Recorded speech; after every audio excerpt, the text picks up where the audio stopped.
and if it stops, it stops. And if KWRI doesn't allow me to share, I might not be able to. However, I'm just going to try. So, okay, yes, thank you, Amanda, for reminding me. Director of Ops, again, I think can be such an important role. So we have people on today who are agents who are looking to hire for their business and for their team. And then we also may have people on today who run market centers who are looking to hire either a team leader or an MCA or a director of first impressions or any of those things. So I'm going to kind of speak to both.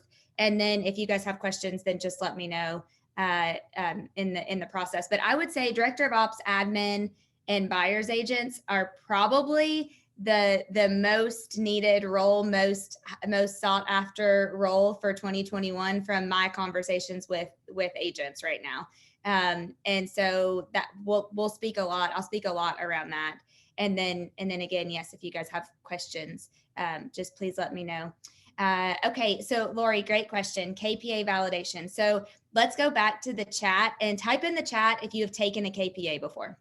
Okay. And if you have taken a KPA before, it may be beneficial for you to try to pull up a copy on your computer if you can, and just have it next to you so that you can reference it. You don't have to, okay, perfect. Almost everybody has taken a KPA. If you have not taken a KPA, then I'm going to walk through that. That's okay, Steph. I'm going to walk through that. But what you'll want to do if you've never taken one before is you need to reach out to someone on the leadership team in your office and have them send you one, and then schedule a time for it to be validated with you. And again, if you don't, oh, Jeff, that's a great one. Lead coordinator. Lori, yes. So it is an assessment is the best way to say it. And so the KPA is different in just from the DISC or say the strength finders or any of those things. The KPA, short for the Keller Personality Assessment, is specific for the roles of leaders in Keller Williams organization, and then leaders specifically for realtors. So it's going to have a breakdown of a job fit report. And actually, let me see really quickly. I might be able to, if you just give me 1 second, I'm going to flip back and forth. I may be able to actually find mine just to give you as an example. So it's going to break down, and I'm actually kind of happy to start with this and share a couple of things around this with you guys. Let's see, job fit. Stephanie, actually, here we go. So mine's going to be old because I took the KPA a really, really long time ago, but it actually, so there's many, many, many more at the bottom that come up now because they've added so many different roles. However, it matches you specifically for what your strengths are and what you're a really high match for. The thing that I will start by saying, a couple of just like quick tidbits. Now, when you get a copy of your KPA from your leader, from your market center leader, they may or may not give you this. And so you may have to ask for it. It doesn't just come with the report directly itself. And the reason for that is a lot of times we actually don't show this to the person. And the reason is because they can instantly go to a discouraging point where you may be a mega agent, a rainmaker leading a team, and you may show up as a low fit for that. Or you may be interviewing for some sort of role and you may show up as like a medium fit for that. What I'll say, and Gary Keller says this, is the job matches you should count them for about 25% of your consideration of the role.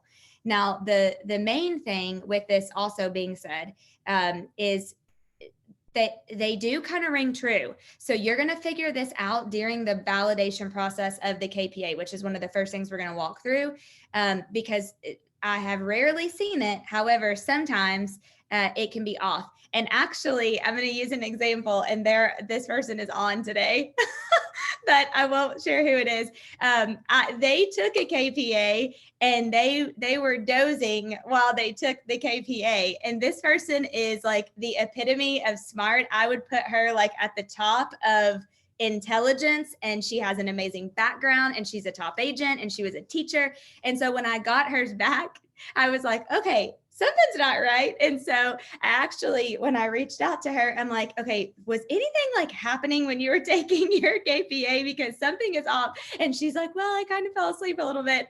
So obviously she retook it, and she's like high in everything. So pay attention to stuff like that. And when you get the job match report, don't take it for everything that it's worth. It's not the Bible, okay? But it's gonna usually be, in my experience, pretty close. It's usually going to be pretty close. And the other thing is, if it's something and they're a low match, like we know, and those of you that know me know that I could never be an MCA. It is not in my wheelhouse. There is no way on the planet. I am an extremely low match for that. I'm an extremely low match for an accountant. Anything that has to do with like very specifics, detail oriented things, like I'm going to leave that to Jillian or to Kate. I know you guys are not to me, because there is no way it's going to be right. I would pay everybody wrong. So you can kind of gauge what your strengths are. So again, you may not always get the job match report. So you may have to ask for that. And that's why when you're validating someone's KPA, when you're taking someone through the process of career visioning, I would not show that to them. Yeah, Chris, you still you got to take yours. So you email Nancy, Chris, and yes, thank you, Zach, for answering. Yes, thank you all. And here's another thing too, for those of you that haven't taken the KPA, and also when you're sending it to someone. So as you guys reach out to your market center leadership teams and you have them send KPAs for you, you want to set the candidate up for success. So you want to say to the candidate, hey, this assessment is going to take, it's not a test. That's the first thing that I say. It's not a test. So there's no pass or fail. However, it's going to take you about 45 minutes to an hour to take it, and you want to take it when you can concentrate, because there are timed portions. So you don't want to take it when like your kids are running around, or when you're in the middle of showing houses. You really want to take it when you can be in a quiet space, and when they can concentrate. So make sure anytime you send it to somebody that you set them up for success. And then the second part of that is, anytime you send a KPA, you always need to make sure that you validate it. And Melinda, yes, Stephanie's right. That's what I'm going to show you guys today, exactly how to do that. You never want to send somebody something and then never go over it with them. And that's like rule number one, that a lot of people, it's a mistake that unfortunately a lot of people make during this process, because they'll send out a bunch of KPAs and then they won't ever go over the KPA with them. And some of you may have even taken one, but technically never even had it validated. If that's the case, then you want to go to your market center leadership team, and or like reach out to me. I'm happy to validate, help you walk through the process, because to me, it's a gift to actually take someone through this process. And I'm going to walk you through why I believe that is a gift today. And so quickly, let me kind of give you the version and the agenda of what we're going to do today. We're going to talk about career visioning and why it's important. I'm going to actually walk you through the KPA process for hiring. I wish so badly that I would have had this pre my Keller Williams days, because I made a lot of mistakes. And I even have somebody right now who runs a huge electrical. He owns a huge electrical company in Indiana, and he is like, hey, can I like borrow this process to use for some of my hiring that I'm getting ready to do next year? I mean, there's so much greatness around this. And some of you have heard me, if Jennifer Williams will remember this story, but some of you have heard me share this before. Pre-KPA, pre-Keller Williams days for me, I was a Remax agent before, and I had probably, I don't know, 2 or 3 admins here or there that worked for me. None of them ever lasted. None of them were probably great fits. One of my favorites was a girl named Emily, and she's awesome, and I love her so much. I don't even know how I got her to begin with, but she was so great. But she was very temporary because she was in school to be a teacher. But I made the mistake of hiring like this. Oh my gosh, Beth said that she knew you. And so I want to talk to you. And oh, you have a Yorkie? I have a Yorkie too. Oh my gosh, those earrings are so cute. Okay, you're hired. And that never works. So, and here's the other thing. We have a tendency to hire people that are like us. And also walking someone through this career visioning process, I will tell you, if it's somebody that's your like right hand person, the chances that they need to be just like you are probably slim to none. Now you can have some things in common, but what needs to happen is their strengths need to be your weaknesses. And your strengths need to be their weaknesses. You need to almost think of it as a true partnership where what you are not great at, they can really, really, really pick up. So I have to really have great yes, Nikayla, this is the hard part for everybody because we all want to hire people that are just like us. For me, I have to hire people who are really, really great at systems and they're really, really great at follow-up because I suck at that, really, to be honest. Like I go so fast that is not my strength at all. I'm terrible at that. I have to have like I need Heather to sit in on my one-on-one consultations with top 20% agents just so she can send them the stuff that I promise them when I'm on the call because I'm on to the next thing. And it's definitely not because I don't care. It's honestly just because I'm not good at follow-up. I just forget. I want to give it to people and I want to make sure that they have the follow-up, but it's not one of my strengths. So think about that. So we're going to talk about why it's important. What does it mean? Sending and assigning, the validation process, the thought process questions, the life story interview, the motivational interview, and then the 30, 60, 90 process. And I'm just going to like barely touch on that. And I'm going to show you some examples of some of mine for a couple of different roles and why for years I missed this 30, 60, 90 part. Honestly, guys, really being honest, this is probably the first year that I've actually held true to 30, 60, 90s for every role that I have in a hire right now. And it's a massive difference maker. I mean, massive, massive, massive difference maker. So Stephanie Kellerman is going to be my guinea pig for the validation of the KPA and the thought process questions. Troy Marsh is going to allow me to do his life story, and Sarah Weber is going to allow me to do the motivational interview, which I'm actually super excited about because Sarah is on my team. And she's one of my favorite people ever. And she has changed so much since she joined me probably 4 years ago. And we haven't done a motivational interview. So this one will actually be like live and good for us to walk through together, which will be great. My friend Josh shared this actually just yesterday on his Instagram. And I took a picture of it because I wanted to share it with you guys because it reminded me of today. Great people do things before they are ready. They do things before they know they can do it. Doing what you're afraid of, getting out of your comfort zone, taking risks. That's what life is. And here's the thing.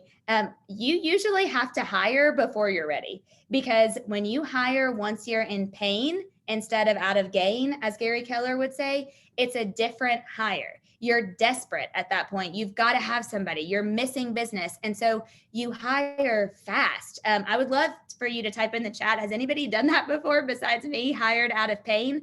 When you do that, it's just a different hire. It's different. And so if you can think about it this way, great people do things before they're ready. So you're on today and you're learning. And my hope is that I fulfill the value that you need and you get out of today what you need to so that you can get out of your comfort zone and you can go and you can take people through this process and you can hire before you like have to have somebody. Like you're thinking logically instead of thinking emotionally. And when you're in pain in a hire and you start to think emotionally is when you hire somebody that's just like you, or you interview one candidate and you hire them and you don't really take other people through the process to see who else is out there.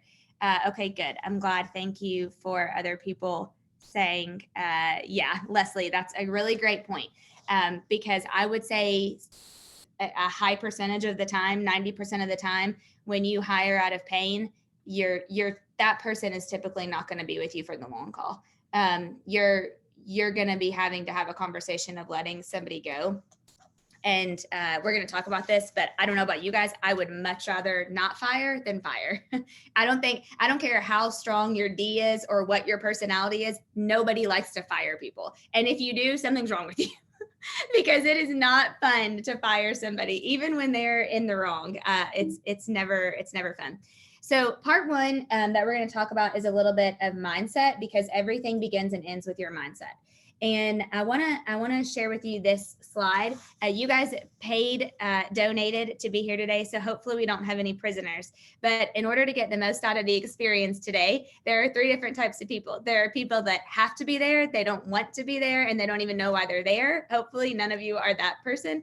The second, I don't honestly believe we probably have any vacationers either. A day in training is better than a day on the job, strictly because we're less than 2 weeks away from Christmas. So I'm sure you guys would rather be doing other things if you weren't here to be an explorer, which is you're excited and curious about the new knowledge, skills, and tools that you're going to discover in this class today. And I want to make sure that I do that. I want to start with you are who you surround yourself with. And the truth of this is, if you think about this, if you really think about this, if you can picture in your head right now, that specific friend that maybe your spouse has, or your kid has, or their boyfriend or their girlfriend, or somebody that you wish that they did not hang around. And just think about how that person kind of makes you feel. And now I want you to picture that person in your business. And I want you to think about that, because our businesses are what actually fund our lives and our families, and they fund our significant others and our kids and all of those things. And so why would you treat them any different if it wasn't your family? You shouldn't treat hiring for your business any different than someone hanging out with your family member or your spouse or your best friend. And so the reality is that you are the average of the 5 people that you spend the most time with, and your level of success is going to depend on that. So hiring the right people, that doesn't mean we're always going to get it right the first time, but hiring the right people and surrounding yourself with the right people is what's going to be so important. And, I always hear Gary Keller say, if you want to be a millionaire, then you need to go hang around 5 other millionaires. If you want to be, the best rainmaker for a team, then you need to go hang around with the 5 best rainmakers that you know. If you want to be the strongest individual agent with the best admin, then you need to put your hire around the 5 best admin that you know.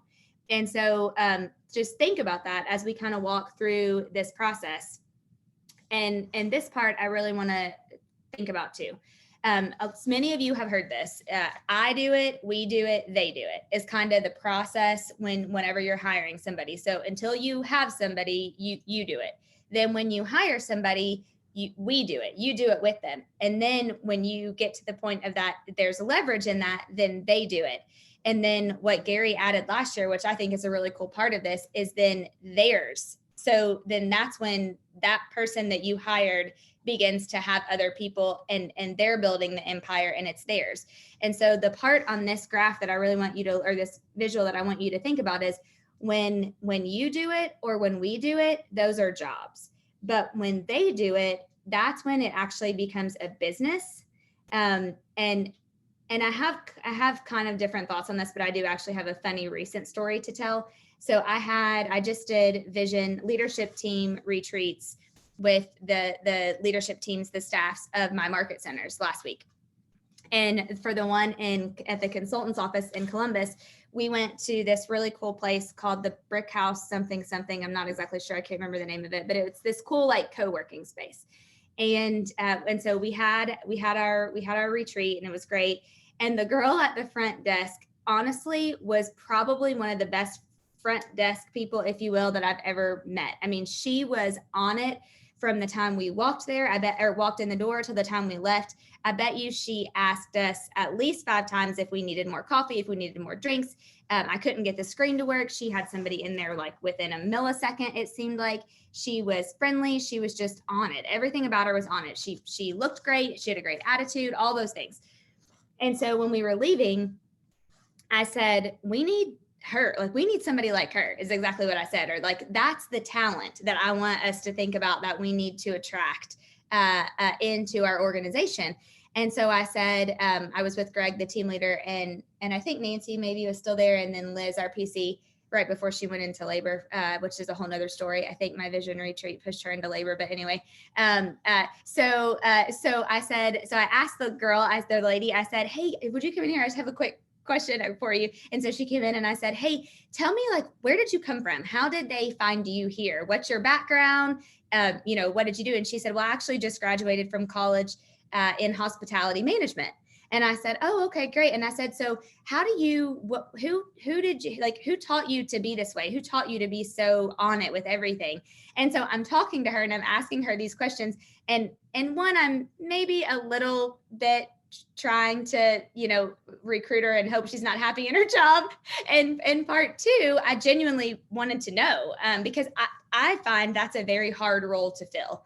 And because you have to have a servant's heart, you have to be, very, very on it at the same time. So mid-sentence of me saying, so if you were me, where would you look for somebody like you? I hear like shuffling coming down the hallway, and this lady is like out of breath, almost coming in the door, and she's like, you can't steal her from us. I just went like bear hugs her, like wraps her arms around her, and she's like, she's mine. Do not try to steal her from us. I don't even know who this person is. I later come to find out she owns the place. Whoops. And so instantly I'm backtracking and I'm like, no, I don't want to steal her. I just need someone like her. I'm like, maybe she has a friend or a sister. And now I feel like I'm on like this weird date. Like, do you have anybody that you know? So long story short, it was interesting though, because the owner, so then I said, well, let me ask you, how did you find her? And she said, well, actually, I found her and she applied through an ad on Indeed.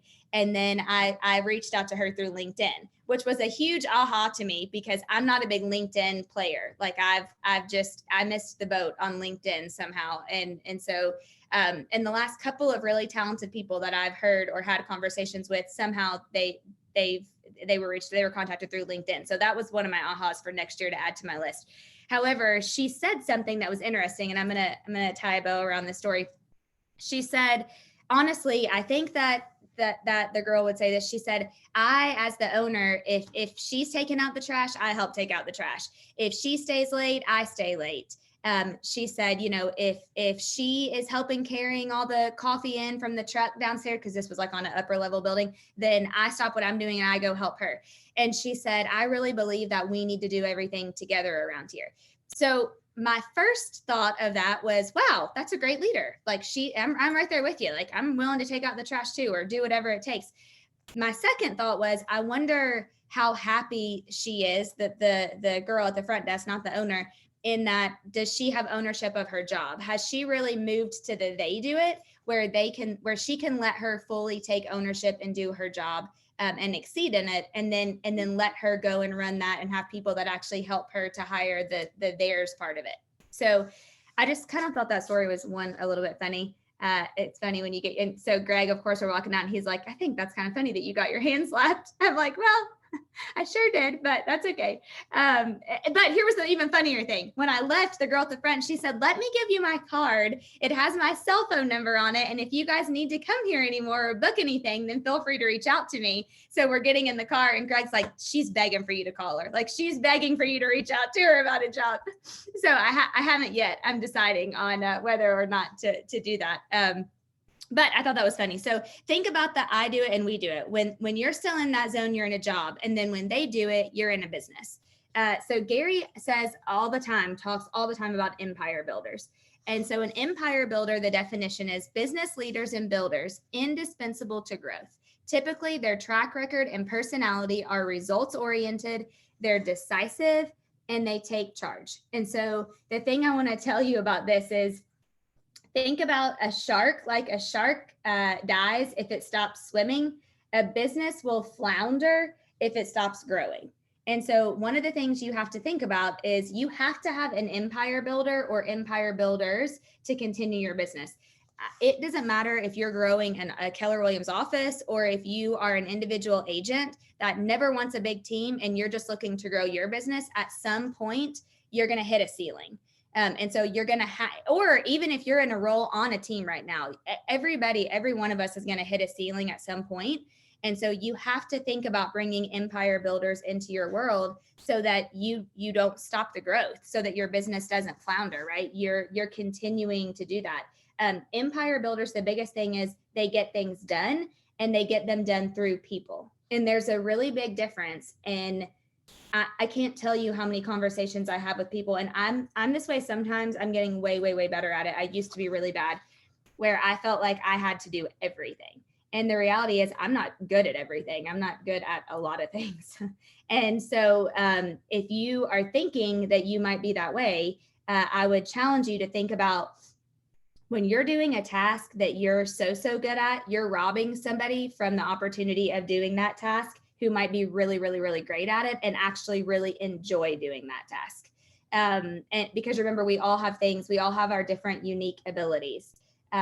Does anybody want to take a stab at what they would say Gary Keller's job is? What his actual job is? You can type it in the chat or you can unmute and share. Who would take a guess at just like the job description of Gary Keller?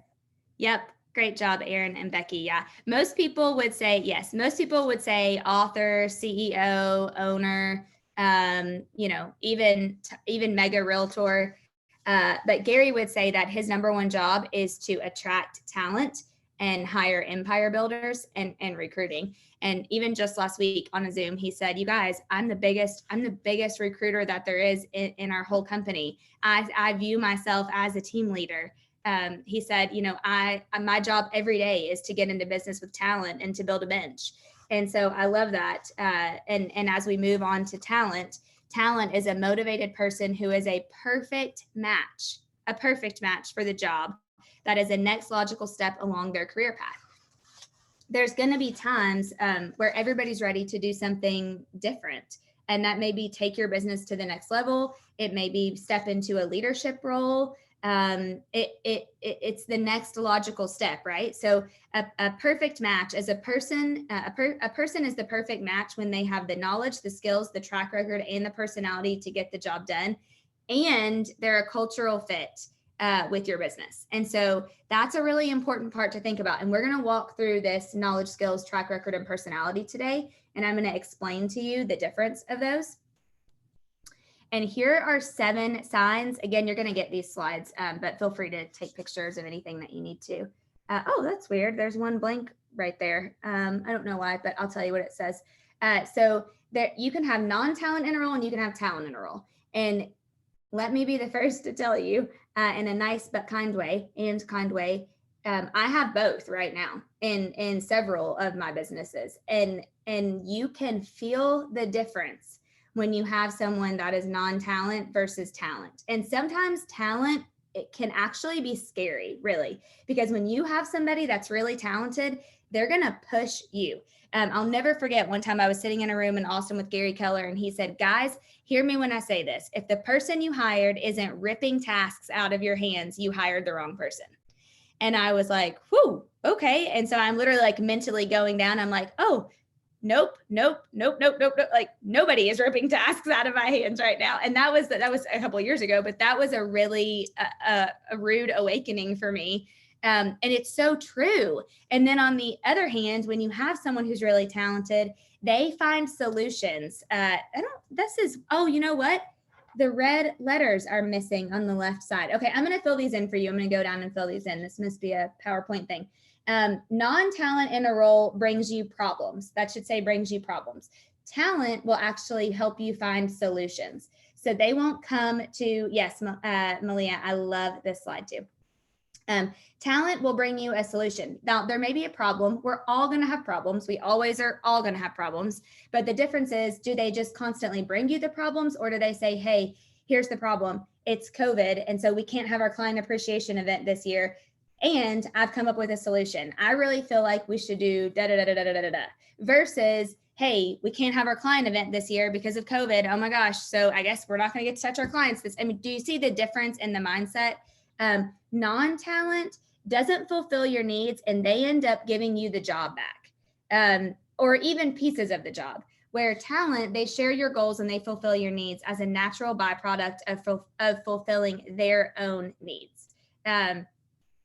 The non-talent, they don't know what they want, and they're not searching for it is the thing. They aren't searching. Where talent, they knows what they want and they're actively searching for that. Non-talent, this is the one that's missing, should say requires pushing. And then talent in a role pushes you. Number 4 to me is probably like the one to asterisk or the biggest one to pay attention to. because if you have hired somebody and you feel like you are constantly pushing them up a hill, then you don't have the right person. And I don't care what kind of dog they have or how cute their shoes are or whose friend they are or what anything says. You don't have the right person if you're pushing them along. And one of the things I will say about this is another thing that I learned from Gary that he said to me one time, and I just think it's so smart. When you're a really high achiever, and actually Linda McKissick has shared this many times as well, because she would say that this could be her. When you're a really high achiever and you want to achieve, right? You want to win in everything that you do. Sometimes you can walk around feeling just like mad or pissed off or discouraged all the time. And if you're feeling like that, it's likely because the people that you have in your world, they aren't pushers.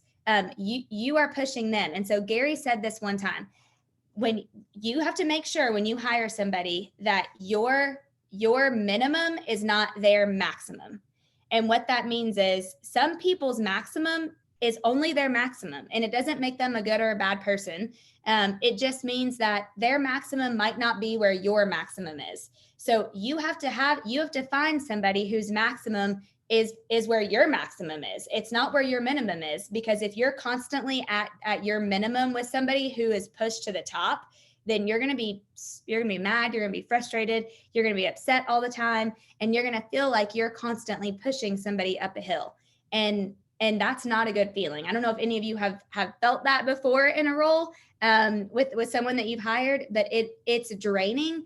And to be honest, when you talk to people who have felt like this, and they've made a wrong hire, typically it's derailing them from whatever their big rocks are. So if you talk to a team leader of a market center who has made a bad hire in an MCA or in a director of agent services or in a whoever, a director of first impressions, they're not staying in their 20%. They're not coaching and consulting the top 20%, and they're not recruiting because they're too busy pushing all these staff members to be able to do it. Same thing as a realtor. If you haven't hired a great director of ops and you're still taking back pieces of those jobs, like number 2 says, and you're pushing them uphill, you're not getting to go on listing appointments. You're not getting to lead generate. You're not getting to build your business. And so you have to think about that. Number 5, non-talent may not know where the existing bar is set or even what bar you're talking about. Actually, I just talked about that. Talent is continually raising the bar. Non-talent doesn't care who they spend time with, and they repel talent from them, is what that should say in red.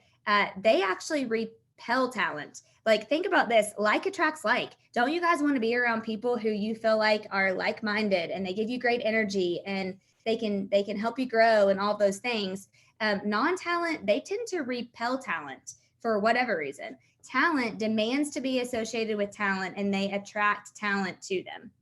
Non-talent in a role, when they try to talk actions and results, they can't back it up. Talent, they can talk the language of action and results, because they are a action and results oriented type person.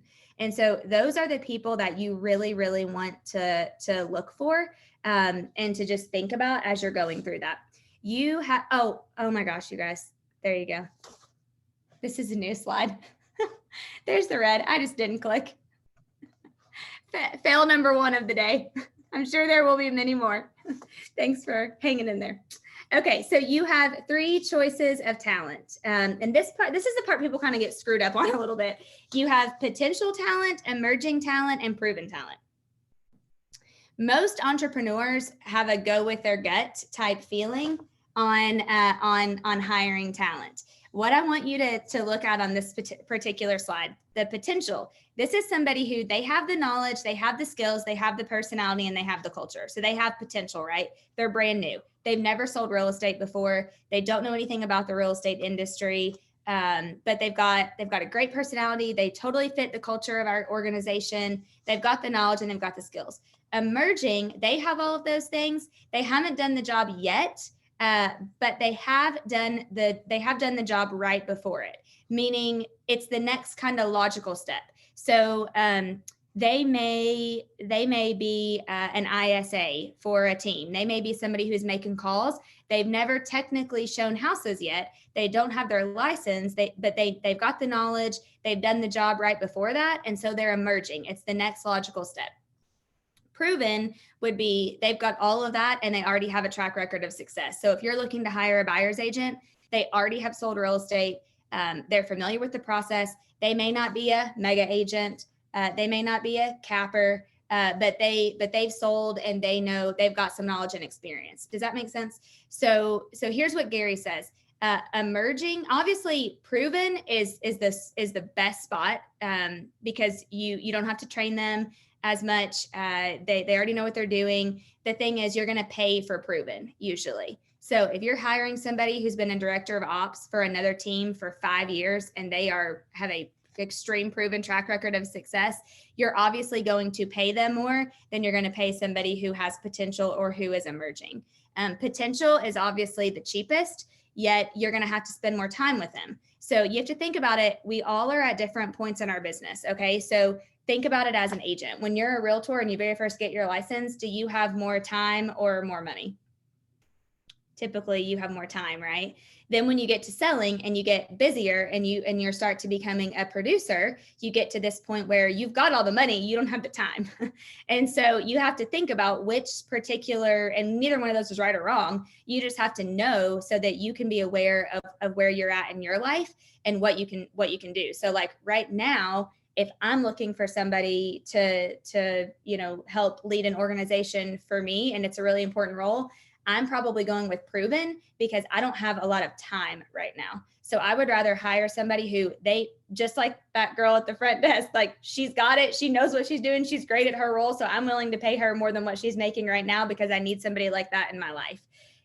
Where if I, back 10 years ago, I needed to find somebody with potential because I didn't have a lot of money to pay somebody 60 grand a year to run my team. So I needed somebody who had potential, who could work for, $12, $13, $14 an hour, and I could help them achieve their goals, hopefully, and help take them to that next level of success. So I want to kind of pause there for a minute. Any questions around that? And actually, let me just pause and any ahas so far, anything anybody would want to share around an aha and, or maybe even a question just from our kind of first little portion. And you may have to unmute to share one because I do have everyone muted. Let me check the chat. Yeah, go ahead and share. Hey, Melita. Hey, Dana. So this is great. I'm actually here with our new operations manager, and that's Catherine, the bomb. She's already, people are trying to steal her. No, you can't. I've been through 14 admins, so she's number 14. I'm proud to say that, because some of it was hiring because I liked you. Some of it was hiring because, hey, she'd be great for you, or hey, this would be so much fun for me. In there. We've hired people that came highly recommended that had a resume that was more glorious than what actually was there. Yep. And have taken the position. They were with us and glorified the resume even more. But we have learned that talent versus non-talent is truly the bar. And I think we've gotten to a point where literally within the first 2 weeks, we know if you can make it or not. Yep. And that's hard because you want everybody to be a part of this and to be able to have the opportunity we have to offer. And when you have to make that hard decision to say you're not our fit, that's difficult. But using that talent to the blame game has been my true bar of whether or not you are going to be a true team player to move this business forward. And we have learned that we have to pay for that talent. Yeah. And it's worth its weight in gold to pay for that talent, because we're at that point where I don't have the time or the leisure of time to be forgiving. I need someone that can come in and own the position and want to own it. Yep. Thank you for sharing all that. I am right there with you in every single one of those. And I know there are other people on the call that are too. And just like I said, you right now, Malia, you're in the time where you don't have the time. So you need to pay for that talent. And the other thing I would say is kudos to you for knowing when it's time to let somebody go, because it is so easy to let non-talent stay in a role, because the biggest reason, let me back up, the biggest reason people do that is because they don't have a bench, which we're going to talk about today. They don't have somebody else ready to go. And so they just keep who they have because they don't have somebody else ready to hop in that spot. And the second reason is they won't slow down enough to take the time to find the right person. They're too busy on another deal. They're too busy in the business, not on the business. And when I say that, I mean, for agents, you're writing contracts, you're showing houses, you're working on home, you're negotiating the repairs, you're in your business, not on your business. And it's hard. Chris, I love you, buddy. Yes, that's you. It's so hard though. You have to take the time to slow down to make that hire, or else two things are going to happen. And Malia, you can probably speak to this. Your business is going to go backwards. You're going to hit a ceiling and it's going to go backwards. Or, to me, the worst feeling possible, you're going to miss business.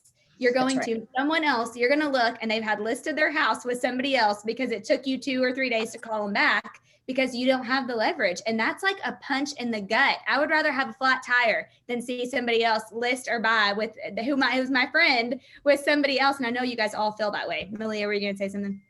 Well, and I think part of my struggle through that was when you start going through a couple, right? Some of our admins we found got so friendly, to a point where, and Stephanie, thank you for having my back when you were in this office. I mean, Stephanie actually came up to me one time and said, you might want to show up a little bit earlier because your admin is like the social butterfly and the gossip queen with all of them and saying stuff she shouldn't be, and you might want to be here. So letting that person go was also difficult for the reason of you knew they had to go, but what everybody was going to think around you, right? Because we've heard the rumor I'm the drill sergeant, right? Because our expectations are so high and people don't show up. Yep. So because you didn't show up, I'm the drill sergeant. And I think sometimes I delayed letting someone go was because I just didn't want that aftermath of now what's the office going to think of me? Yeah. Right? It's our ego. It happens all the time. Ego. It's totally ego. It's totally ego. And by the way, my favorite acronym I heard this whole entire year, I can't believe I've never heard this before. If you're a person of faith, is ego is edging God out. By the way, I love that. Is that so good? Edging God out. My favorite acronym I've heard all year. I love it. Yes. Thank you for sharing, Malia. I'm so glad you're here today. So I may have to call on you later too. I'm sorry. Was someone else going to say something? Dana. Yeah, it's Stephanie. Even worse than seeing a sign in someone else's yard is not servicing the clients you do have properly, and then they give you a bad review. Yep. So even more importantly is having that leverage so that you provide that excellent customer service so that you keep the clients you have. Because we've all gotten to that point where we dropped the ball with a current existing client, or we made an assumption they were happy and they weren't. So yeah, you are spot on. Great point. Yes, that's such a great point. I love what Dawn said. Thank you for saying that. It's so true, Dawn. Talent will innovate. So don't be such a D-type leader that you repress and ultimately lose your talent. And Gary talks about that all the time. We have to be open to innovation. And when we have somebody who's talented, we need to let them own their role and we need to let them innovate. And I don't think that he would care if I shared this. But my new team leader in the consultants Columbus office, Greg, he said to me, or he keeps saying, is this okay? Is this okay to do this? Is this okay? What do you think about this idea? What do you think about this idea? Which I love. But I also said to him, hey, your talent, like you're the #1 agent in the state of Ohio. I believe that you are talent in a huge, big way. And so I trust you to innovate, and you're going to make a mistake and you're going to fail. And Stephanie, I would say the same thing to you. We're all going to make a mistake, but we're going to pick back up and we're going to roll right on and we're going to learn from it. But what I want him to feel is like, your talent, and I know you are, so go innovate. I trust you as the OP. Like, it's yours. Like you do this. And so that's very true, because if you don't do that and see, there you go. Beth, does that make you feel better? First spark of the day. Hold on. And his ball is stuck. Perfect. If you don't, then you'll lose them, and because they don't want to be micromanaged, right? Nobody talent. That's another thing about talent. Talent does not want to be micromanaged. They want to innovate. They want to do their own thing. And so I think that's really important. So we are going to get into to part 2, which is the personality and the KPA. And actually, you know what? I was just thinking, let me do something really fast. I wonder. Is it possible I could ask a really quick question on something that you talked about? This is Nicole Boyle. Hi, Nicole. Absolutely. So you were saying that you need team members that are going to motivate you, and I'm brand new to this, and I had girls just come on board with me. They were excited to be on my team, and this is like literally day 4 for me. So super new, and super new with Keller Williams too. Okay. So I have a girl on my team that I think is going to be phenomenal. She's going to be a rock star. Last year was my first year in real estate, and I closed 49 houses and wrote my 50th contract last week. Wow, and congratulations. So I see this potential in her, but right now I'm still kind of like, okay, do this, try this, go this way. And is that okay as a leader to do that? Or am I getting myself in a position where I'm going to be holding somebody's hand the whole time? I really think she's going to be a self-starter, but she did 1 deal last year, but I see potential in her to do 50 deals or more this year. And as soon as I told her what to do this weekend, she did it, and she got her first lead for $450,000. She's listening. She's very proactive. So I feel like it's okay to do that initially. I just want to make sure that I'm not getting in a position where I'm, like you said, like I'm pushing people up the hill. So did she take a KPA? Not yet. Look, this was a whirlwind. Like, it just came on so fast. I had no intentions of leaving my other company. I'd been there for a year. I'm killing it. #1 agent. Like no intentions. And like somebody just came in and was like, hey, come over here and look at this. And I was like, ooh, I like it. Okay. And so it was like a 5-day decision. And everybody's like, where did this come from? It was like, I just see the value for my business. If I want to grow next year, I need this. I need people. And I already had an assistant, but I needed the structure of the team. Yep. And so I just saw the value in it. And I was like, okay, this is a good business decision. And I'm just like that. If I feel like it's going to benefit me, I'm going to do it right then, because I don't want to wait. Yeah. Well, and okay. So go ahead. We're so new. Yeah. Okay. Well, a couple things I would say. One, congratulations on your success. I'm sure everybody on the call or on the Zoom is thinking that's awesome for your first year in real estate. Holy moly.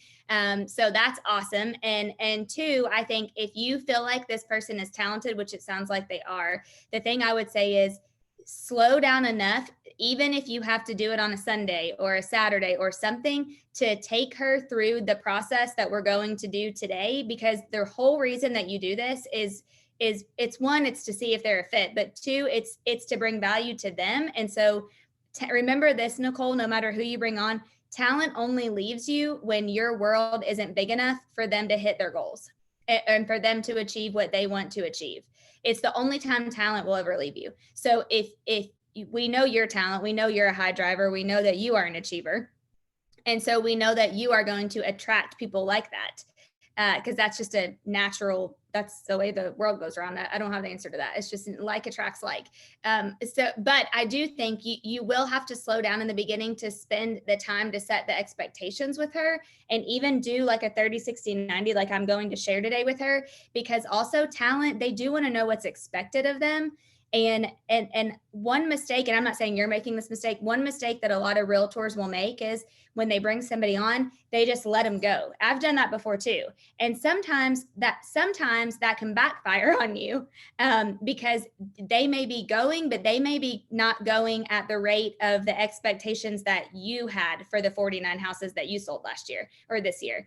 Do you see what I'm saying? Like they may, I'm trying to think of the best way to say it. I totally understand. Yeah, like how you do business and the level of customer satisfaction that your clients are receiving, you need her to give that same exact service. So you may have to slow down enough in the beginning to teach her how to do that. And then you've got to make sure that you are always portraying the vision to her, right? As the leader, you're the vision driver, you're the vision setter, you're the vision caster, whatever you want to call it. Because talent will only leave you when your world gets too small, when your world isn't big enough. And I'm going to be honest, I feel like I am a talented person, and I have left people's world because their world was not big enough for me to achieve what I wanted to achieve in it. Oh, And no, I set really high expectations, and I told her, I was like, okay, you're brand new. You started with me, just with me, like 4 days ago. I want you to close 3 deals in January. I know you can do it. yeah, You know, and totally. she's like, okay, really? I closed 1 deal last year. I'm like, you're doing 3 in January. Like by January 30th, 3 deals. And so she's like, okay. And she literally has got 3 people under contract right now. That's awesome. I think So, that's I mean, awesome. I feel I hope, like I'm going to take the test with her. I'm going to make yes, sure I we was sit going to down and do say, that. you guys both need to take it, because the other thing too is she may be your one person, and we're going to talk about that. You may be her one person. We're going to kind of talk about that at the end a little bit today. But I would say I agree with Leslie in the chat. Setting the expectations frees you up to do your job and focus. And she may be your, I mean, she may be your Sarah, who I would say, I think Sarah's on today, or she's coming on later for me, where she completely changed my business. I mean, and the other thing is also, now you have to think about this, that person is a wealth determiner for you, meaning they're going to go out and determine wealth for you. And so that's something you have to think about too, because you take on that as a responsibility. I hope, Nicole, I think today we'll probably answer a lot of questions that you have. So thanks. I think so too. I'm already like, okay, don't ask too much. Just listen. No, ask away. Thank you. Okay, guys. So I am going to, I'm going to move on. We're going to move on to the KPA part. And so this, I'm going to give you a little bit up front. And then, by the way, I did post the slides in the chat. At least, hopefully, you guys can use those in the meantime until Eventbrite gets situated with their attachments. So personality. Personality is an individual pattern of behavior and thinking. Behavior is how a person acts, and thinking is how they prefer to process ideas and problems. So there are a couple of, actually, let me go back to this. There are a couple of things about this I want to make sure and note. When someone's taking the KPA, if they've had a traumatic, and I mean traumatic, life event since the first time they've taken it, it could change. The likelihood is very slim, but it could. Once someone is in their 20s, it's unlikely that it will ever change. And the thing I want you to think about this is, you need to hire to the here and now. And what I mean by that is, keep the focus on who that person is in front of you today, not what they might become. And there's a big difference around that, because some people will hire based on who they think someone can become. And typically that's not right. So we measure personality to get a good fit of the role, because a person who is not a good fit, here's the deal. They may be really talented and they may be able to do it, but we call that flexing. They'll flex and they'll perform the job to the best of their ability, but over time they'll burn out.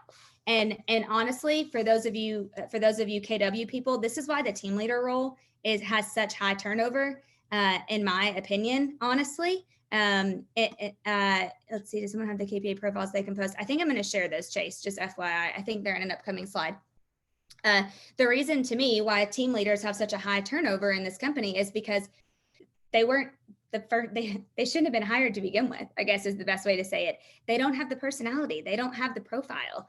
And so they flex to make it happen. And I've been very guilty of that too. Very guilty of that. I hire someone who I think can do it and who I really believe in and want to, because remember, you want stuff as a leader. One of the hardest things is you want it more for everybody else than they want it for themselves. And so, and nothing will ever ring more true to me than that. But people will flex. If they're talent, they'll flex and they can do it, but they'll burn out. They'll totally burn out. So there are 3 strengths of personality. The first one is engagement. And that's people who use their strengths every day are 6 times more likely to be engaged on the job. That's insane to me, by the way. Another reason why I am not ever an MCA, because those are not my strengths. So people who use their strengths every day are 6 times more likely to be engaged in the job. Productivity, simply learning their strengths makes employees 7.8% more productive and engaged. Their performance is higher and they're less likely to leave their company.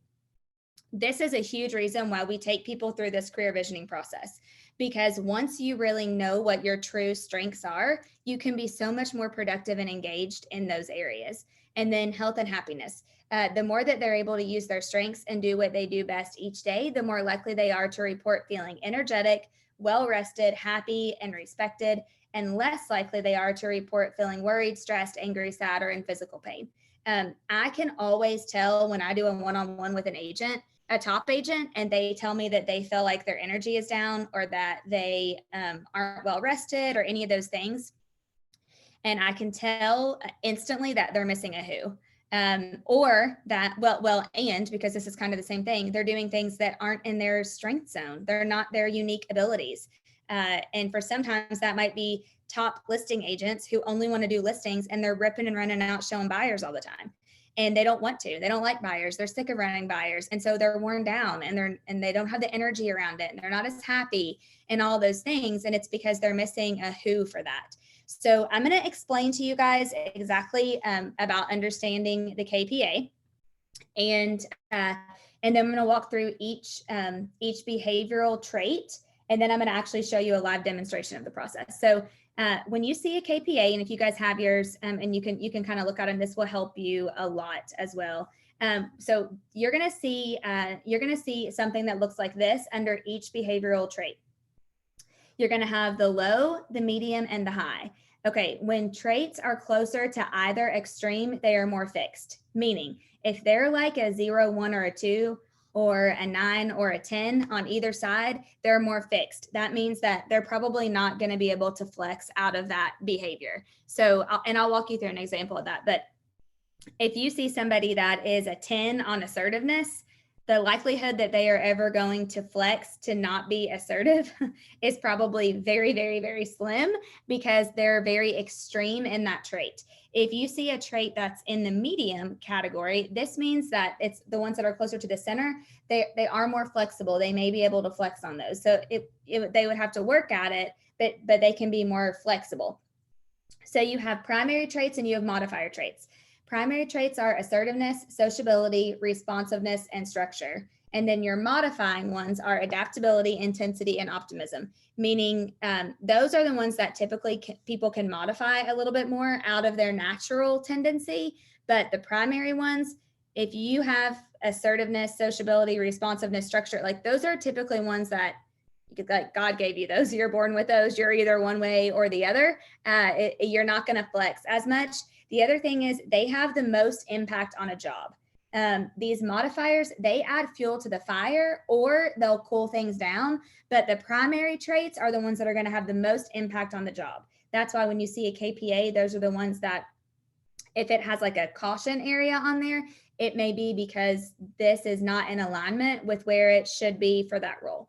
So I'm going to walk you through each of these really quickly. The first one is assertiveness. Assertiveness is not, are you direct or mean or assertive or any of those things. It's how you take initiative.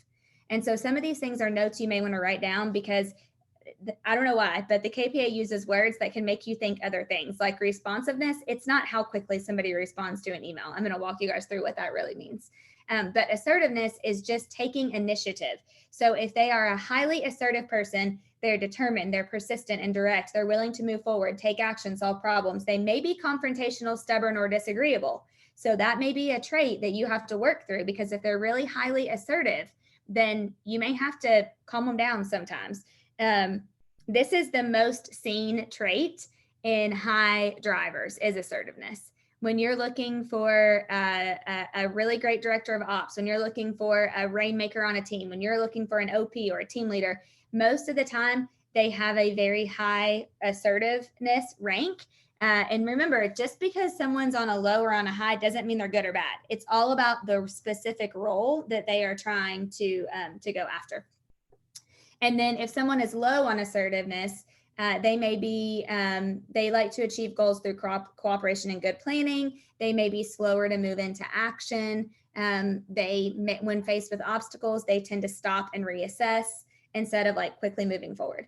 Sociability, this is another really important one. This has nothing to do with the number of friends that you have. Let me make that very clear. It has nothing to do with the number of friends that you have.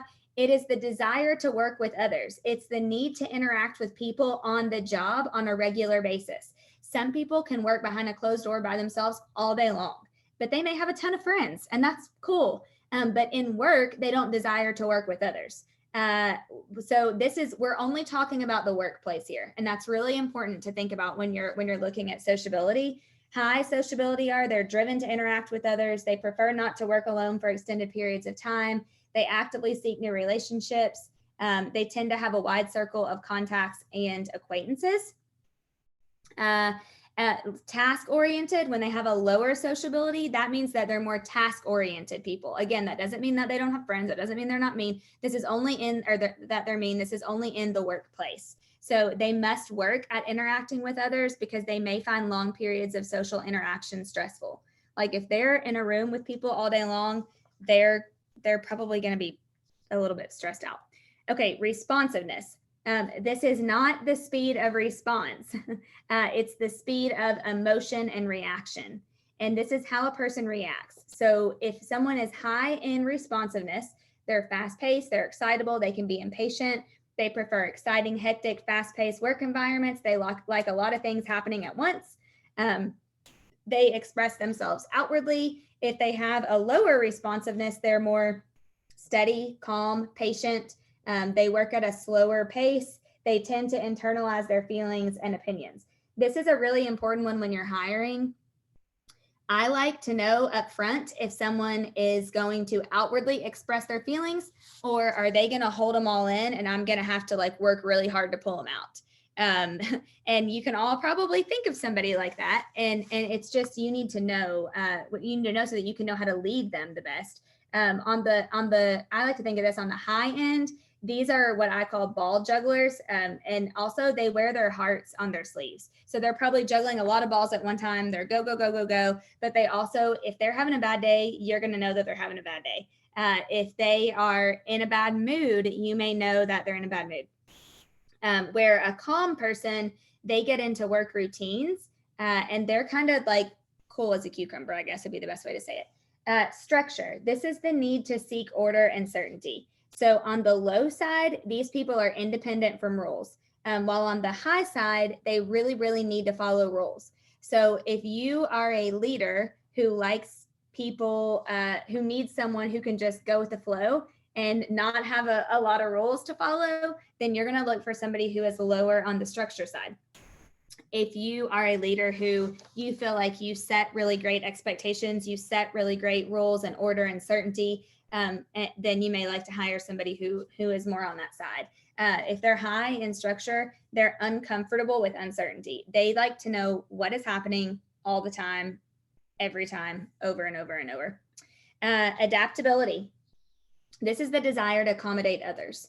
So this isn't how well they can adapt. It's just, are they accommodating or are they more independent minded? So people on the high side are people that are willing to please people. They take others' feelings into consideration when they're making a decision that might affect them. On the low side, if they have an idea, then they're going to dig their heels in and they're not going to give in 9 times out of 10 because they are more independent minded. They don't readily take other people's thoughts and feelings into consideration when they're making a decision. This to me is one to really pay attention to also. Intensity is the degree of reaction. And this is also, so think about intensity of how they're going to react and then also how they're going to push through an obstacle or a problem. So somebody who has high intensity, when frustrated, individuals higher in emotional intensity tend to respond with a high level of emotional vigor. So they're probably going to push through and get something done, but you're going to be able to feel the emotion around it. Where people with a cooler intensity, they react less strongly when frustrated, and they tend to seek a more logical approach. Optimism. This is another one that I want to just make sure that this is the degree of positive thinking. What this doesn't mean is if someone has a lower optimism, it doesn't mean that they're like Eeyore and doing doom and gloom all the time. I actually can appreciate a healthy optimism.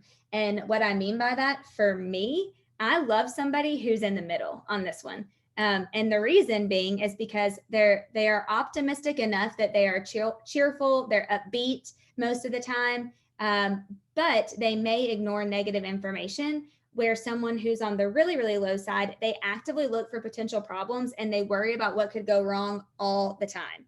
So for me on this one, somebody who's kind of in the middle, honestly, is who I work best with. You guys may have a different feeling. And the reason being is because my optimism is a 9. And so I can miss negative information because I'm so like, it's going to work out. Everything's going to be great. So I'm trying to think, like, I need a Heather who works with me, because Heather can actively seek out what could go wrong, and she could potentially look for the problem, but she's not a negative person. And so she's kind of like that perfect fit, I guess, for me, if you would, because I could miss something, honestly, because my optimism is so high. So remember, that's just a sign to show you that just don't think when people are medium or low that that's a bad thing, right? It's actually a good thing. It just depends on the role. Another thing I would say about that one is, if someone is more on the low side, consider them like, that's kind of like a black hat thinker. Gary Keller, I think his optimism is like a 1 or a 2, because he's such a black hat thinker. He's always thinking about the forward future and what could go wrong. Okay, the next ones that we move into are problem solving and the other things. So logical problem solving, the preference to think through large, complicated problems in a linear step-by-step way. So on this one, you definitely don't want to equate preferred to something better as not preferred. Again, it depends on the role that you are hiring and the person that you're looking for. So preferred in this one, they are strategic thinkers. They're able to organize their ideas and they can easily communicate. Where not preferred, on the not preferred side, they may prefer rapid fire approach. They're just going to use a tried and true tested approach. They're going to go by their gut. Rapid problem solving is dealing with many problems one after the other. And same thing, be cautious about the preferred and not preferred here. This is funny. There's a note that I wrote down in a class that I took before that said, especially people in Keller Williams who will follow the model are even more likely to be successful than those who waste time putting out fires because it gives them a rush. Some people just like to put out fires. They just like to go and go and go and go and have a problem and a problem and a problem, because it like gives them a high to always be, putting out a problem or putting out a fire. But what you need to think about is that we have so many great models that you might think about that, I guess, depending on the role that you're hiring. Spatial visualization, this is not always like math and science. A lot of times people think that this means that if they're on the preferred side, that they're really great at math and science, and that's just not the case. People high in this, they can take in the continuously changing parts of complex problems and arrive at a solution. So if you're looking for someone to problem solve a lot and to think about the way things can be different, then you might want someone who is higher on the spatial visualization. For those of you that have taken the KPA, this is what I call the part that looks like Tetris. Like, it's all those moving shapes that you have to fit into the little equations on the KPA. That's the part of that. And you can kind of instantly tell. But an example of this, let's see, let me think of a good example. An example would probably be like an admin who's just juggling ongoing competing demands, and maybe they can't put all of the things together to arrive of how a solution can happen. So these people who are preferred, they enjoy working things out, and they like to see the product of their labor be something that they could actually see or touch. And so this is definitely a different type of person. Vocabulary. This one is always very interesting to me. This is a measure of the number of words a person has learned and can use, as well as the precision with which the person knows and uses them. Here's the thing about vocabulary. This is not like, do you speak well, or do you know the definitions of any word? This isn't like a spelling bee. The thing about vocabulary is this is the measure of how much the person has learned from the culture in which they grew up. So I would love for you guys to look at your KPAs. And for those of you who have a high, you're in the preferred on the vocabulary, I would just ask you one question. Did you have a lot of different variation in culture growing up? Did you move a lot? Did you have a lot of changes maybe? Would you consider yourself a very cultured person, I guess would be the best way to say it. I have a really high, I think my vocabulary is like a 8 or a 9 or a 10. I should have pulled mine up so I could share it with you guys. And And I truly believe that it's just because I was exposed to a lot as a child. Like I moved many, many, many different times, and had tons of different groups of friends. I had like really private school friends at one time, and then I went to like one of the worst public schools that there was. And so I'm like, when I think back, I kind of was exposed to a lot of different culture, and that Gary will tell you that has a lot to do with it. Yeah, Lori, that's totally does not surprise me. That makes perfect sense to exactly what Gary says. So Michelle, I would ask you, just did you have, and you don't have to share this or not, but just for you to internalize and think about, would you feel like you were exposed to a lot of different culture, or would you feel like your growing up was like very steady Eddie? Yeah. So that has a lot to do with it. Leslie, yes, being bilingual can have a lot to do with it. Absolutely. So that's just something to think about too. Okay, so those are the traits. So then what you're going to do is you're going to assess and verify personality. There's two different ways that you're going to do this, through recruiting or through career visioning. So recruiting, you're taking someone through the KPA because you want to get appointments, and you're building relationships with them because you want to bring them into your office. For agents, this is you're more of the career visioning, to consult with candidates to determine if their next logical career move is in your organization. I've taken a ton of people through the career visioning process that I've never actually hired. And the reason is because I just wanted to get to know them better. And it was beneficial to them. It was beneficial to me. I wanted to see if they would be on our bench of talent in the future. There's lots of different things. So we're going to actually, let's see. Well, we're going to walk through one more quick little thing, and then I'm going to take you through a quick process around this. Yes, I am. Okay, so this is just a little graph to show you that where is your time better spent when using an assessment to understand someone's personality, in preparation and analysis, or together with the person getting to know them. And usually it's always going to be getting to know them, right? The whole purpose is because the KPA, it does the preparation for you. This is just to get to know them. The value to you is that you understand what drives them. You strengthen your ability to communicate and to build relationships. The value to the person that you are taking through the processes, they get insights on their behavior, on how their behavior, how it impacts their work, how it affects their relationships. You guys probably did the same thing, but you're like, oh, my spouse says this all the time, or my friend says this about me, when you go through the process. And it also influences interactions with others. So that's the value that you get. This is what a job fit report looks like when it comes back. And so I like to explain this. At the top, this is that job match rating. So this is whether they came back as a low, medium, or a high fit for the role that they were assigned to be put into. And then as you can see, these light gray lines, those are the target spots for that specific role.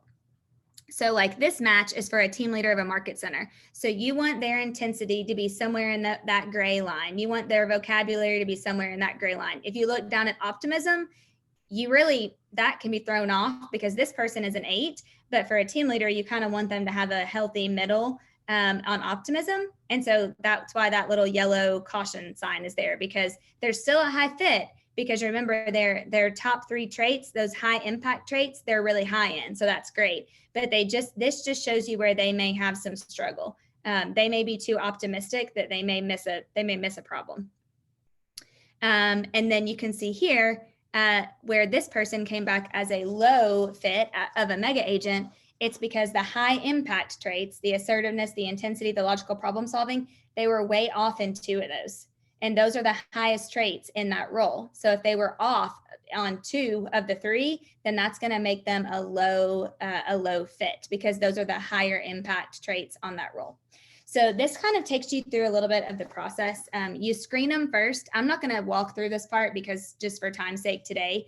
But what you typically do is you push out an ad for whatever it is that you're trying to get, and then you would ask for resumes. Okay, then you're going to go through the resumes. And then after you go through the resumes, if you find the ones that you like, then you're going to do a one-on-one call with them to just kind of see how you like over the phone. If you feel like you should move to the next step after your phone call, then you ask them to take a KPA. And then that's when you start the process. So I always have a phone call with someone first before I just send them the KPA. And I would highly recommend that you do the same exact thing. Then you move to the interview process, perspective, and then the commitment. And we're going to kind of walk through a little bit of what those look like today. So the process completes the picture. So which qualities are hardwired and which can be developed? This is a really important thing for you to think about.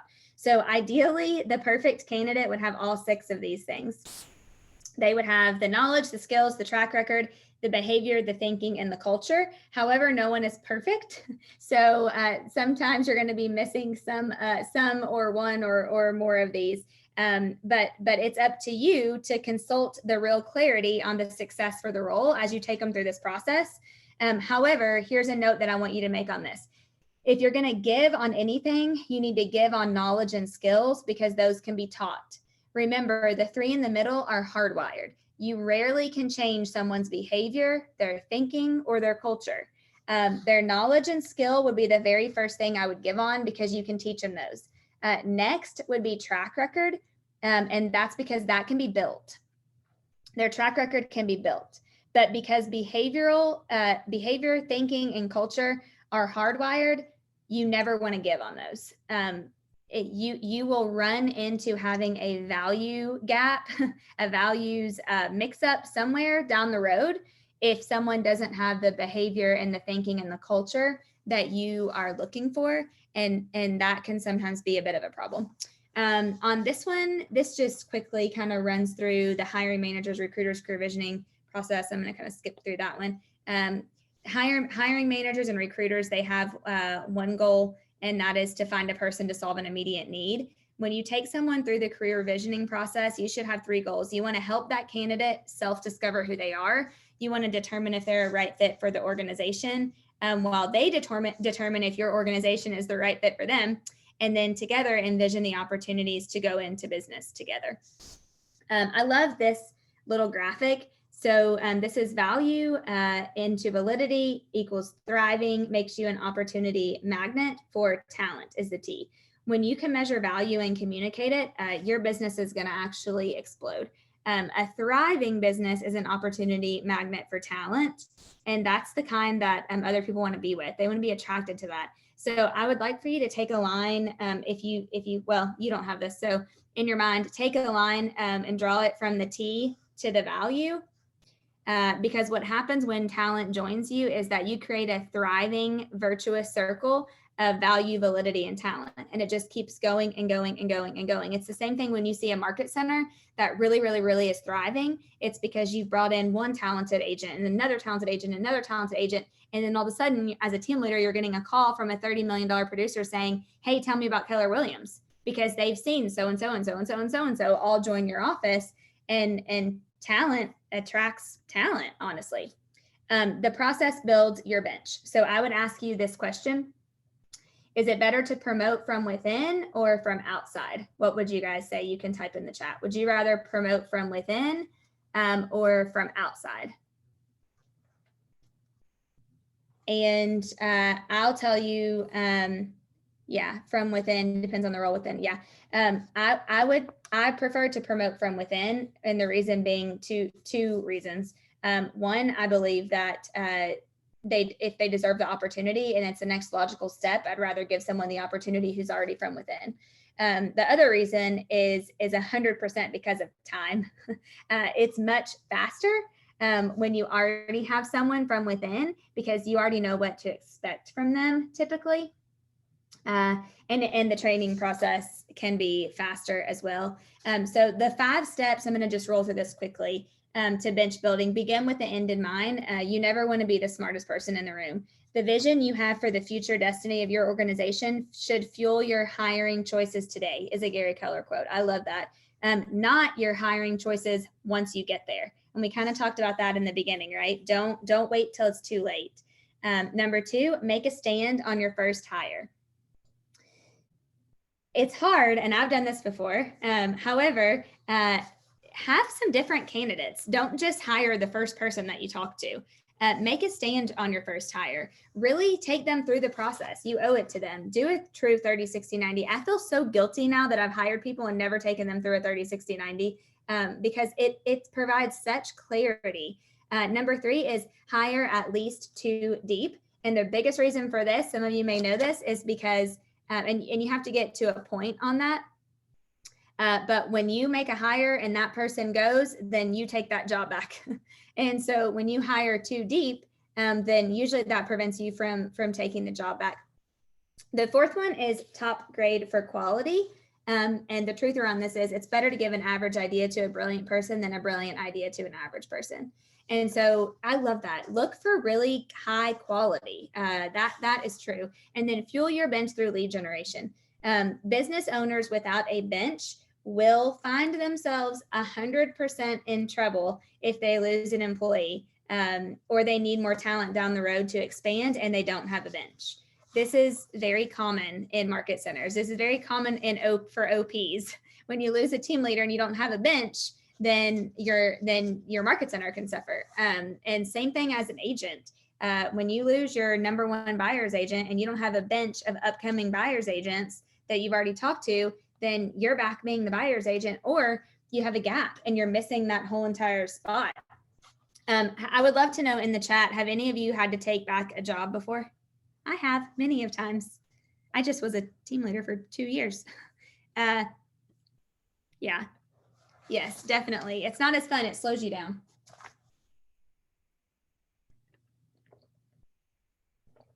Thank you.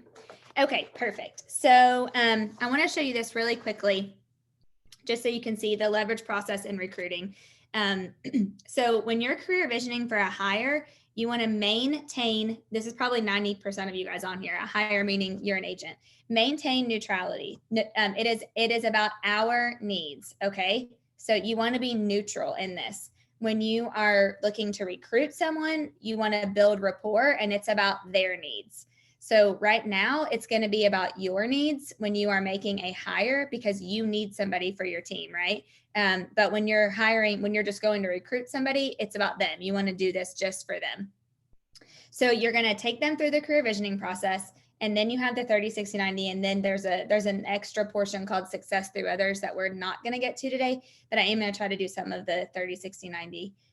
Okay, now I have the live part with Stephanie, but I want to pause. Any questions or ahas? I would love to hear feedback and ahas from you guys so I don't have to talk the whole time.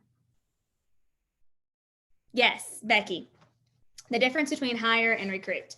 A lot of people will use the KPA to build their downline inside of Keller Williams, meaning they'll have friends at other offices and they'll say, hey, we got this great assessment that's specific just for realtors. And I would love to give it to you. And to be honest, to let you guys in on a little secret, as an OP and a team leader, a lot of times with recruits, we'll say, hey, there's this assessment that it's perfectly made for real estate agents. It's going to help you grow your business. It's $250 to take it, but I want to give it to you for free. And so I'd love to take it and I'd love to take you through that process. That is basically so you can get to know people better. You can also do that when you're bench building too. When you think about it for hiring, when you're using it for hiring, that's when you want to be selfish and you want to see if they're a fit for your organization because you may be hiring them to your team. Megan, the answer is I'm hoping yes. I'm waiting to make sure that I'm allowed to share from KWRI. So I am recording just in case. Yes, you're welcome. Becky, does that help? Okay, perfect. That's a great question. Any other questions or ahas from that part? I know that's kind of a lot, but that sets the stage for everything that we're going to do moving forward and for the live walkthroughs. Dana, quick question. When you talk about bench building, yes, how do you go, like if you were like, for example, with a team leader, right? If you're bench building for team leader role, if you've already got team leaders in place, how do you go about that process of bench building? What does that look like? What's the conversation look like? Great question, Tom. So I'll tell you what I do. I just say, hey, every great business person always wants talent in their world, and I'm just looking to get to know some more talented people. And I would love the opportunity to take you through the career visioning process just to get to know you a little bit better. And if I ever have any opportunities open up, or if you ever are looking to do something different, then we've already kind of got that step out of the way. And I just want to get to know you better. And I do that a lot, really, to be honest, especially in my role in the region, because I'm constantly looking for team leader talent for all 28 of our offices. And that's part of my role that Linda McKissick has tasked me with, is to build our bench. And so it's just getting in relationship to get to know them better is typically, does that help a little bit? Yeah, that's good. Yeah. Okay. Awesome. Yeah. And most of the time it's good just to get to know them, anyway. Yeah. You may not have something right now, but then you know that you already know whether they're a good fit or not, and whether you match with them. Right. But you're kind of upfront sharing with them, hey, right now I'm not hiring specifically for a role, but I'd love to get to know you better. Yep. I would just say I'm always, what I do say is we are always expanding our business opportunities, and we're just always looking to get into business with talent. And so I would love to just get to know you a little bit better. Got it. And then, with the KPA, at what point do you do the KPA? So are you doing that after like an initial 30-minute interview just to see if there's even a fit, and then you do the KPA? Yep. So typically I would get a resume, and then I would do a phone call with them, or you could meet with them. You could do an in-person or a phone call or a Zoom.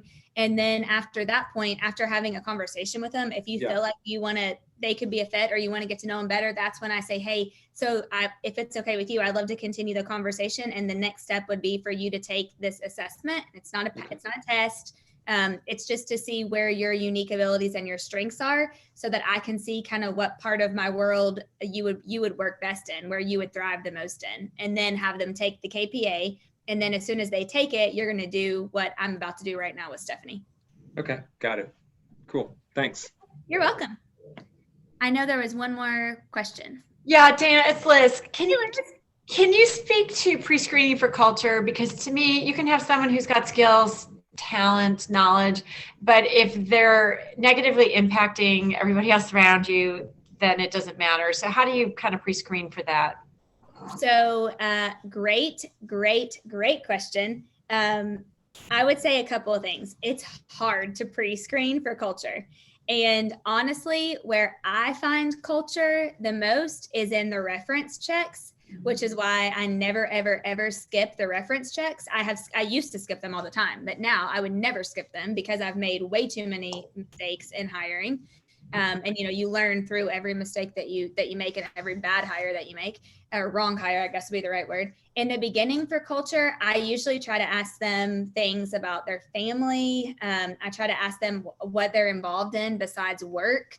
Because sometimes they'll tell you like, oh, I serve on the board of da da da da da. I kind of try to get a sense of like, are they a member of other groups, of other things? If it's like just them and they're very individualized, and that usually is kind of a sign for me that they're not around a lot of people. So there could be a cultural red flag. But it's very hard to pre-screen for culture, honestly. Yeah. And I straight ask that in reference checks. And we're not going to get deep into reference checks today. But there's a whole list of questions that you ask on the reference checks. But I usually say in there, like on a scale of 1 to 10, how would you rank them on culture? Like how would their coworkers rank them on culture, or the people that are around them? Because you'll usually get it then. But that's a good question, Liz, because it's a hard one to discover whether they're a gossip or not, or whether they are, different other cultural negatives, I guess would be the best thing. So asking questions, ask as many questions as you can. Okay. Thank you. Yeah, it seems like the easiest thing to conceal in the process. It is. Yes, absolutely. Yes. And go ahead. That also depends on what other company's culture is.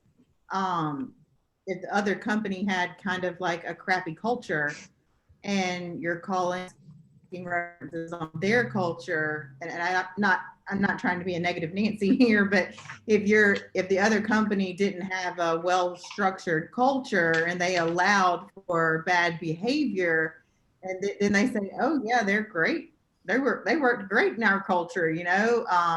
Yep. So you got to be careful there. My background was head of HR for a company as well. And so we had certain questions that we probed for culture type questioning through the interview process, which helped. And it was more not on the lines of where they came from, but how they responded to other people's actions that were presented to them in a work, and that allowed for us to understand how they would wrap their arms around a culture that we were placing them in. Yep. Is that Miranda? Just some food for thought. Was that Miranda? Yes, it is. Okay, thank you for sharing. Okay. Yes, ma'am. So yes, you just made me think of a great point too. A lot of times, Liz, you can provide, like, I will show people throughout the process the Y4C2TEs, or you can tell them a little bit about our culture, about how our company is God family business. And you can usually kind of gauge a little bit of a reaction around that with people in the beginning. And you just kind of have to watch for the signs, or watch for their body language, or watch for their emotional facial expressions when you go through some of those things. And I can usually tell, this may be not to be from a judgmental place, but if they kind of light up when you're talking about those things, versus if they may like shrink back when you're talking about those things, then that's always a little bit of a sign for me as well. Now, I'm not going to, not hire somebody because of their religious beliefs, obviously. However, we are a God family business company. And so that's an important part of our culture. So Miranda made a really great point. I think you have to define what your culture is, and for your specific market center, and then get their feedback and kind of watch them also. Don, were you going to add something? I just think, and this is a hard one to gauge, but people who come into an organization and once inside rely on having all the information, and or that their worth in the organization is how much they've tied themselves to other people because of their ability to give out the information. Yep. Those people are generally the kind of poison pill that causes problems in your organization. Yep, I totally agree with that, 100%. And honestly, we've all had them. I mean, we can all probably think of somebody. And the other thing I will say before we move on from this is, our culture can change people. So I always went by the model and the motto of judge us by who we keep, not who we take. Because as a leader, if I take someone and they end up not being a good cultural fit, I will and have released their license, and or release them from our team. And I'm not afraid to do so in any way, shape, or form, because one bad apple will ruin the bunch. At the same time, and some of you Lexington people will know this, and he would totally not even care if I shared this, but I'll never forget when I very first started as a team leader, and I recruited a guy named Jason Priest to our office. And he was from Remax. He was with an agent with me at Remax. And I got so much slack. People were calling me saying, I can't believe you brought him to our office, and he always has a bad attitude, and blah, blah, blah, blah. And ended up, I actually had a conversation with him and said, hey, I really want you to be here, because I knew him on a personal level, and he was not a bad person. I mean, he was actually is a fantastic person. He just kind of had a little bit of a bad, rap. I don't know why people thought that way. But anyway, and so him coming into our culture, we had a great culture at the time, and he changed. He became like our first technology chair when Keller Williams started rolling out technology. He was super involved. He was on the ALC every year. He was training. He had an open door policy. He helped a ton of people grow their business. I mean, really, our culture changed the perspective of how other agents viewed him when he came on. And so I would just challenge you to think about that with your own teams and your own organizations. You're going to create the culture. And so don't let people judge you by who you take. Let them judge you by who you keep, because there's no quicker way to lose respect as a leader than to keep somebody who isn't of culture. And we all know that everybody talks about those leaders who keep people who are not of culture. And so you just have to, if you're going to take them, you have to be willing to let your culture change them. And if it doesn't, you have to be willing to let them go. Thank you. You're Hey, welcome. Dana, Yes. so I had a question about, I was told that, as far as like the personality, behavior, and thinking, that if you find an assistant that is willing, that will share their entire day in very in graphic detail, make up their bed, and they hate clutter. Those were the three things that that I was told by a coach that you can look for, and you got a good. Is that a good assessment of personality, behavior, and thinking? Milton, I think that that's awesome in the sense of figuring out people's habits. I mean, I know a lot of genius people who only start their day by making their bed, and I know a lot of genius people who don't make their bed in the morning. But yes, I think you're onto something in the sense of that digging into people's habits is a really, really good thing, because that's going to show up whether they're going to have good habits in your business or not, and whether they're going to keep organized in their business. Now, some people, and again, it's role specific. So if you're hiring a director of ops and their life is a disaster, and their house is a disaster, and their car is a disaster, and they don't, like I see Jillian shaking her head, because chances are then they're going to make your business a disaster, when really you may have the personality that you need them to clean you up and make you like organized and all of those type things. So I think it's going to depend on the role for sure. But I do think that you bring up a great point on digging into someone's habits, 100% for sure. Yes. Any other thoughts and or questions? Okay, perfect. Okay, so we already kind of a little bit talked about that part. As a market center, what you may be looking for as an agent, this is the new 7th level chart. And you guys will get a copy of that, but most of you pretty much know what roles you're looking to hire. So I'm going to kind of skip through that part. Actually, I do want to make this part. The more time you spend with a candidate, the more they trust you, and the more they trust you, the more they tell you. And that is a very, very, very true point. You have to think about that. When you're spending time with somebody, they trust you more. And a lot of people won't tell you stuff until they trust you. So you've got to make them feel comfortable.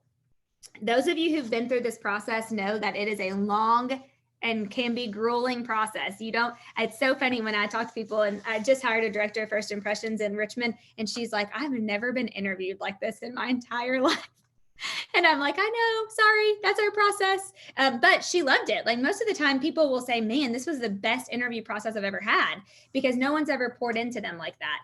We aren't going to necessarily go probably the full time for time's sake, but I'm going to get pretty much into it. But the process should be that you could validate someone's KPA and take them through the thought process in one meeting, which would take you 2 hours. I sometimes break that up and do 3 separate meetings. I do the verification first, and then in a second meeting, I do the thought process. And then in a third meeting, I do their life story and motivational. So kind of depends on your time frame. I've done them both in one day, the first 2. So you'll kind of get to walk through that. This kind of takes you step by step. So here are the 3 truths. Number 1, if you don't follow the process before you hire, you'll end up following it after. Meaning you'll let someone go and you'll be so frustrated that you'll have to do it. It's so much better to follow the process before. And that way you can prolong the time it takes to see if they're a match or not, because then you're figuring that out while they're in the role. The second truth is a great process will both reveal the talent and build the relationship. If you don't have a process, then you're going to have to rely on your genius or your luck or your intuition and or trial and error. And we all know that sometimes those aren't right. And then the third truth is a great process is the sum of its parts. So if you have a great process, but you don't follow it, then really there's no use in even using it to begin with. So just remember this too. This is actually from Gary Keller. In a multi-step hiring process, entrepreneurs are often tempted to skip a step or to abbreviate a step. And we're not talking about hiring anyone. We're talking about actually taking them through a career visioning process where they are envisioning their future career, either with you or without you, depending on how that goes. So just remember, the behavior and the thinking are what you're trying to get in the job fit verification part of things, and those are hardwired, right? They can't usually be trained.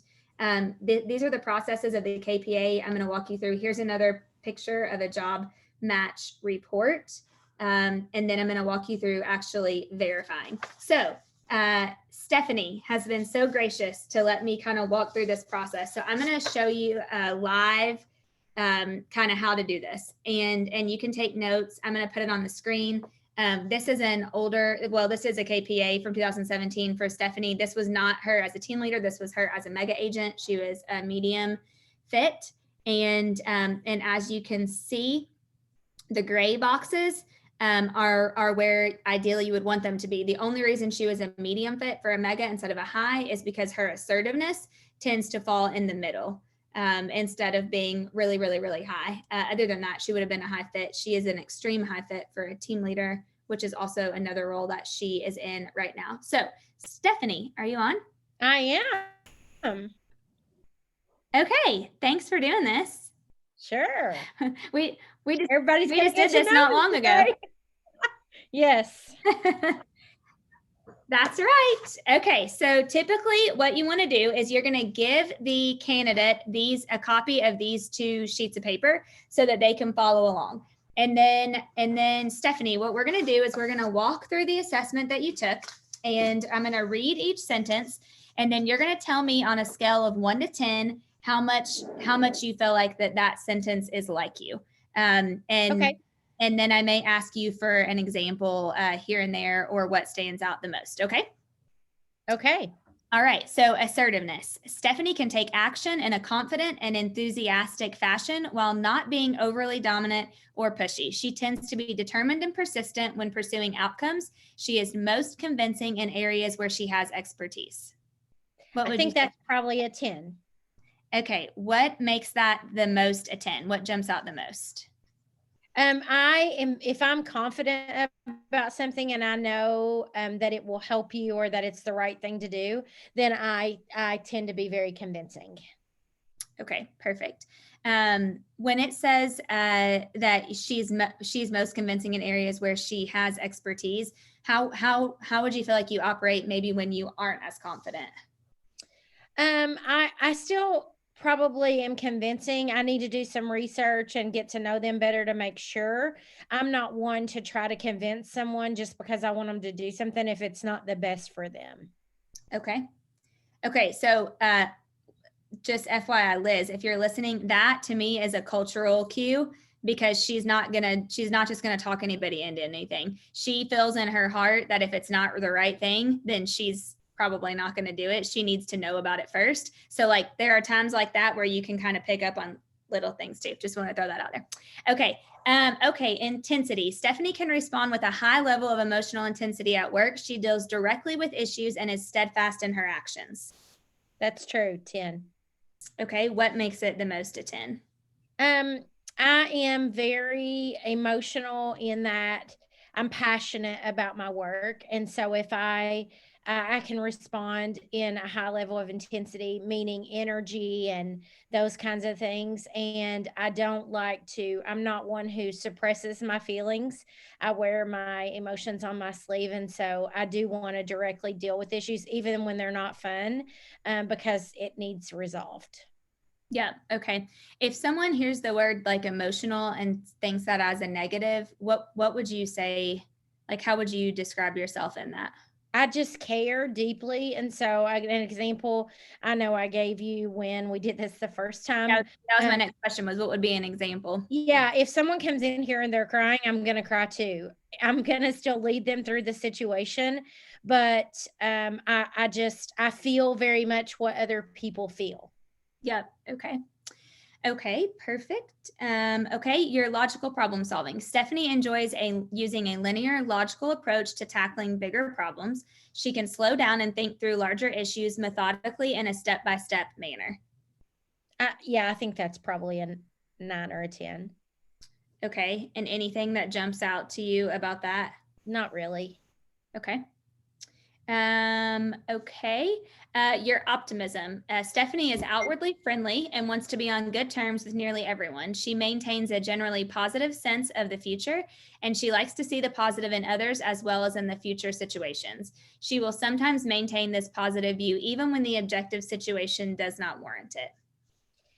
That's a 10. I am a positive, upbeat person, and I struggle with dealing with others who aren't. So that's why I like to see the positive in others, because I, in the past, have been around people who kind of have a victim mentality, and it bothers me.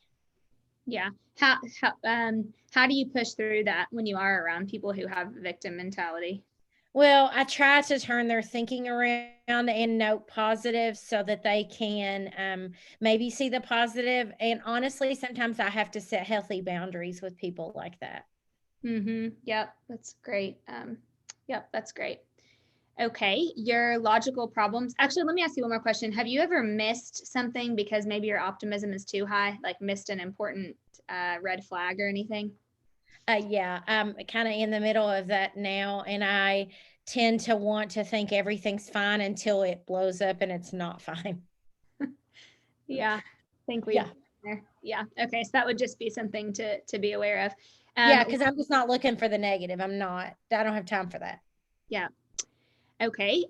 So break script really fast. That would be something I would write down in my notes, that obviously it has happened to her, and maybe dig a little bit deeper, just to see how she's overcome that or how she's pushed through it, since she isn't actively looking for the negative.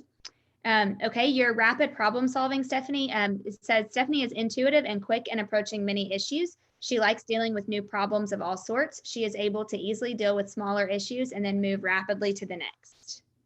That's a 10. I akin this to being a mega agent in transactions. You know, if I have to renegotiate an appraisal and do an inspection agreement, I just want to knock all those things out to move on to service new people. Okay. Yep. Okay. Perfect. Okay.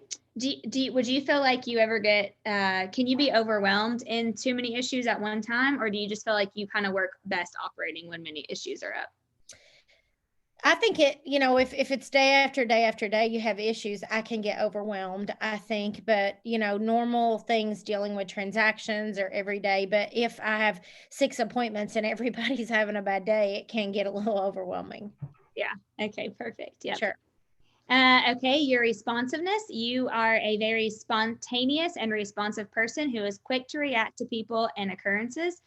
She pushes to take action immediately and can become frustrated with slow moving people or processes. So I think that's probably an 8 or a 9. And the reason is certain parts of my life, I'm not spontaneous. I prefer to plan.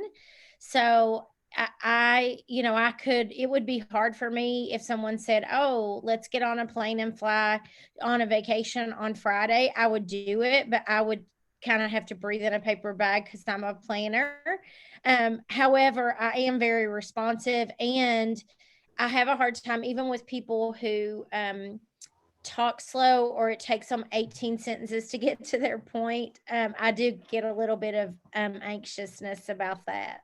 Okay, let me ask you a question. Would you say when it comes to just your business, take out like your personal life of someone saying go on a trip, are you spontaneous in business decisions? I guess yes, although I do want to know the facts and ponder.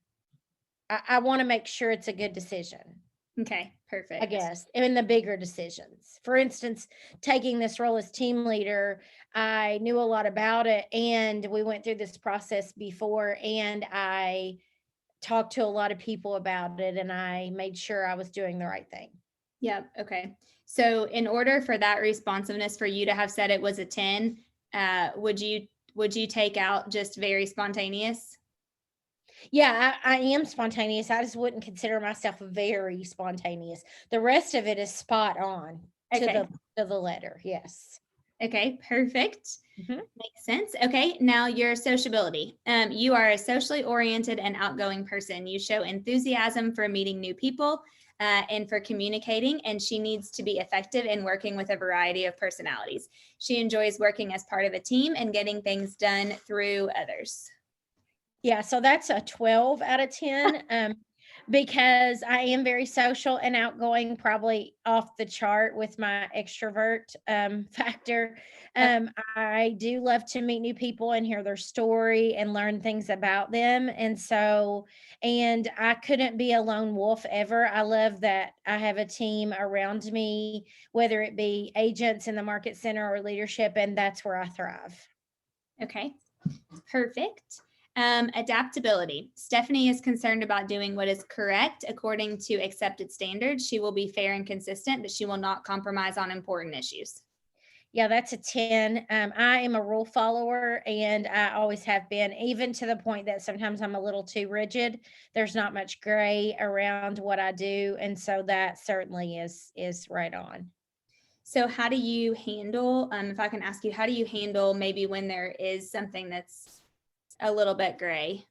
If you're very Yeah, I'm trying to learn better how to deal with that. If it's something that's skirting around ethics, I still really don't do well with it. I do realize there are multiple ways to, as my grandmother would say, skin a cat. And so I am trying to understand that people can be gray and it's still okay. Okay. Yep. So time out real quick. I would make a note. Like I am writing down it like notes on what she's saying and her numbers, which you would do on the KPA. I would make a note there. Actually, I did make a note, not much in the gray area. And so I would make a note that because sometimes there just is, now not in ethics, of course, but in real estate transactions or in running a market center, there may be a time. A perfect example would be maybe someone's trying to build their team and they're not following it exactly by the MREA and they're wanting to do something a little bit different. So there may be a little bit of gray.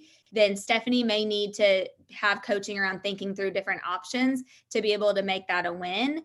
If and only if she were to get stuck in it not being as black and white. So And that doesn't bother me necessarily unless I know it's going to hurt them tremendously. Right. So that kind of gray, when you say that adaptability, I immediately think of values and ethics. I don't think of you could write a contract can be written different ways. And as long as it's not hurting anyone and it's legal, that's fine. I'm okay with that kind of gray. Yep, perfect. That makes a lot of sense. So see, even just talking out loud and digging a little bit deeper will get you usually where you need to be. Structure. Stephanie values the support of an established job structure. She seeks to be proficient and cooperative and to meet performance demands. She is receptive to rules and procedures, but she also seeks reasonable latitude and the freedom to develop some of her own methods. Yeah, that's a 10. I'd like to know what's expected. I like to know the rules to play by. I'm very goal oriented and I just want to know what it is I need to achieve to be successful in the role I'm in. Perfect. Yep. Okay, perfect. That helps. On your spatial visualization, Stephanie prefers tasks that don't involve visualizing complex systems with multiple variables or moving parts. Tasks such as visualizing structural, construction, engineering, and other spatial requirements will generally not be her strengths. That's very true. I could never be anyone's admin and solve complicated problems. That's not my gig. Yep. Okay. And then your vocabulary. You can readily understand most concepts in the workplace. She is interested in learning and new ideas. She retains information and is able to use learned ideas to solve new problems. She has the ability to pick up on some nuance of communication. I think that's absolutely true. I'd say that's a 10. I am very learning based. Sometimes my job gets in the way of my learning, I say, which is funny. Sometimes I'd rather just read a book all day and not work. So I do like that. And I've learned, I think over time with the nuance of communication, I've through training learned a lot more about how people communicate and what they're trying to say that they're not really saying. Yep. Perfect. Okay. Okay, so those were your behavior and thinking traits. And now we're going to go to your operating style and kind of run through those. And so we'll just do the same thing. Stephanie, I'll read you the paragraph and then tell me on a 1 to 10 how much you think it's like you. And then anything that really jumps out that you're like, okay, that is spot on me. Okay. We're going to start with communication. Stephanie has good persuasive potential, particularly in situations that require her to make emotional connections with people.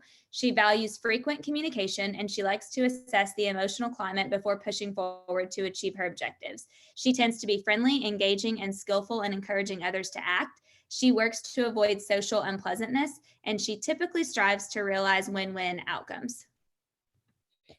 I would say that's a 10. And one of the big things, and I mentioned it before, I do like to emotionally connect with people, and I do emotionally connect with them on a high level, whether their emotions sad or happy or excited. I connect with them in that way very much.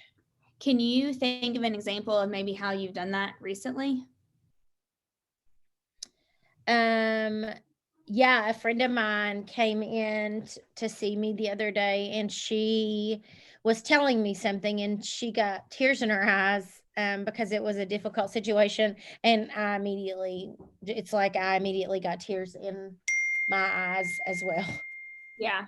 Okay. So you're really you're really feeling their pain. Okay. Yeah. Decision making. Stephanie is fairly assertive and action oriented, and she has confidence in her ability to make decisions in areas of experience and training. Because she is upbeat and determined, she is not unduly discouraged by normal setbacks or routine implementation difficulties. She acts most assuredly when she has delegated authority and a good grasp of issues. Because she prefers to avoid the potential for risk and controversy, she strives to ensure the support of others before making critical decisions. And that's a 10. And that's what I was just referring to. When I took this role as team leader, I did ensure the support of others in making my decision. So I have certain people I go to for certain things. Okay, I was going to say, tell me what that means. So you asked people close to you what they thought about it? Yeah, in the questions, and if they thought what parts of my personality or would be helpful, what parts would be detrimental. I just try to get a good grasp of everything from a 30,000-foot view, because I tend to get really excited about opportunity, and I wanted to be sure it was right. Yep. Okay, perfect. That's really good to know. Okay, now we're going to talk about your ideal environment. Stephanie enjoys performing a variety of tasks and tackling new projects in a socially dynamic setting. She does not mind interruptions and changes of pace. She finds socially active and change-oriented environments most rewarding. She resists solitude and repetitive work, and she welcomes the opportunity to capitalize on her people skills and aptitude for multitasking. Because she is somewhat impatient and restless with inactivity, she may benefit from new projects to keep her focused during slow periods. She is receptive to an imposed structure, but she likes some degree of latitude and flexibility to organize and manage responsibilities on her own. Yes, I would say that's a 10. I typically can get back on pace if I'm interrupted. And I said before, I don't really like solitude, which is funny because I'm single and I live alone, but that's why I have a dog. Because I don't like being alone, really. I guess I'd rather be talking to someone. Yeah. How do you work? How do you get stuff done when people are around all the time? Or what do you do to get stuff done if people sometimes I have to shut my door if it's something I need to really focus. And I have a list of just priorities, especially with being new to the role that I am accomplishing. And I look at that list every morning and think about what I need to accomplish for that day. Yep. Okay, perfect. Your ideal supervisor. I know we talked about this because you haven't had a supervisor in many, many, many years. Yes. Stephanie appreciates frequent interaction with her supervisor and an open forum to discuss her ideas. Stephanie's ideal supervisor is responsive to her need for recognition and rewards associated with her results and natural people skills. She seeks timely responses to her concerns, and she may become impatient with a pattern of delayed decision-making or inaction. That's a 12. because I do want to discuss my ideas and I get really excited when I have ideas. And so I need someone who's receptive to that. I also very much, if I've worked hard and I've achieved something, I want people to know it. Yep. I think that's a lot of us, very much so. Do you know, curious, what your love language is? Personal touch is probably up there pretty high, and acts of service. Acts of service is what I kind of thought. Acts of service or Yeah. words of affirmation. Okay. And then your team dynamics. Stephanie places a priority on building positive social relationships and achieving goals with and through others. She is at home in team-oriented situations where she can play a key role in facilitating results. She has good aptitude for friendly persuasion and team building. She takes time to get to know coworkers and professional associates on a personal basis. Being enthusiastic and energetic, she often can inspire others to participate in projects or to make commitments. Because she tends to be emotionally invested in her work, she may be offended by strong criticism or rejection of her views.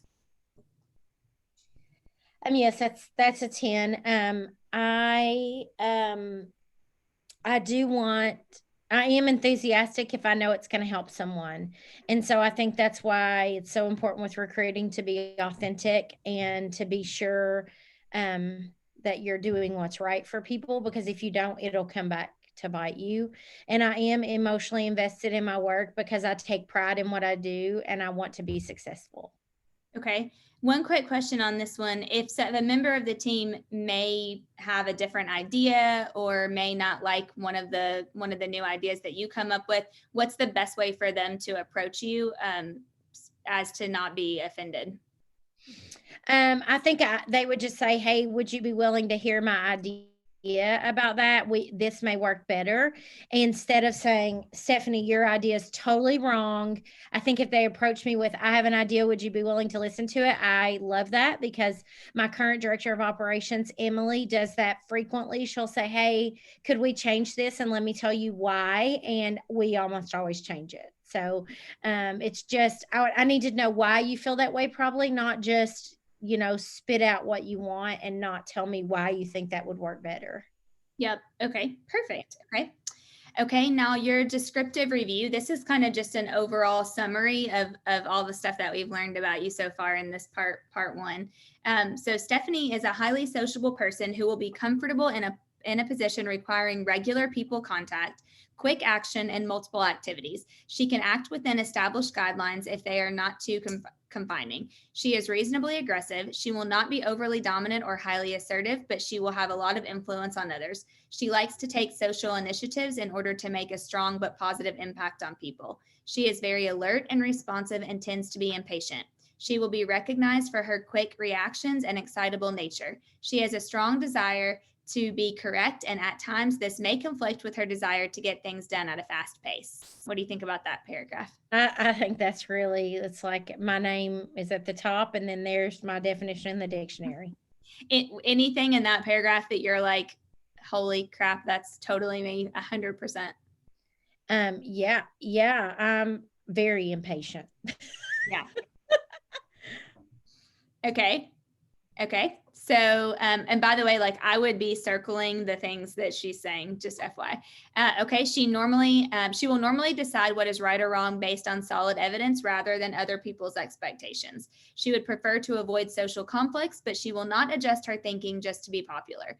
She enjoys a work situation that is fairly well structured and predictable. She can be highly efficient with job responsibilities that fall into familiar systems or routines. She will be more comfortable leading a team effort rather than employing a direction or authoritative management style. Her sociability will be her dominant trait and her leadership style. Yep. I think that's dead on too. Okay, Stephanie is outgoing and versatile in her interpersonal relationships. Many people will see her as an interesting, friendly, and enjoyable person with whom to work or associate. She maintains a positive, forward-looking attitude in most circumstances. When frustrated, she responds with a high level of emotional intensity. She deals directly with problems and is steadfast in her drive to identify solutions. She solves problems quickly and likes to have multiple problems and challenges at work. She is also able to think through larger, more complex problems when necessary. Yeah, I think that's true. And what stands out to me is having multiple problems and challenges. The busier I am, the better I thrive. Okay. Okay. Yeah. So the more I have on my plate, tend to get it done. If I'm not busy and I have till Friday to get something done, I'll wait till Friday to get it done. But if it has to be done today, I'll get it done today. Okay. That's a great example. Okay. Yeah. So Stephanie, now that we've now that we've finished through your behavioral traits and your operating style, on a scale of 1 to 10, how accurate would you say that the assessment was about you? It's a 10. Okay. Yeah. And anything that really stood, like out of all the things, what stood out the most that you felt like it just nailed you in? That I'm just sociable and I need to be around people, and that I like working through other people. I don't want to be anyone's boss. I want to work with people and through them. Okay. Was there anything in the report that that you may feel like that just kind of wasn't like me? I just don't know how spontaneous I am. I really don't. Okay. Okay. Perfect. Okay. Maybe I'm more so than sometimes we don't perceive ourselves a certain way and others do. I don't know. I just don't. If I were describing myself, I wouldn't use that adjective. Okay. Okay. Perfect. Okay, guys. So that's validating a KPA. Thank you, Stephanie. I'm not done with you yet, so don't go anywhere, but hold on. But thank you for being vulnerable. Okay. Would love to hear thoughts or ahas and or questions. And also, did you feel like you learned about Stephanie?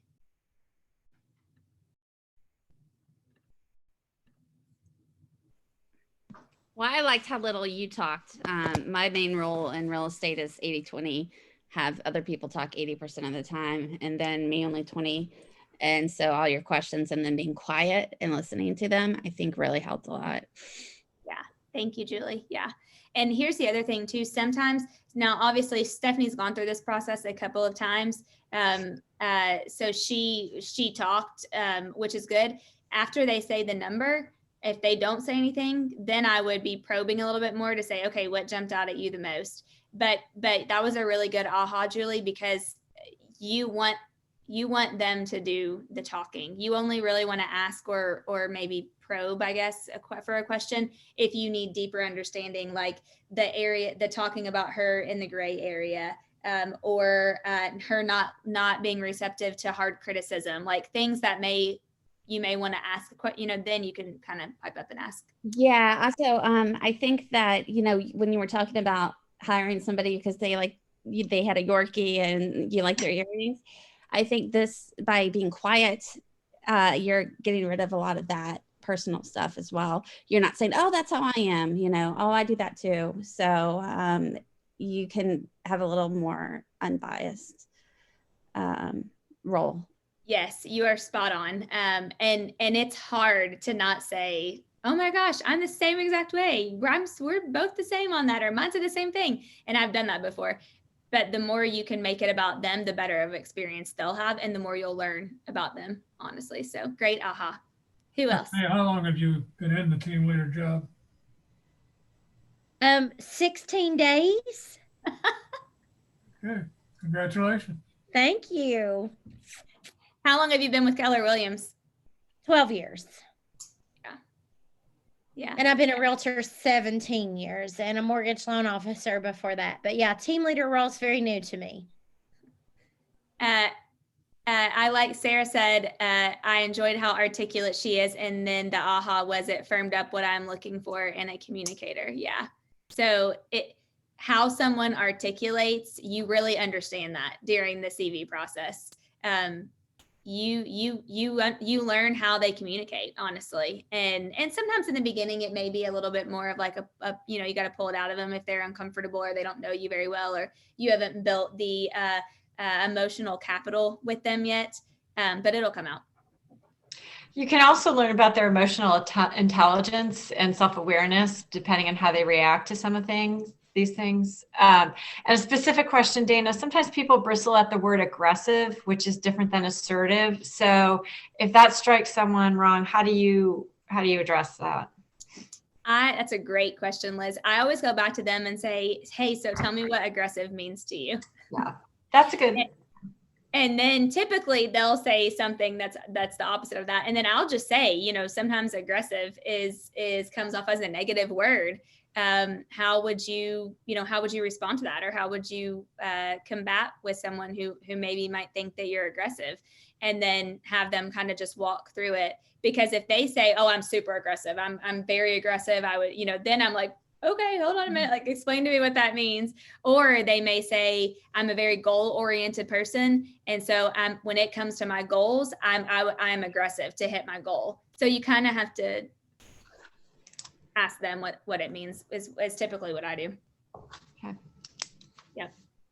Any other? Do you typically give them a copy of some version of the report? Like I know right now when I'm doing KPAs, I'm getting the huge 50-page packet. So which report do you give them to follow along? Because I know you're not giving them that 50-page packet. Great question.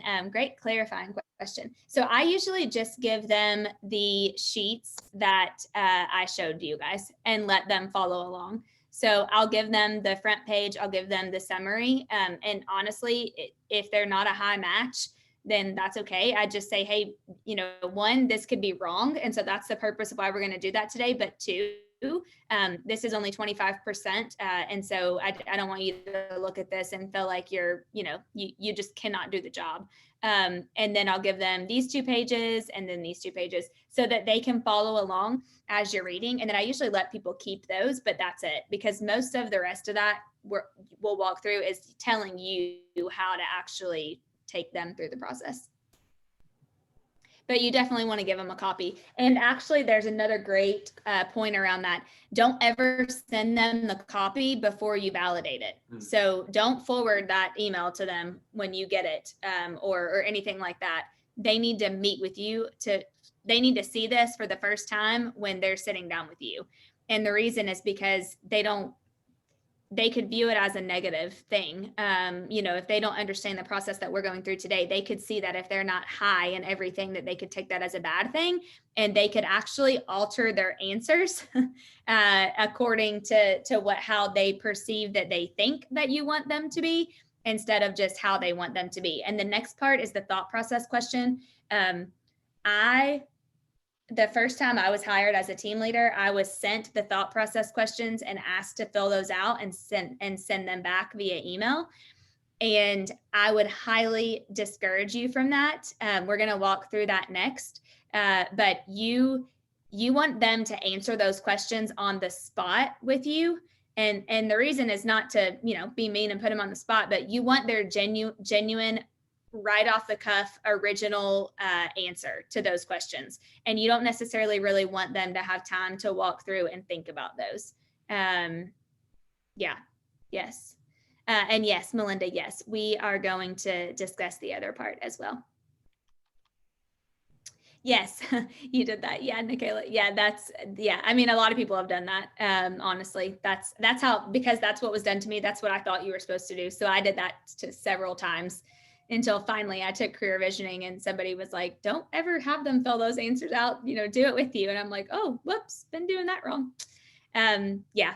So, okay, now we're going to enter into the thought process question interview. So this is where you're really trying to understand how they think. And then this is the biggest part where you can find out about their culture. So back to Liz's original question. And sometimes you kind of have to pull it out. But you should be able to get some good parts through that. So what I normally do is this tells you in the KPA how to prepare for this. So you're going to review the questions for the thought process interview. With open-ended questions, the conversation can go in many directions. Be prepared to ask great questions, listen, and analyze.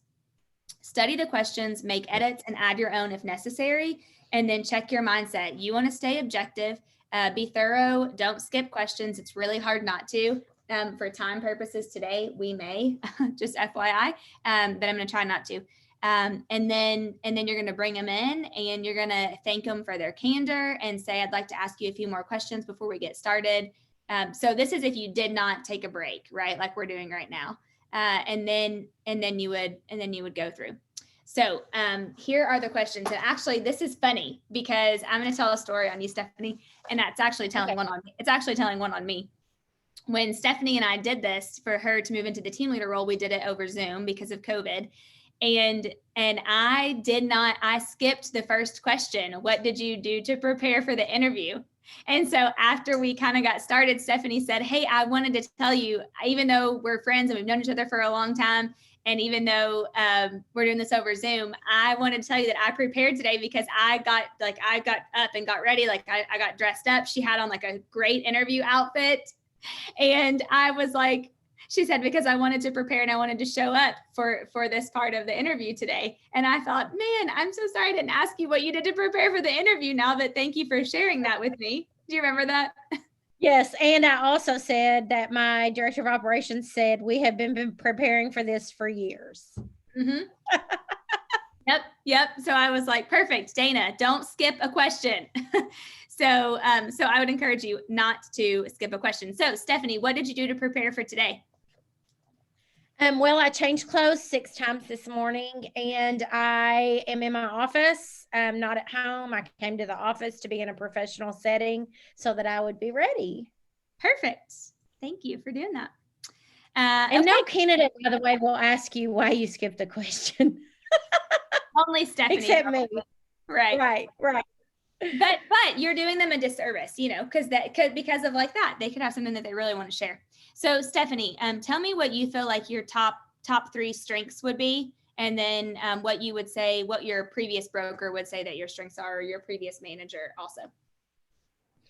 I think that I am, it's funny. I didn't have trouble with this the first time, and today I am. It's because I have an audience.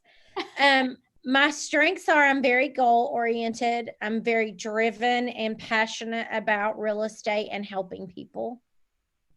Yep, perfect. And I think my previous broker would say the same, that I'm very caring, that I care about my clients and I do what's best for them. Okay. Anything else? I think my people skills are a strength. Totally agree. I can talk to like this chair I'm sitting in. Yep, totally agree. Okay, now on the flip side, what about your weaknesses? What would you say would be a couple of your weaknesses, or maybe your? Well, I think sometimes I care too much and I get wrapped up in other people's emotions a little bit. Sometimes it's hard for me to separate that, and I do worry about what other people think, and so that's probably a weakness. And I sometimes react a little too passionately. Okay. Can you think of a time or a situation where maybe you have reacted too passionately? Yeah, so I had a realtor who yelled at my director of operations one time, and it was totally uncalled for. My director of operations was trying to help her through she was the buyer's agent and she had not had many deals, and you just don't treat the people in my world badly. And so I kind of let her have it that day because she hurt Emily, and it was not something that should have been done. Yeah. Okay, good example. Any other weakness you can think about? No, I don't think so. Okay. Can you think of a time? I want to make sure that if we end up working together and we come to a win-win, that you're trained really well, and that's something that's super important to me. So can you think of a couple of instances where you have been trained really well? Yeah, I think that a lot of my time at Keller Williams, I've been trained well. I like knowing what I'm supposed to do, and if I do those things, that I'll be successful. Because a lot of that in this role is subjective, I think. And so I think that I have a high level of if I have a high level of respect for someone and they tell me something, I don't question it. I just take that as knowledge and consider that they're training me. Okay. Any sort of other training that you've received, maybe even or coaching? Yeah, I have a coach, and she and I have a very good relationship. And I do what she tells me, and I listen to her because she has a track record and she's never steered me wrong. And so I know that if she's telling me something, it's important. Okay. Okay. What about on the flip side? Can you think of a time where you've been trained poorly? Yeah, when I first started doing mortgages, I was not trained very well. It was kind of, you did it, you just figured it out. I don't, it was just, and then it took me a while and I self-trained. And then I think just not having clear expectations is something that I would consider poor training. And I have actually been guilty of that as a leader. Okay. Okay. So clear expectations are important to you. Would you say that's because you're so goal oriented? It is. Okay. And I want to please, I want to know that my leader is happy with me. And so if I don't know what makes them happy, I can't make sure that I'm doing that. Okay. Pause. As her leader, or as her what would be future leader, I would highlight that, because she said a couple of times that she likes recognition. If she hits the goal, she wants to be rewarded. She wants people to know. So when people start to say things over and over again, like those are usually a star or a highlight or a circle on my notes, so that as their future person leading them, I'm making sure that I go back and hit those things. Okay, Stephanie, can you think of a time where maybe you were managed really well? Yeah, I don't care to be micromanaged. If you tell me what to do, I'm gonna do it. And if I have questions, I'll ask. But I think anytime where I've just been kind of given my expectations and let go, that was fine. Okay. That's how I prefer to be managed. Okay. Yeah. Okay. And then have you had a time where maybe you were managed the opposite of that, or there was something that stuck out where you were managed poorly? Yeah, so it was in college, actually. I know I'm going way back, but I worked at a jewelry store, and my manager, anytime I would go to talk to a customer about an engagement ring or a large diamond, she would be over my shoulder, and I knew what I was supposed to be doing, but she didn't trust that I knew how to do that. And I just couldn't, I did not like that situation at all. Mm-hmm. Did you feel like you couldn't perform because she was there, or what? Yeah, it's like she took over. She Yeah. wouldn't let me work, and I just didn't feel like I could be successful. Yeah, I think that goes back to something that we learned in your KPA, where when you have the confidence, then you can go and persuade. So in that situation, you knew what you were selling and you felt confident about it, and you could have persuaded them, but she was kind of overstepping. Right, and it bothered me. Okay. Okay. Kind of switching gears, how do you motivate yourself to do things really well that you don't like to do? Well, it depends on what it is, I guess. If it's something I need to do, I hunker down and do it. If it's an important task, like I don't necessarily like calling someone and telling them that the house they're buying appraised for $35,000 less than our offer, and it has to be resolved. And I know that I have to keep their best interest in mind and put my feelings aside. Yeah. Yeah. Okay. So you're more thinking about them than thinking about yourself and just knocking it out. Yeah, I think I have to. Because if I get caught up in, oh gosh, this is a difficult conversation, then I put it off and things just get worse. And then they text and say, have you heard anything? And that's the worst thing that you can do. Yeah, absolutely. Okay, I know that you are very goal oriented. How do you actually like to set goals? I like to, so this has changed recently, actually. I'm being coached a little differently now to set goals based on a 12-week time frame. And so I've recently just gone through and set my 12-week goals. Of course, some of that is based on the expectations of my job, and some are goals that I want to reach. And so I write them all down. I write down strategies on how I'm going to achieve them. And that's how I set goals. Okay. It's like my favorite thing to do. Do you keep them in front of you? Do you just already have them memorized? Do you look at them frequently? So I do know a lot of them. For instance, I know my unit goals. I know how many people to recruit. So those big rocks, I do know.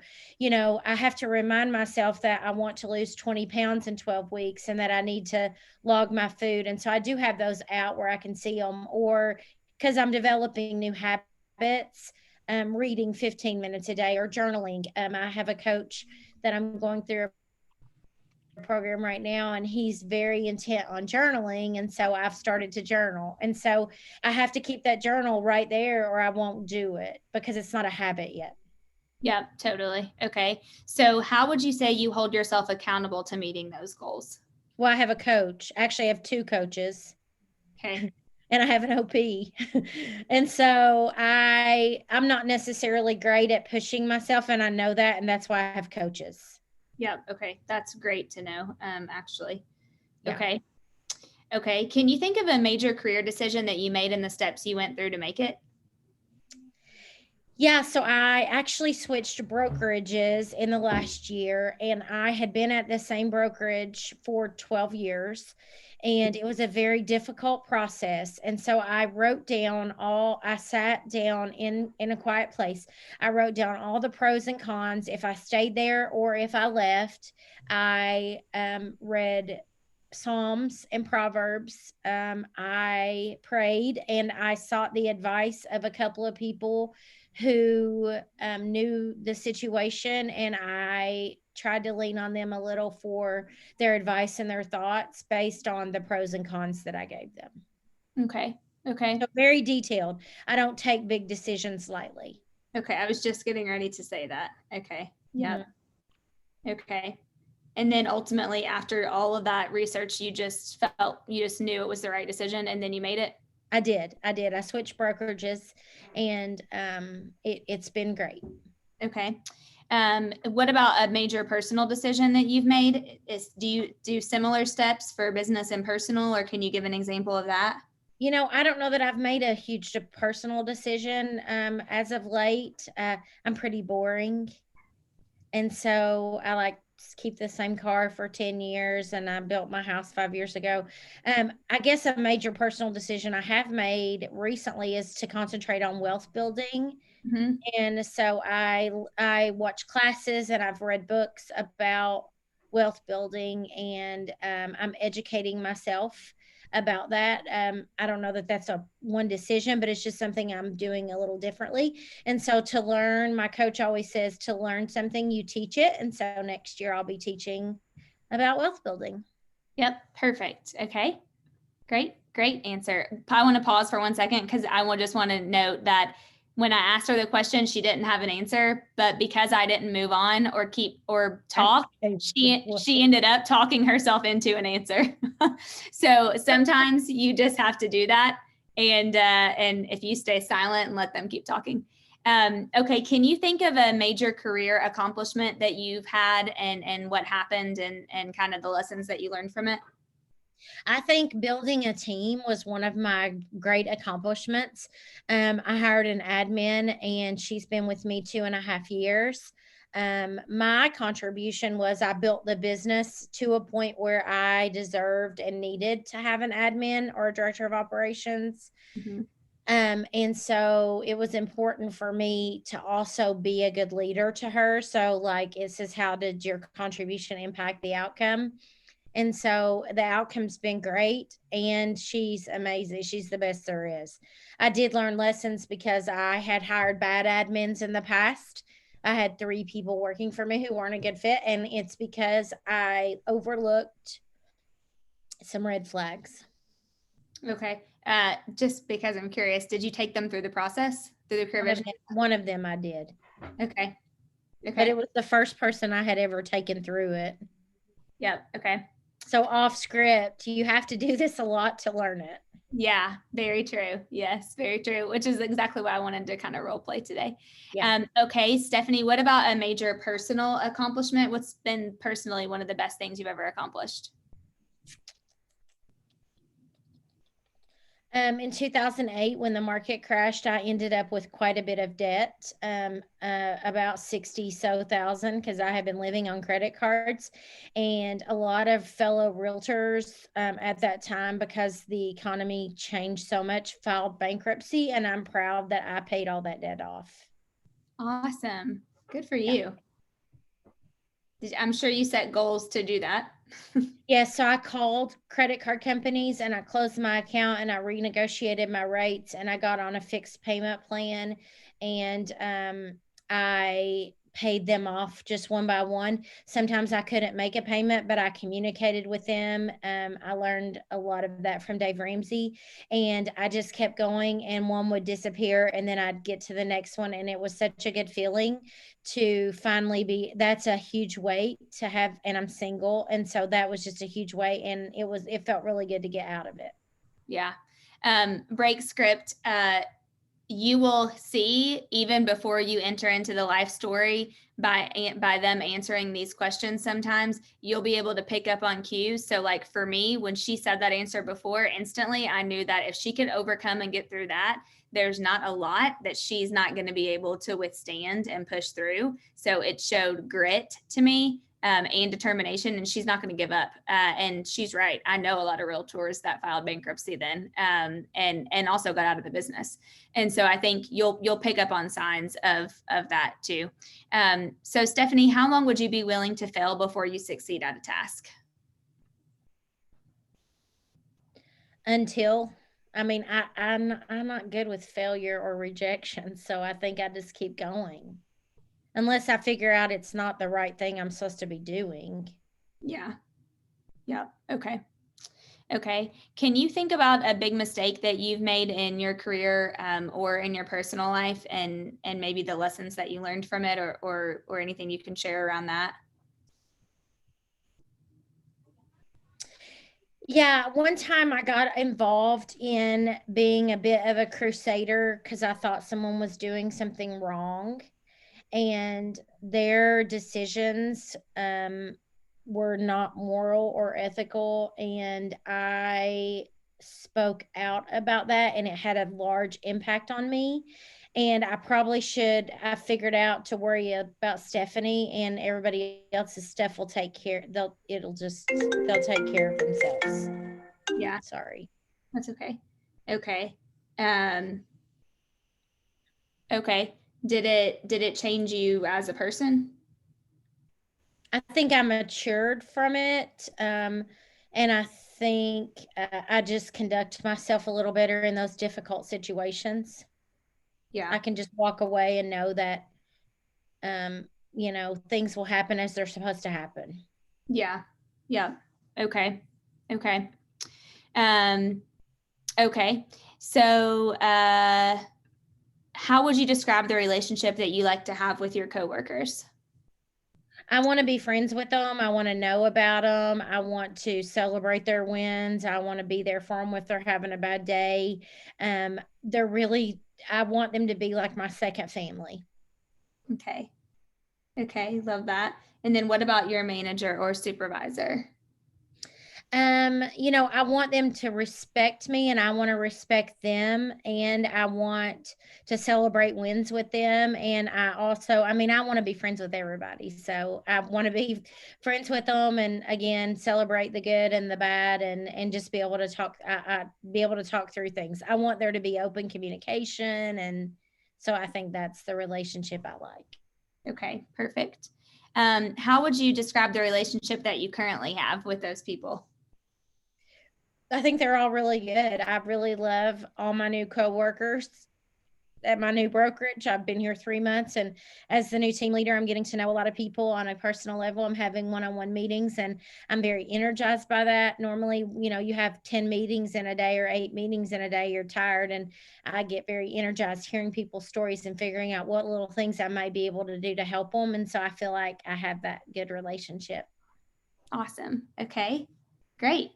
Okay, this one's usually kind of a tough one for people, but can you name a couple people who you most like, admire, and respect, and then just kind of why? What makes them special for you and deserves your respect?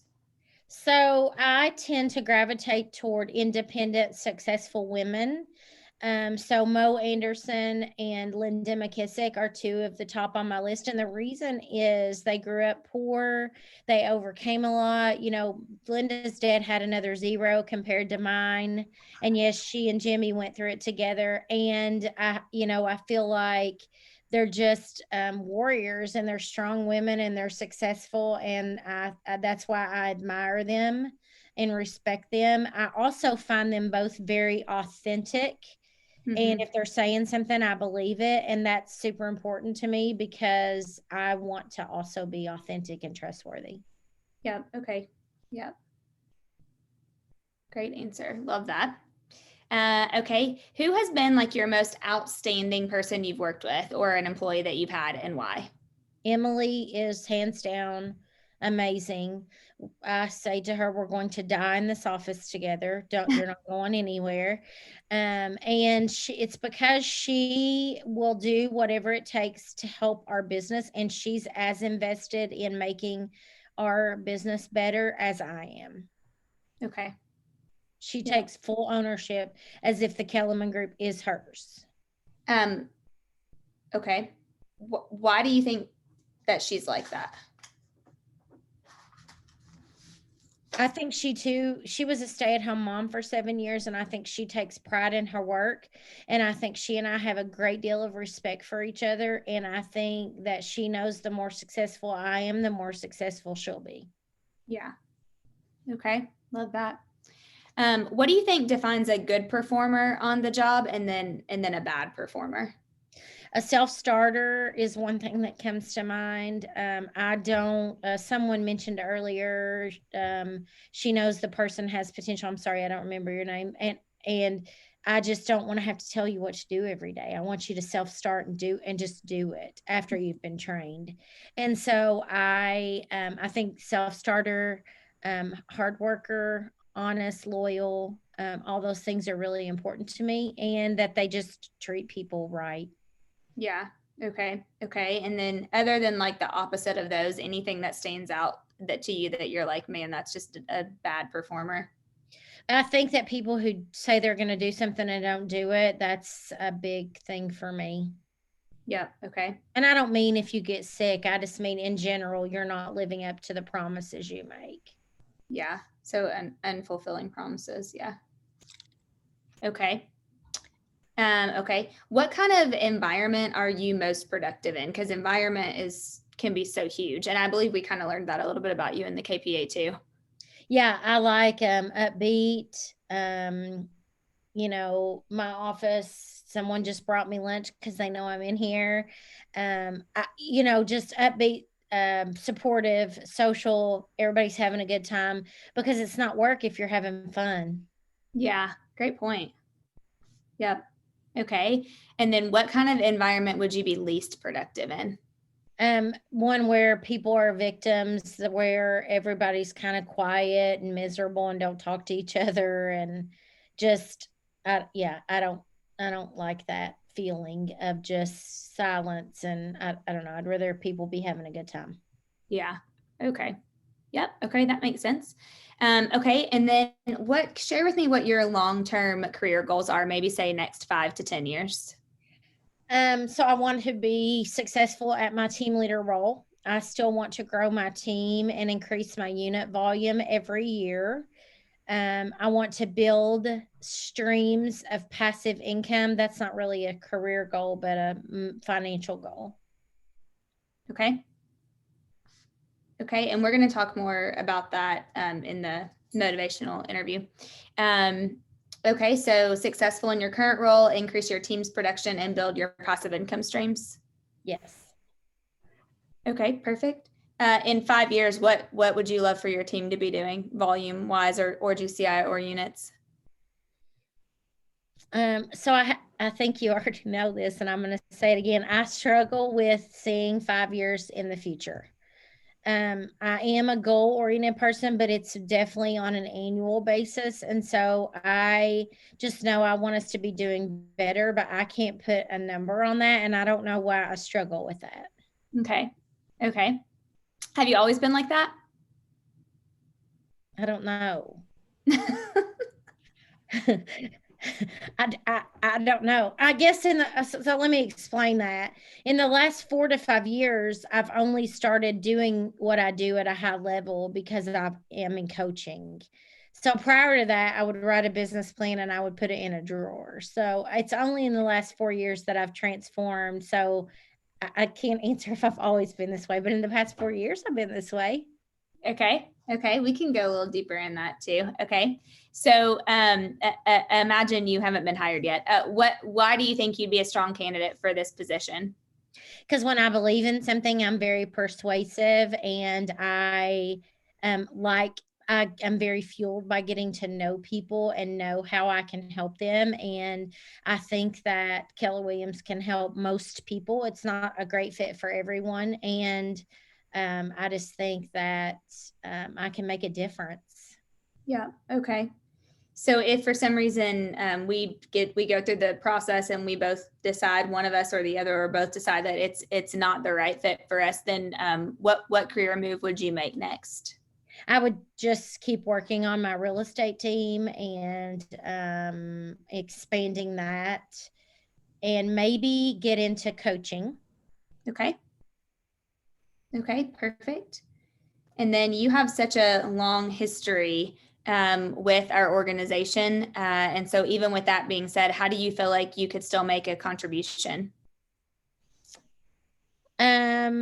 I think that the team leader is super important to the culture of an office. And I think that my energy and my positivity and doing what's right and being authentic will help the culture of our office. Okay, awesome.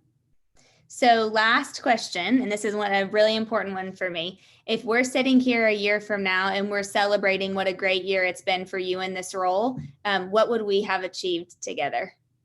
I would have met the goals that you've set for me, whatever those are, because at this point, right, I wouldn't know them. Sorry. Right. So I would have achieved the goals you set for me, and I would have seen our office grow, and I would potentially have helped us open another location. Awesome. Okay, perfect. Anything personally we would have achieved together that we would have helped you achieve together? I hope I get to travel a whole lot. Dang, COVID. Maybe I can go to see John Maxwell. That's right. Okay, perfect. I'm writing that down.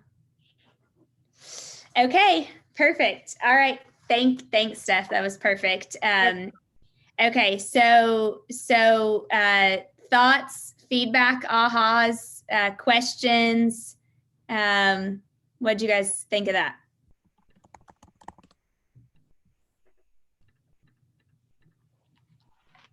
It is a process, isn't it?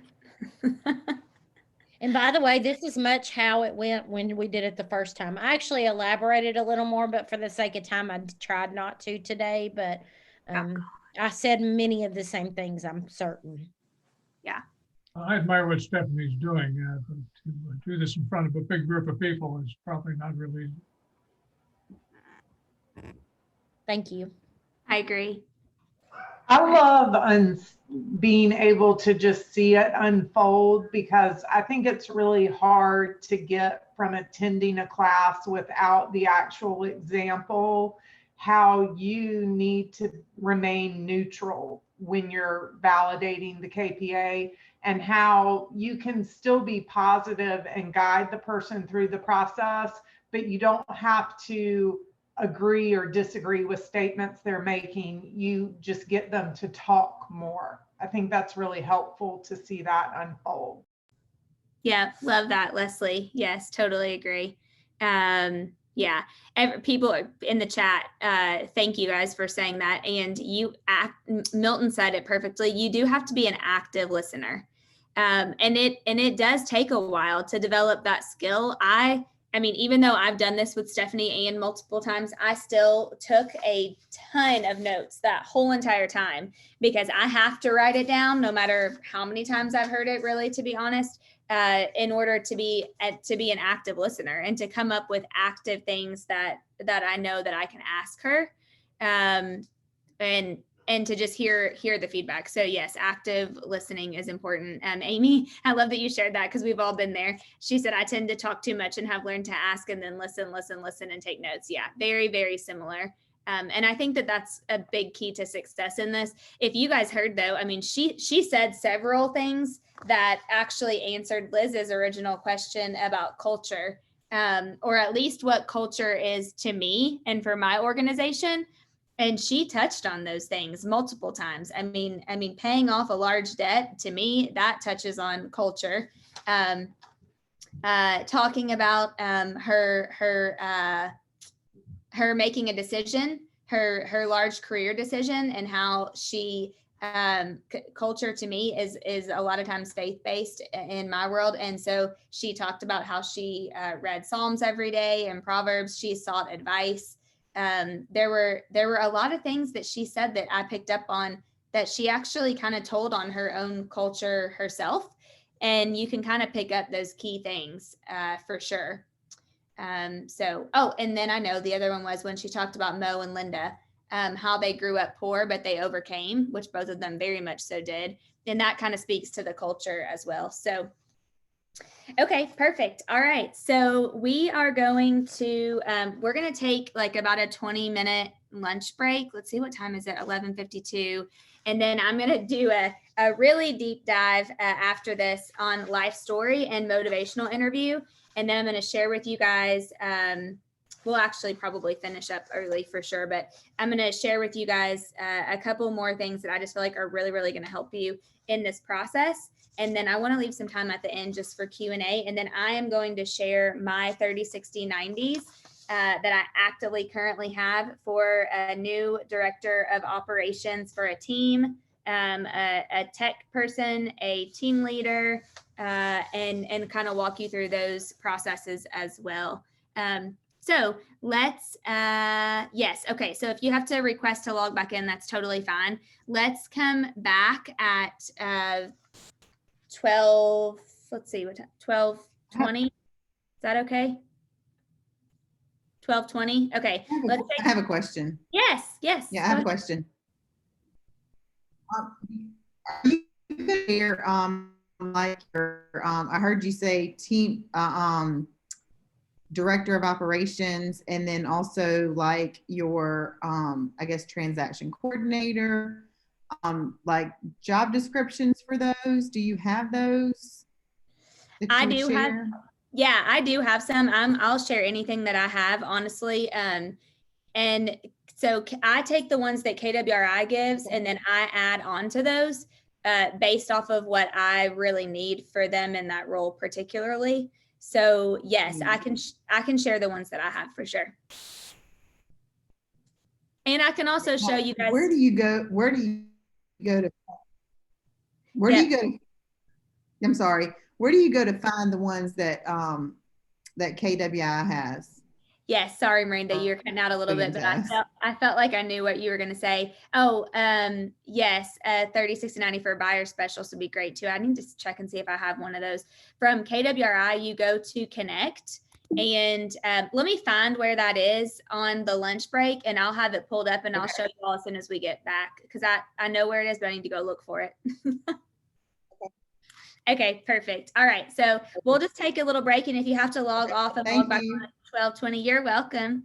That's fine too. And then we'll be right. We'll come back on at 12:20, and we'll do life story with Troy Marsh. So thank you all. See you at 12:20.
Okay, guys, we are going to, let me get a couple more people added to the room. I'm gonna wait for Troy to hop on, and then we're gonna get started. Hopefully you didn't eat carbs. I just had pickles, Stephanie. Stephanie and I are both currently obsessed with those little what do you even call them? Those Snaps. Snaps, yeah. The little snaps of the little bags of pickles. I ate one earlier when we first started. Did you? Yeah, I just had one of those and a little protein drink that Gary Keller got me turned on to. They're called Ripples. Oh, my lunch was similar to yours yesterday. It was tuna in a bag. That's pickle. usually my go-to the buffalo spicy tuna in the little pouch. I had lemon pepper and pickles and a grapefruit. Yep, love it. I've never. I don't lose weight eating that stuff. I'm never gonna lose any. Yeah. Tuna in a bag. What is tuna in a bag? That sounds disgusting. Oh no, it's so good, Tom. I'll have pouch. It's the pouch. I'll show you. Hold on, I have one. Do you have one? Yeah, they are my go-to. I eat that probably 5 days a week for lunch. One of those little buffalo spicy tunas, and usually I have the tuna. Is that high protein? Yeah, they are. Yeah, those Lemon sun-kissed. pepper, they're good. What are they called? Are Tuna creations? Star-kissed tuna creations. They're just at Kroger or That's so funny. If you like spicy, the buffalo, oh my gosh, it is so Really? good. The And you lemon have to cook pepper is them really or good just too. eat them right out of the bag? Eat it out of the bag. Oh, right. Okay. There you go. Who else? Somebody else tried to say they like them. I do, Ashley.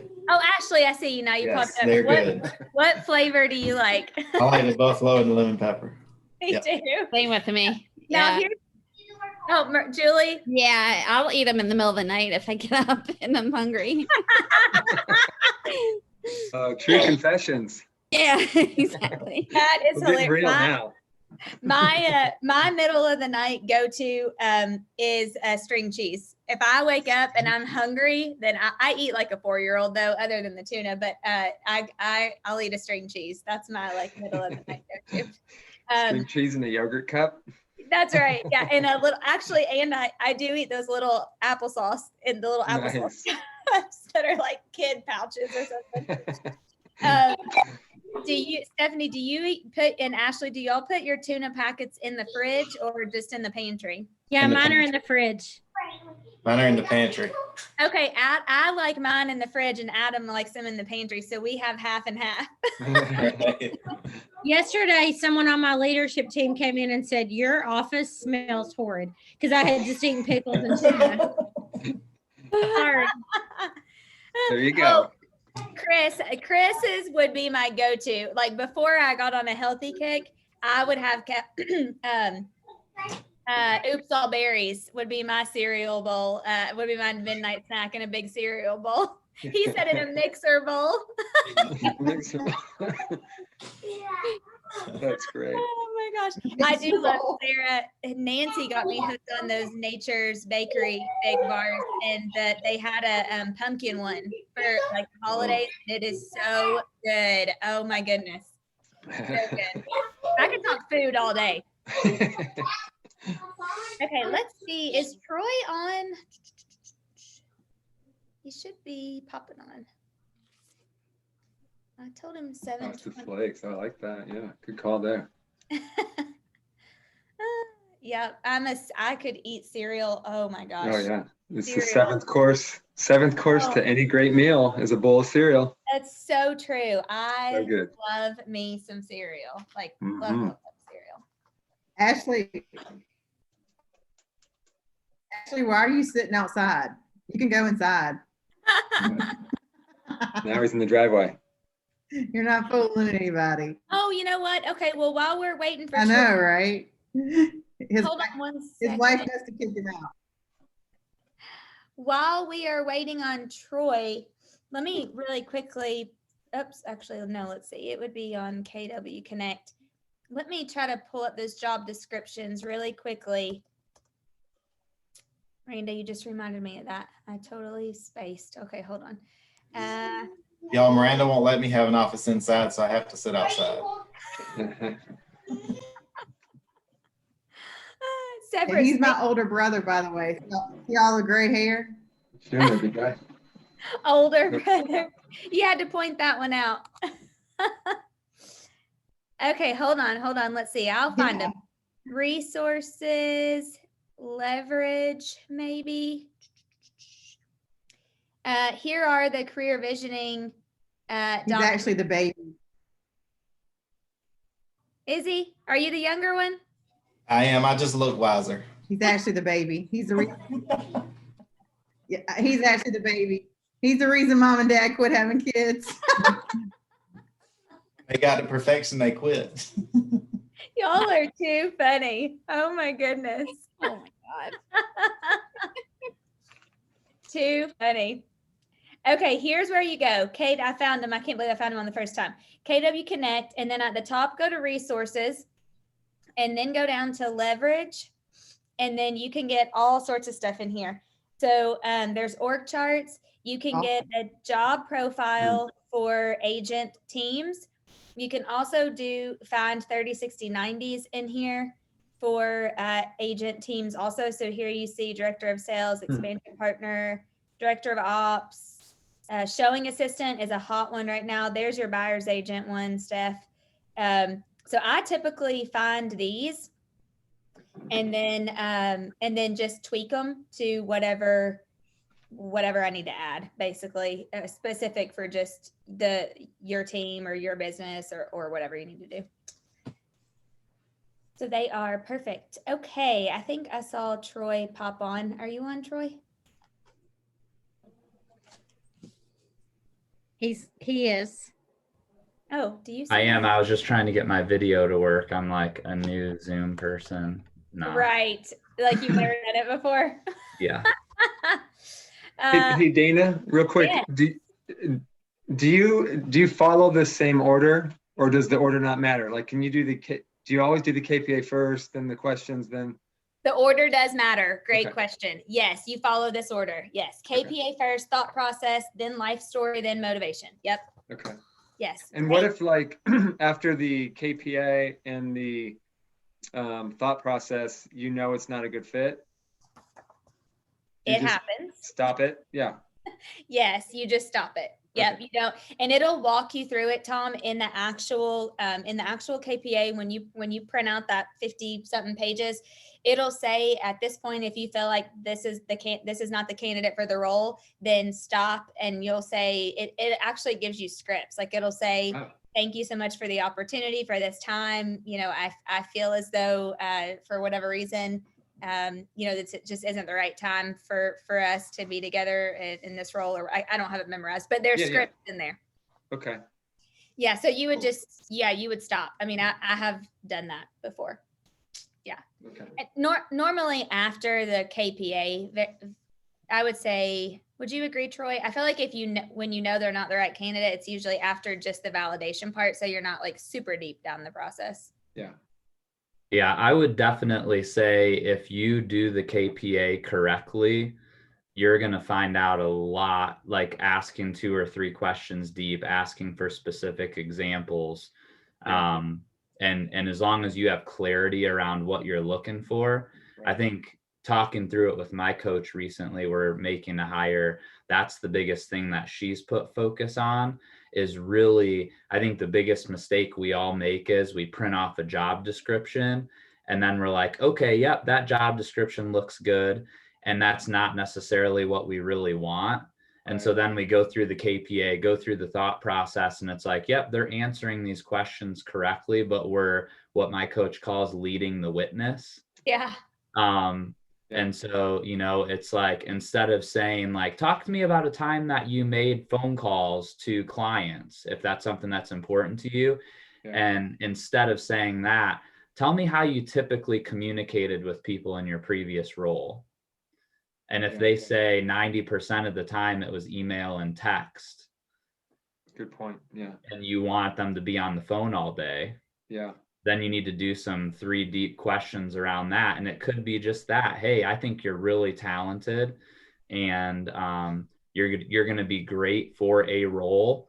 It's just not, this role isn't the right one. Is it okay if I keep your resume? And if something comes up that matches what your talents are and your desires, you know, would it be okay if I call you back then? Yeah. Yeah, that's actually perfect. That sounds great. That is. Do you ever try to recruit them instead, just as your downline? Yeah. Absolutely. Okay. Yes. If you think culturally they'd be a good fit, yeah, for sure. Wouldn't you agree, Troy? Yeah, the only thing that sucks, I don't know if any of them are on the call, but my best referring clients have all become agents. Another one just did last week, and I'm like, she's like, I'm so excited. I have 6 people that want to buy a house and I just got licensed. I'm like, yeah, those are 6 people you would have referred to me. So I'm Right. glad for my profit share, but I bet I better get out prospecting here. Yeah. Yeah. Find a new VIP. That's Good great. point. Yeah, Gotta absolutely. create a new database. Yes. But that would definitely be scarcity mindset to not encourage them to become an agent if that was what they Okay. wanted to do. So Okay. I agree. Yeah, for sure. Okay, so we are going to walk through the life story part of this interview. And so a couple of things you need to know about life story.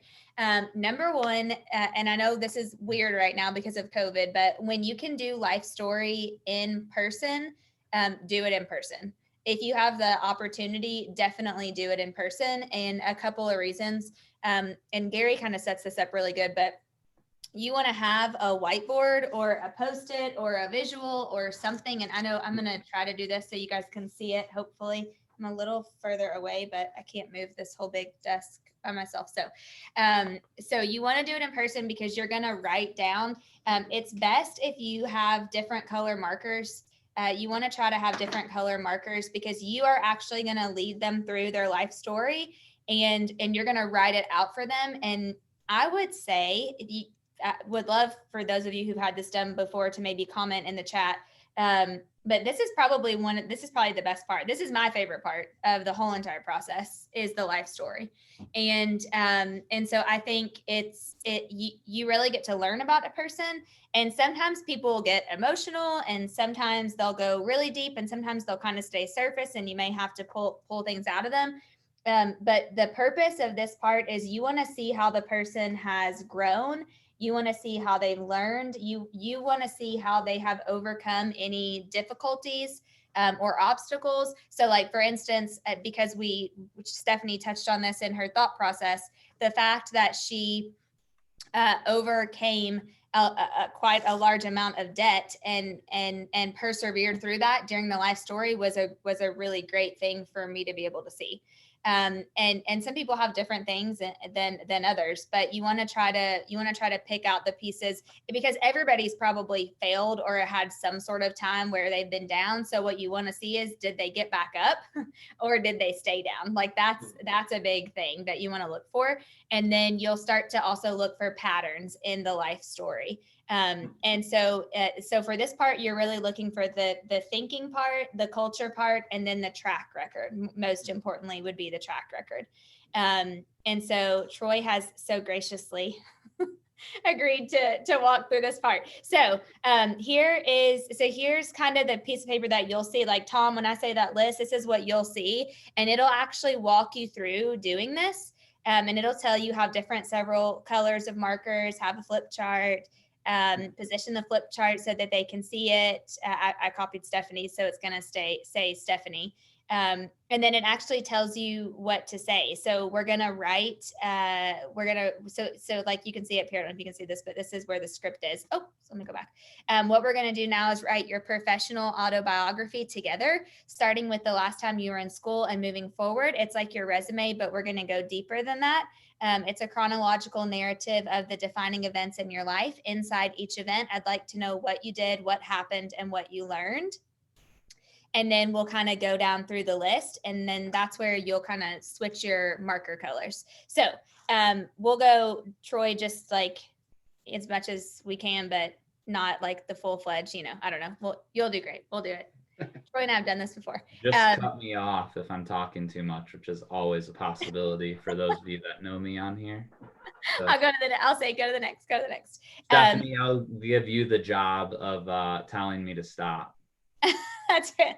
Yeah, Stephanie can be the stop talker person. Okay. Okay, so we'll get started. Okay, so can you guys actually I'll try to write. I mean, you might not be able to see it word for word, but no, there's no way you can see that. Can you? We can't see it. It's okay. Can't? Okay. I know. I wish I could move you for a little bit forward. Let me just try. No, not happening. Okay. It's okay. You'll get the gist. I'll try to scoot you over a little bit more to zoom in. Okay. So Troy, let's start with the first, I guess your last finished education would have been what and when? That would have been 2004. I got my bachelor's of science in meteorology. Okay. From Ohio State. I'm not even going to try to spell meteorology, so it's a good thing you guys can't see this far away. It might be fun to watch. You try. Let's call it weather. Weather. Thank you, Michelle. Yes. You're welcome. I got your back. Weather. Got it. Okay, perfect. Okay, so 2004, you graduated from Ohio State with a bachelor's of science in meteorology, which is awesome. So what happened kind of during that time frame, and maybe share some of your highs during then? Yeah, I would say the biggest thing I got from college, especially since I never worked a day in my degree field, was really just social skills. The biggest thing, the high was definitely the fun, for sure. I had lots of fun in college. But I would say what I learned most was how to interact with people that I didn't know. I mean, obviously, when you're in high school, you're with people that you've been in school with for a number of years. And so when I came to college, even now I look back on things that I did during that time and wonder, like I literally moved into an apartment with 4 guys that I had never met before the day that I showed up with my furniture. I would never want my kid to do that, and I would probably never do that now, but for some reason at the time, I remember not even thinking twice about it. So I think it was just learning how to create relationships with people that you don't know. I was kind of shy before, and then I also became a server at a restaurant during college. That was my job, and that's where I met the guy that introduced me to real estate. Okay. So highs were definitely the fun. Got introduced to real estate. Yeah. I think college teaches you critical thinking also, which is very valuable in life. Okay. Any lows during that time?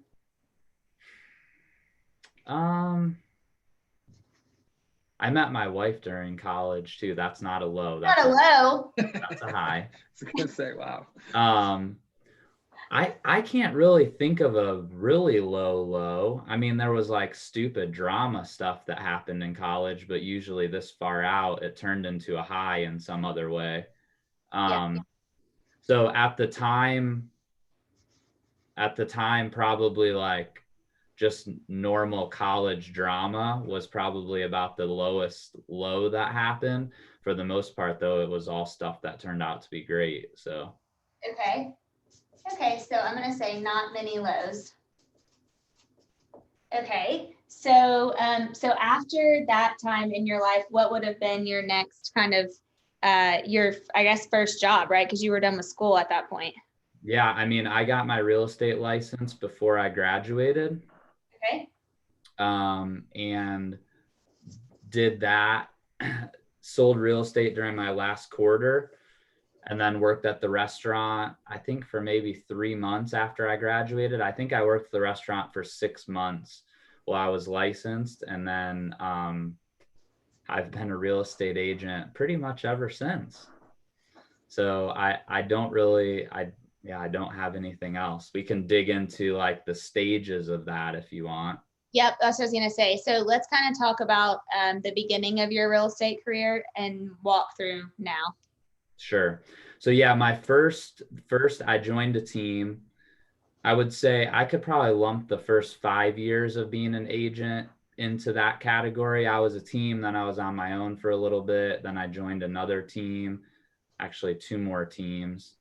So I would say that time in my life was very much around learning the business and then also growing up. I mean, I got my license when I was 22 years old, 3 days after I turned 22, I think I passed my test. So Ashley was 1 year younger than me, so she was still in school. You know, we were literally growing up during that time. Okay. So learning how to be a professional, competing in an industry where I was definitely the very slim minority in terms of my age, and I looked 10 years younger than I really was. So Yep. Any big wins or highs from that time frame, like 2004 to 2009-ish? absolutely a ton. I think the biggest, well, a couple. So the first one was being able to quit the serving job. Okay. So meaning that I was doing real estate full time. I think too many people hold on to that second job for too long and it holds them back. But I was used to living on 20 grand a year, so I didn't have to sell very many houses. And then I think I remember the year coming to Keller Williams was a huge one because of the education piece, but that happened. I was at Remax for 9 months and then came to Keller Williams. So I think the education piece and growing my mindset around having a business instead of a job. Yeah. And I think a lot of that happened over that time period. The last team I was on really helped that as well. I saw what was possible. And I remember it was probably 2008 going into 2009 was the first year I remember specifically having like 16 clients like at the very beginning of the year that I knew would close and the year hadn't even started yet. And so that was like, I always, whenever I'm coaching or telling my story, I always talk about that. The feeling of knowing that my pipeline was full going into a year. And then that was the year I sold 42 buyer sides. Okay. Yeah.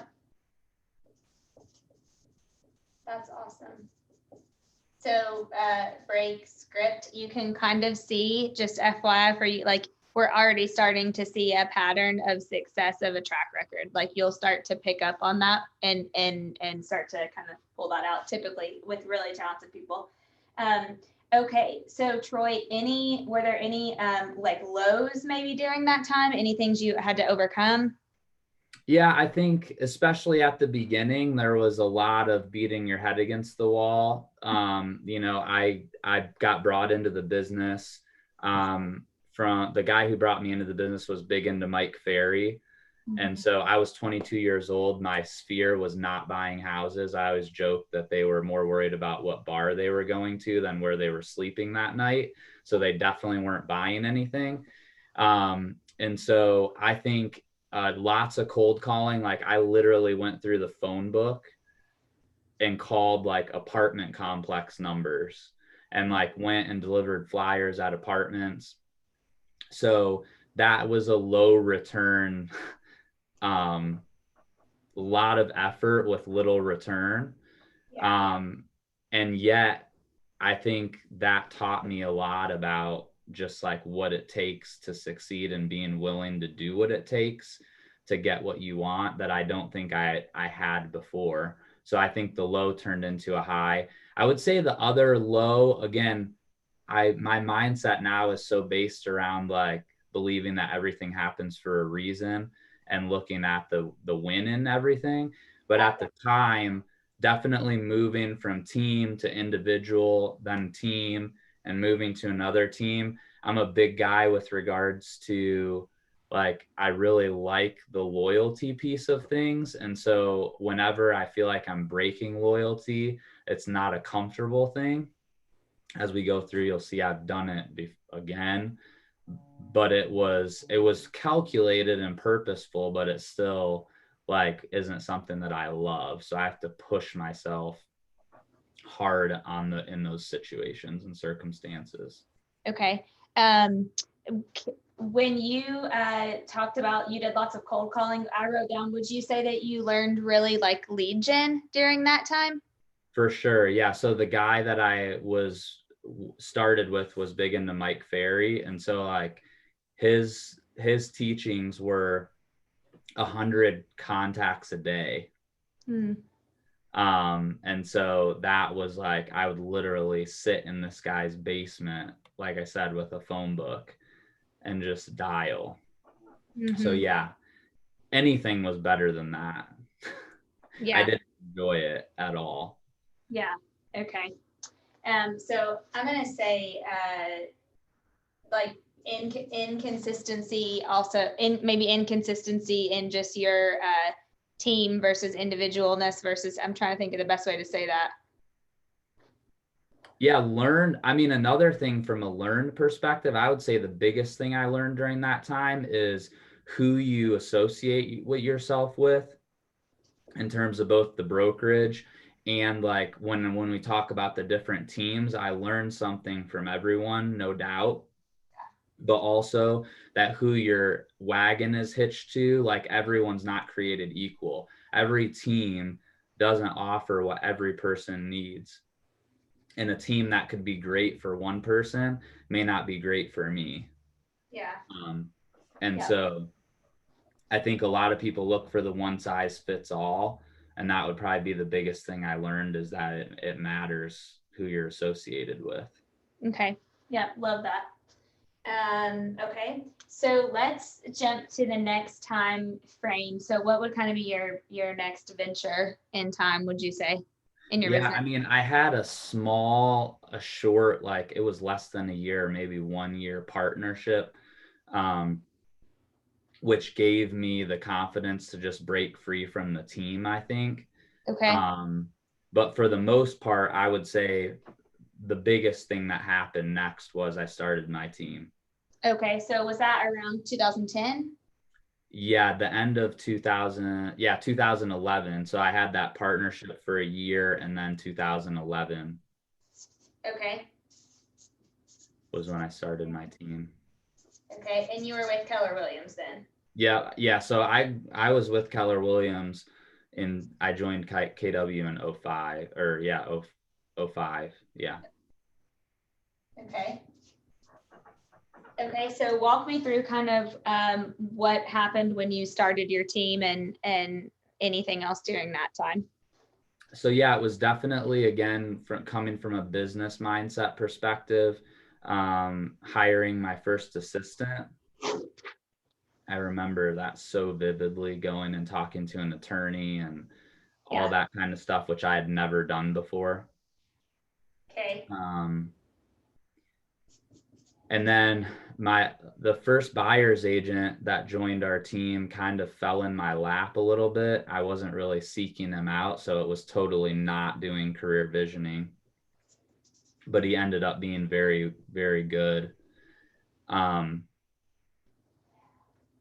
I was very intentional about having the admin, and I think that was from both being at Keller Williams and seeing other people succeed that way, and then also from being on a team. I feel like having seen what I thought were great ways to run a business, and then seeing what I thought were not great ways to run a business, helped me recognize that having an admin was really the only way, after having just sold like 42 homes on my own, all buyers, which that was in 2009, when there were 25,000 homes on the market in Columbus. So you could go out 7 times with a buyer and look at 10 houses each time and still have houses to look at. it made me realize you have to have the leverage. Yeah. So getting the assistant right away was important. And then that was also when my first son was born that year as well, in 2011. Okay. And so that was also part of it as well, just having that leverage to be able to spend time with family.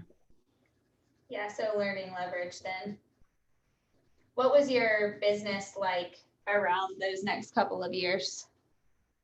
It was good. I mean, I was always increasing in terms of units. That was always my goal, is just I wanted to do more than the year before. Like I said, I probably brought on the buyer's agent a little bit sooner than I needed to because it kind of fell in my lap. But because I had built my business around internet leads, the last team I was on was heavy into internet leads before everybody was into internet leads. And so I really learned how to work those. And really that was something that was relatively easy for me. And so I just really created my own system, got my own internet leads through Google. And when I brought on the buyer's agent, I taught him how I did it, and he was able to continue doing it as well. Okay, cool. Any other like big highs during that time, and or any lows or disappointments that you had? I think one other high, and it was kind of maybe towards the end of the other period, and this one was my wife. So the part that sucked is I had a flexible schedule. My wife was working for a bank. And so I definitely realized that I was doing the right thing, because I hated the fact that we couldn't do what we wanted because she only had a certain number of vacation days. Yeah. So that never even during, and this is obviously during the worst housing market that's existed or that we're talking right now. And I never one time, I mean, other than the bad days where I wished I could go mow a lawn and go home and drink beer and not care. Other than that, those really bad days, I knew I never wanted to be like chained to a desk. Yeah. Okay. So I think that's important for those bad days, to know that the alternative is just not an option. Yep. Yep. So then did Ashley leave the bank during this time? She did in 2013 when our second son was born. Okay. So I also learned during that time when my son puked at school one day, and then I went to drop him off the next morning, and they said, it hasn't been 24 hours since his last sickness, so you have to take him home. I'm like, what? He hasn't. Anyways, so that was where, once we got pregnant with number 2, it was like, either we're hiring a nanny or you have to quit, because I can't keep growing the business and be the one who has to take days off with no notice. Yeah, definitely. So what would you say was the biggest thing you learned around that? I think it was also the power of leverage. I mean, like I said, brought on the buyer's agent, also ended up firing my assistant, and then hiring a much better assistant who had experience, and kind of took our systems to the next level and helped with the training of the buyer's agents. And so I think really letting somebody go is like the worst thing ever. I've really never met anybody that I have any respect for that enjoys it, but also doing that teaches you skills that are valuable in so many other ways. So I think leading people, and just the more experience you have, it's just been the foundation and building block of so many things, from parenting to, again, growing a team, and then eventually leading an office and all those things. Yeah. So I think that was really, I knew I wanted to be a business person before, like that was the mindset growth that happened during the first stage. But this stage is where I really started to put it into practice. and took the opportunity to learn from, learn on the job basically. Yeah. Before you said it, I actually wrote down learned firing and hiring, because learning to fire somebody is definitely a process, and you get so much from that, for sure. Okay, so what would be like the next era of your business, would you say? I would say that 2013, that was right around when Jillian joined me, and then also when we hired Grant, the first buyer's agent, and really felt like I had the foundation to really kick it into high gear and start hiring more. Yeah. Once I figured out that I could do it with Grant, then it was like, okay, let's go hire the next person. Also in 2013, my second son was born, and that's when Ashley quit the bank. So it really allowed me to focus 100% of my energy on the business, instead of kind of having one foot at home, one foot there. And then that's also the year that we bought our first investment property. Oh, cool. Okay. So a lot happened that year. Okay. And did the team grow? Like unit wise? Yeah, I think we grew every year up until like 2018. So yeah, every year from the day I got my license until 2018, I did more units than, or me or the team did more units than the year before. Yeah. Okay. Any lows during that time?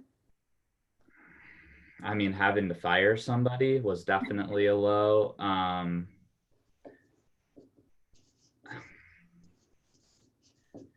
My mindset is just so much like, I think everything is a learning opportunity. So it's really hard for me to say something was a low. Yeah.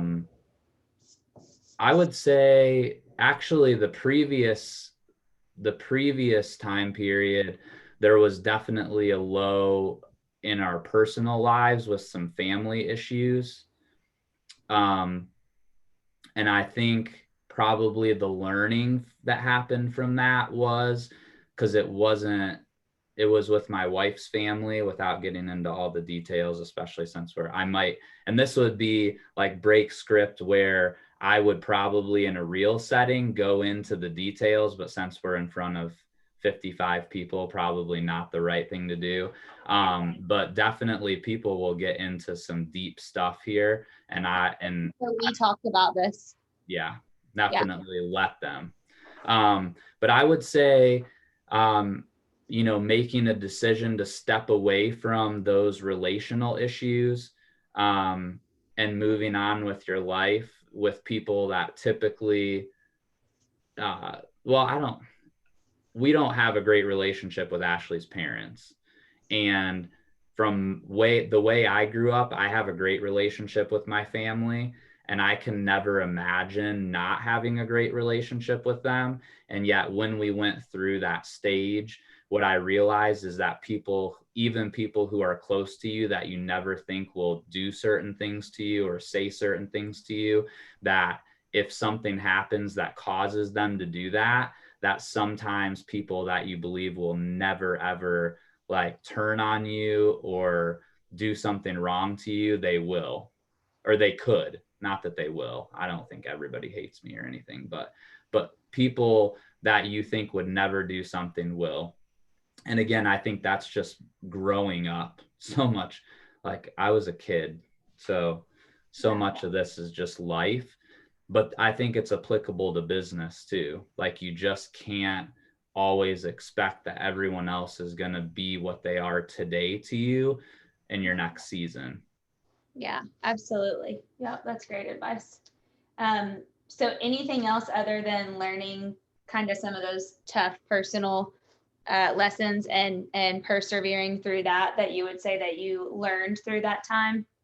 I mean, I would say buying that first investment property, I learned that I should have listened to Linda 10 years earlier when I was 23. Yeah, same.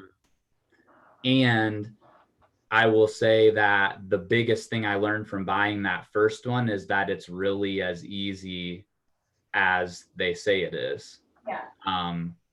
And so I remember closing that day being more scared than I ever have in my entire life around money, because it was one thing to buy a house that I was going to live in, but it was another thing of taking on a mortgage payment for something that I theoretically could be for no good.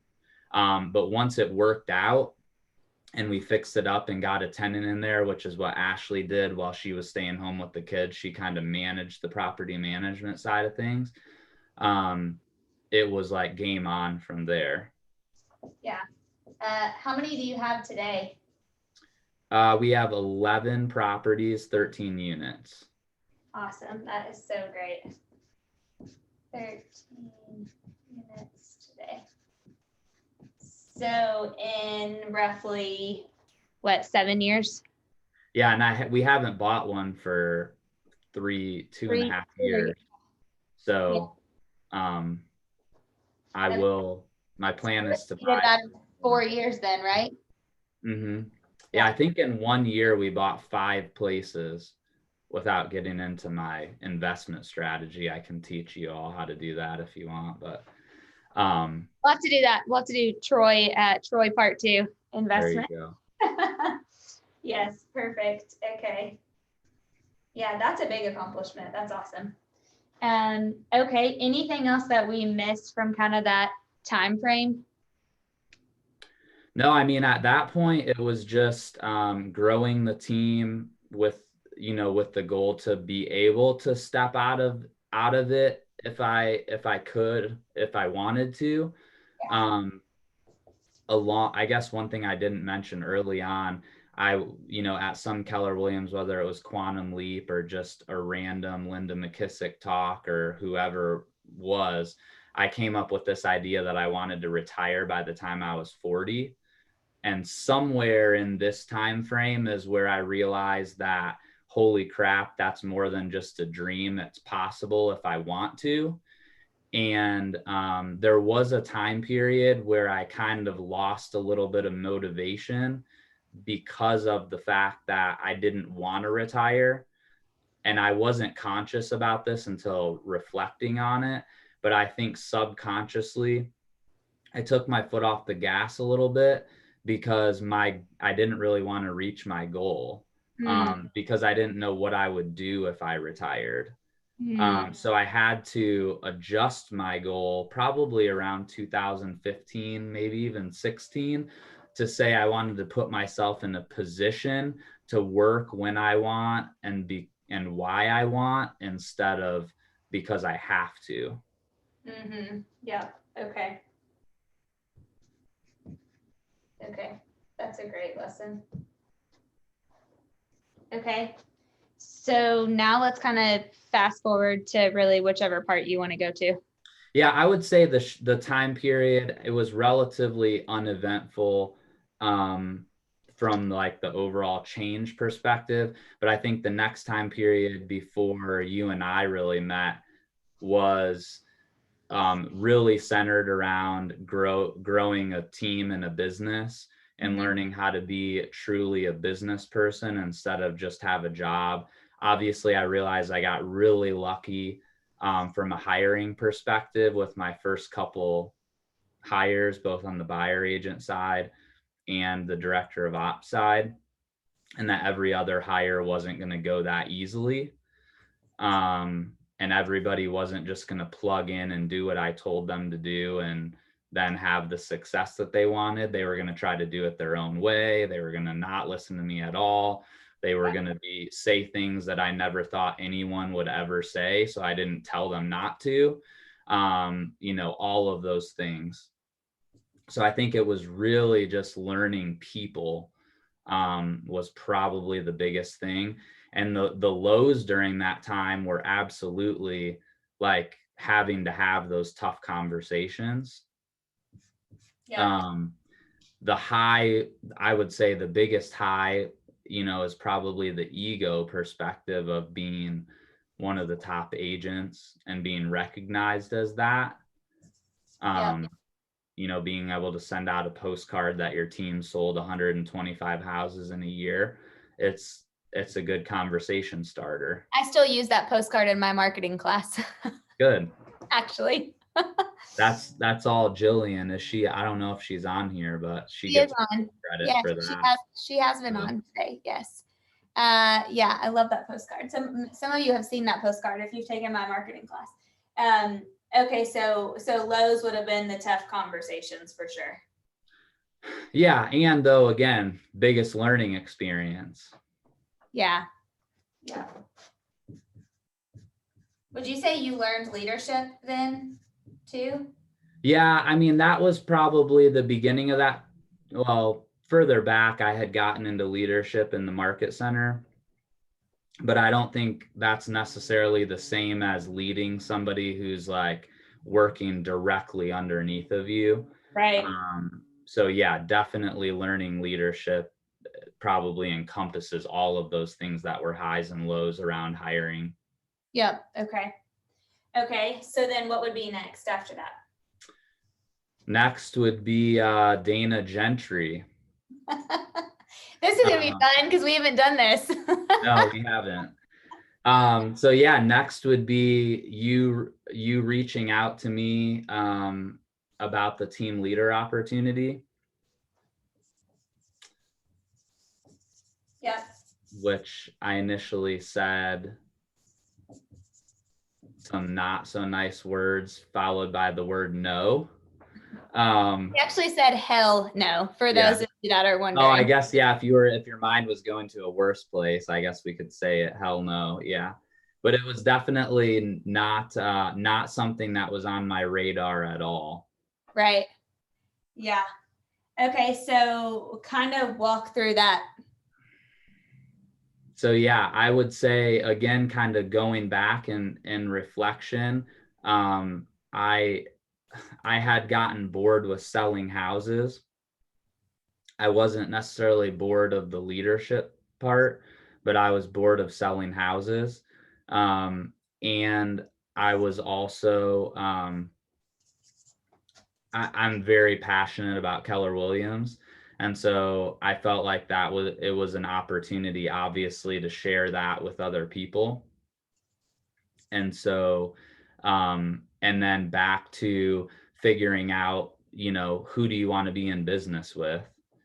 And definitely you were somebody that I was like, if somebody's going to take me to the next level from a leadership perspective, you were somebody that had taken those steps. You had a track record, to use your own words against you. You had a track record of success building leaders. And we got along really well. And so it was just something that after way too long in your mind, I decided to go ahead and move forward with it.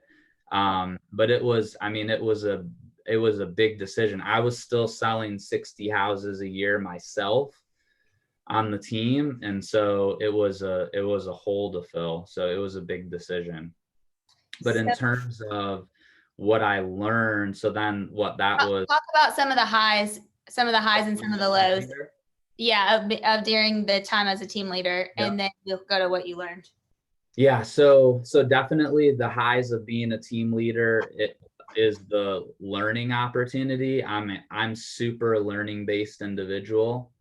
And, you know, I think I got to see Gary Keller 3 or 4 times in a room of less than 200 people. I mean, I'd never dreamed that I would get to do that once, let alone 4 times or 5 times or whatever. It was, I mean, just the amount of leadership growth that I experienced was amazing. And then also, I think the relationships that I have been able to build with people, that when it's your job to build relationships, you get to spend a lot of your time doing it. And so I've gotten to build relationships with a lot of really smart, successful people. Yeah. The lows, I would say a high is you stabilized a market center that was needing to be turned around. Yeah, I don't do a good job of giving myself credit for things, but that, yeah. You totally. That would be a high. stabilized and grew a market center, which was awesome. So yes, that would definitely be a high. Lows. Lows, I think, well, there were a couple. First of all, the thing that I was most worried about taking the role is that when you're leading hundreds of people, you're never going to make all of them happy. So when you're running a small team, you know, if you don't like somebody's attitude, you just get to kick them to the curb, like without any problem. But when you're leading a group of hundreds of people, first of all, you don't always know where things are coming from. And then it's not always 100% your decision. So I would say more of an employee position than I'd ever been as an adult was a challenge. The other low was definitely what happened to my team from leaving. Because I didn't fill my leadership role on the team fast enough. So that was definitely the low of that time period, which didn't really have anything to do with being the team leader, but that was a low. Yep. So me having to have both feet or one foot in each of those worlds, basically, because I didn't fill my position fast enough, took a lot away from my family, I think, and put a lot of pressure, you know, with our kids being 5 and 7 when I took the role, now 7 and 9, put a lot of pressure on Ashley, both at home, and then she got involved with the business. And so it just got to be a lot. So what would you say were some of the biggest things you learned during that time? I learned that replacing, because I was coming into an existing business, which I had never done before as a leader that very few people in the business knew well, and then also leaving a leadership gap in the business that I had run. I think the biggest thing I learned was the value of a leader. Not that someone else couldn't have led my team, but the importance of having the right person in place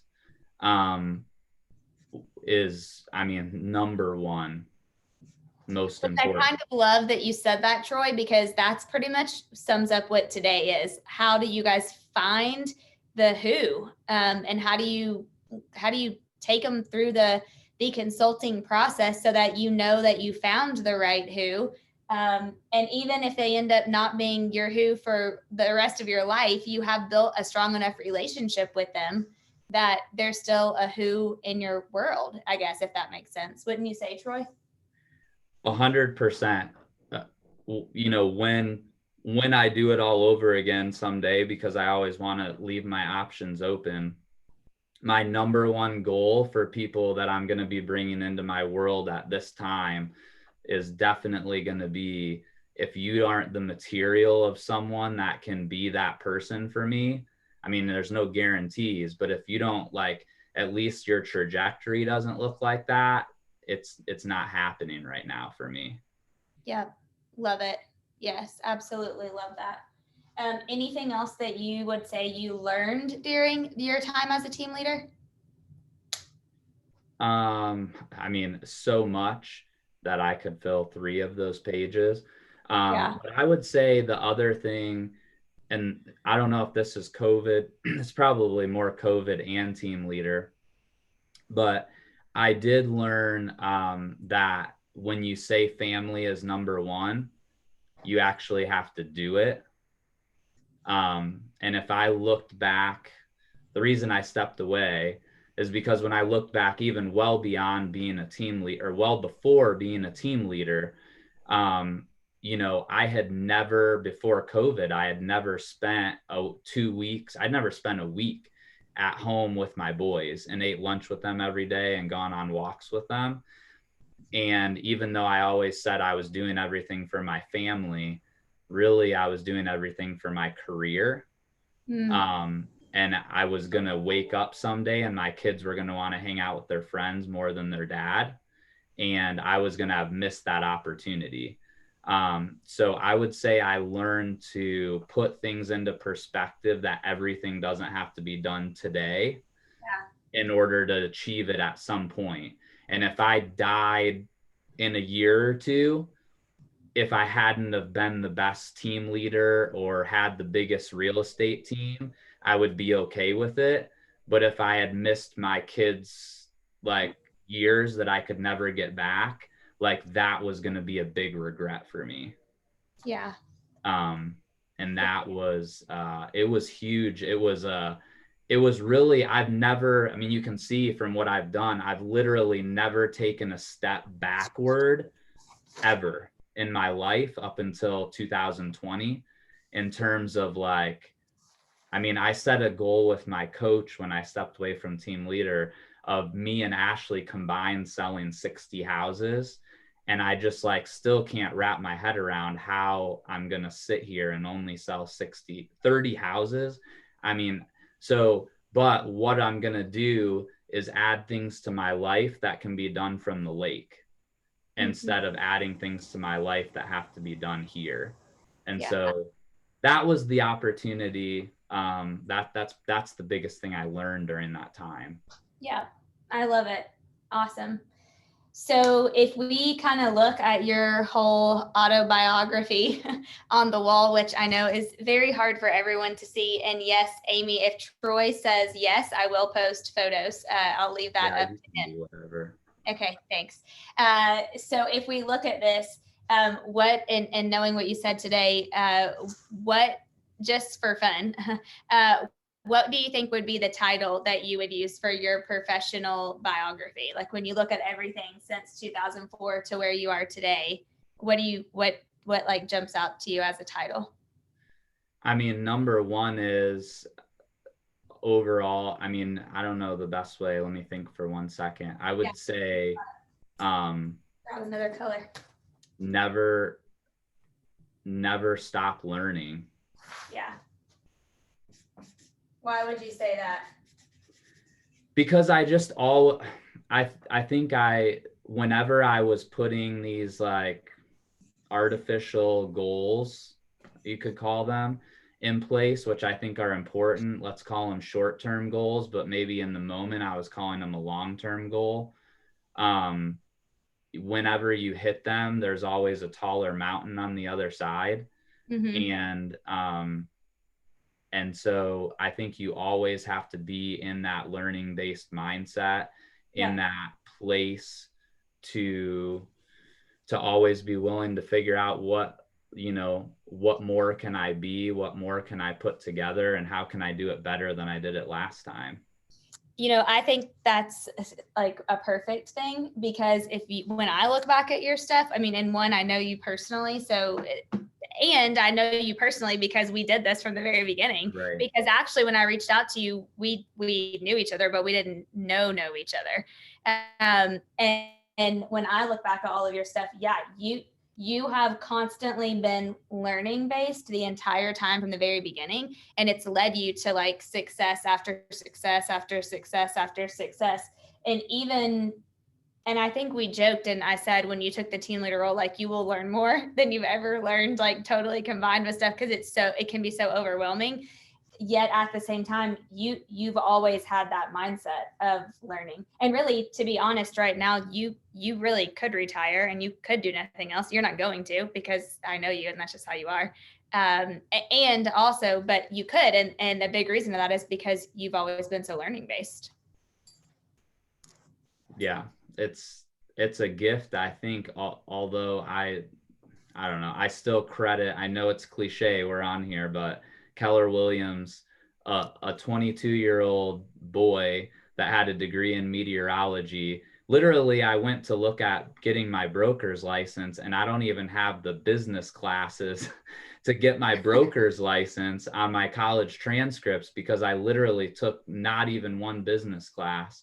And now, I have 3 LLCs, and I'm getting ready to open up another one because they say I have too many properties in one. Like that kind of stuff is just, it blows my mind that I never in my wildest dreams thought that I would be here ever in my life, let alone at my 38 years old. Yeah, it's crazy. I love it. Thank you for sharing all of that, obviously, and being able to be open to share. So I posted the pictures in the chat. I would love to now move into what is your all's thoughts and feedback, and also show Troy some love for sharing his life story with 53 strangers. I will, though, say too, I think there are definitely a few people on this call who have had a big part in many of the successes that I've had. So thank you if you're on here and you are one of them. I appreciate all of you, and just know I've gotten a lot of chance to reflect over the last few months, and just super grateful, full of gratitude for all you guys. So that's awesome. I'm one of those people. Yes, you are. I just sent you a email that I thought was for you to hear. But well, I appreciate it, Don. You've been a big influence for me, so I appreciate that. But we wouldn't be here today if it hadn't been for you and Dana as an organization existing and doing well. So thank you for that. Thank you. I appreciate it. Thank you. Yeah, absolutely. Yeah, I always say this, and guys, it's so true. And actually, I think I got it from John Maxwell probably. But there's no 2 consecutive great days in leadership. And it's kind of hard to swallow that, but it's so true. So whether you're leading yourself and one admin, or you're leading a whole team, or you're leading a whole office or anything, there's never 2 consecutive great days. But the thing that you need to think about, and that you need to look for in Troy's story and in listening to these things, and that I really hope you take away today, other than the process, is you just kind of have to put one foot in front of the other, and really do what's right for you and what's best for you, and more importantly, the people that are around you. Because when you hire somebody, or when you bring people on, honestly, full transparency, I literally cried the day that Troy said he was stepping down as team leader. And at the same time, even though every week I ask him if he'll do something else with me, and one day we will, I know, because I'm gonna keep bugging him until he says yes. But I know it was what was right and best for him and for his family at that time. And so there was nothing I would have said or could have said, honestly, to change his mind. Because when you hire people, you develop relationships with them if you do it the right way, if you do it this way, and ultimately you want what's best for them. And so I think you just have to keep that at the forefront of your mind all the time, for sure. And I think too, one thing I would add about hiring, while I have the mic, I guess, and I think it was Gary Keller that said it the first time, but maybe it was somebody else the first time, but that I think you have to give yourself grace from the perspective that this is a process and it's a system, and yet systems aren't perfect. And most of the people that are leveraging this system have used this system over and over. The number of times that Dana's taken somebody through CV is, she probably has no idea, because it's so many times. And what he said is you never know when you've had a C player until you hire a B player. And you could think that the C player was an A because they were the best player that you've ever had on your team, until you hire a B player or an A player. And so the reality is, like what you said earlier, learning from a hiring perspective is literally recognizing that it's a journey. There's no final destination. It's building a bench. It's making mistakes. It's hiring the wrong people, and then figuring out a way emotionally to fire quickly, and really internalizing and believing that when you let somebody go find a new opportunity, that it's best to do it sooner for you and them. Because the longer that you stay into business with the wrong person, the harder it is, the messier it is. And again, there's people on here that have been on that journey with me. And there's some people that we let stay around way too long. And it never, ever, ever ended well. I can't think of one person that I thought was bad at the beginning that turned out to be great at the end, in terms of, for the most part. So Yeah, absolutely. Could not agree more. Definitely. Excuse me, Dana, Troy. Yes. Have you guys ever had someone that you, for lack of better words, put on an improvement plan? You kind of talk through, yeah, there's some glaring weaknesses here. There's some challenges we believe you can overcome. And here's perhaps a 30, 60, 90 around that, and they turn around. So I'm wondering, like, man, are we, is that being too quick to fire, or is it just the initial period of probationary period that you may give a new hire? Great question. Was that Milton?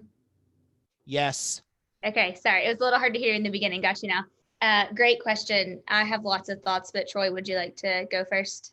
I mean, obviously we've worked together in a leadership capacity, so it's probably going to be about the same. I would say definitely the hardest part about hiring is doing, I mean, a lot of us tend to be have short attention spans and probably not the most attention to detail. And so putting together a 30, 60, 90 and meeting with someone every single week for 90 days and going over the same checklist, like that sounds like a transaction coordinator job, not a me job. But it is my job as the leader.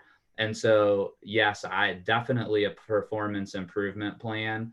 And I think the reality is, though, if you're doing the 30, 60, 90, which I don't think you've gotten to yet, but 30, 60, 90 right at the beginning, and you set the expectations with your hire that they're basically in a probationary period, then yeah, you have the opportunity to hold them accountable to that 30, 60, 90 on the front end, right when they're hired.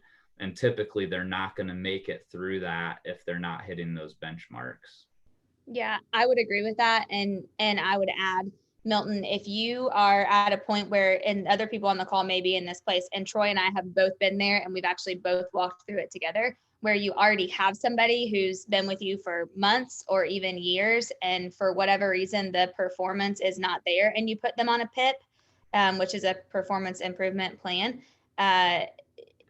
Actually, this is the perfect scenario because I learned this from Gary Keller one time, that you're not going to be able to see this very well, and we just moved, so like this room is a mess. It's no judgment, but if you can see, this is exactly what Gary did. He had a bottle of water on his projector in Austin. He said, "Here is the person that you're putting on the PIP, and here each of these markers are all of the things that they are not doing, that they should be doing, that they need to do." And Gary said, all you have to do is put them on the PIP, and every single week, move the markers a little bit closer, and then have a meeting with them, do a cash talk, move the markers a little bit closer, move the markers a little bit closer, over and over and over, to the point of that.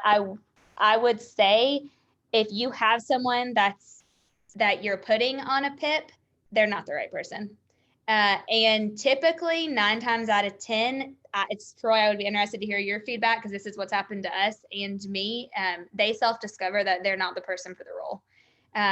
And usually they will self-select out before you actually have to fire them. Now, sometimes they don't, but in my experience, most of the time they do. And Troy, I can think of one person in particular that we put on a PIP, and we moved the markers closer, which honestly, guys, it in all reality, it's harder on you than it is on them, because you have, like Troy said, like it's more of a role that as a leader, sometimes you don't want to do, or you don't have time to do, to hold them accountable by moving, because that's what you're doing when you're moving the markers closer. You're holding them accountable. You're holding them accountable to the point of either they rise to the occasion, or they can't take it and they self-select out, which to me, that's always the better choice. And also the other thing I would say about that too is, on the front end, and Gary says this, and Mark King has taught me this so many times. If you hire a C player, the best they're ever going to be likely is a B+. it's really hard to move somebody that's a C player to an A player or an A plus. And so you just kind of have to think about that in the beginning, and kind of know that. And that's really the number one reason why you should all take the time to actually do this process. And it's really not as long as it takes. It feels longer, but like Troy said, once you've done it a couple of times, then you just get used to it. And honestly, I view it as like a blessing. Like I do not take advantage the fact that I got to do this again with Troy today. And so if you look at it that way, then it's not doesn't feel like a long process, because you're building a great relationship. Let me read what Melinda said, and saying that if you're having to put someone on PIP, they're most likely not your person anyway. Are you just prolonging the inevitable and making it more difficult on everyone? Yeah, that's a great question. My answer would be, I think everyone deserves the opportunity. And I'm no attorney, but we're amongst friends here. And so I would tell you that if you end up having to fire someone who is an employee, then you need to have them on a PIP before you let them go. And you need to have cash talks. You need to have in writing the process of you trying to help them succeed at their job, and ultimately they just didn't succeed. So one of the biggest reasons why you want to do that is because, one, everybody deserves the opportunity, but two, you need to have documentation, really, to be fully transparent. Troy, anything you would add?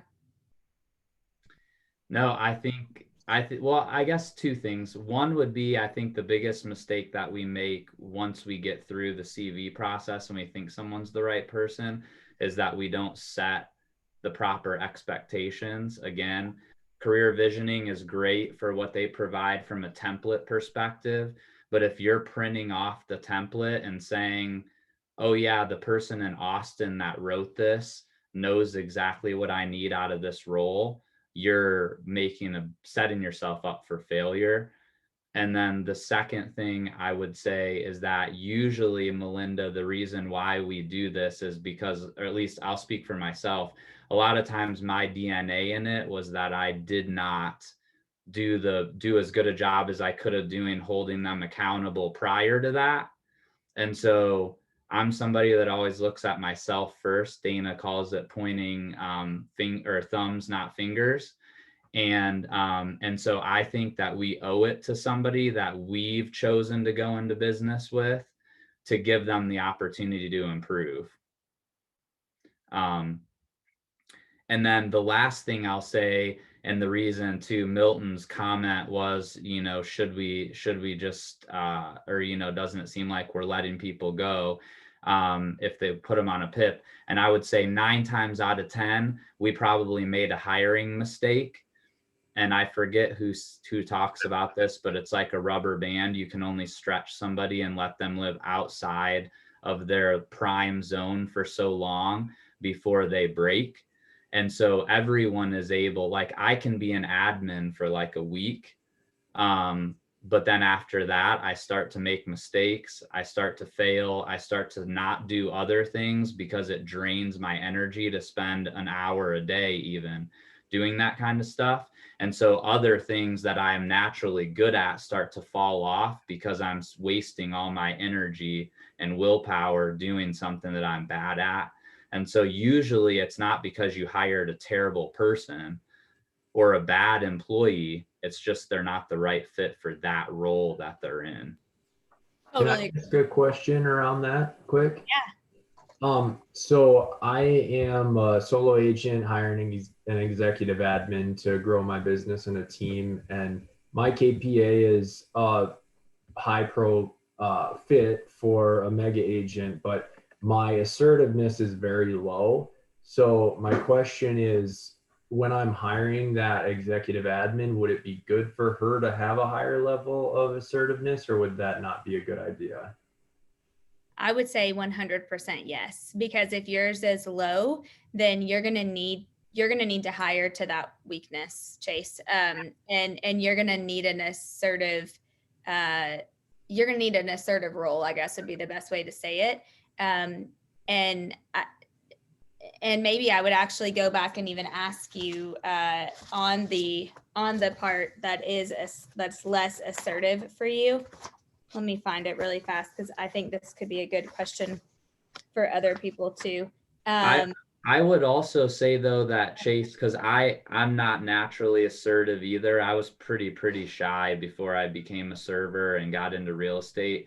And it's something that I struggled with a lot, and still it's not my favorite thing. I would say though that the most important thing is to put together what you want that person to be doing, because obviously, like, the one thing that I've heard over and over again from leaders who are a lot smarter than me is that no matter what your weaknesses are, there are some things that as the leader, you just have to do. And when you pass things that the leader is supposed to do off to somebody who's not a leader, not the leader of the team, there's something that gets lost because Chase isn't the one saying it. So my encouragement to you, being somebody who struggled with that early on and still does, is yes, bringing somebody into your organization. But I would say more importantly, you need to be clear about what you want that person to do, and make sure that whoever you hire is doing all of the things and good at their personality style, is good at doing the things that you want them for. If your number one goal of your hire is to do, transaction coordination and very detail oriented database work, you don't want to hire somebody who's an assertive salesperson personality style just because they have assertiveness, but then they're going to be terrible at like what they're going to be doing 90% of the day just for 10% of the time to be able to be assertive. Yeah.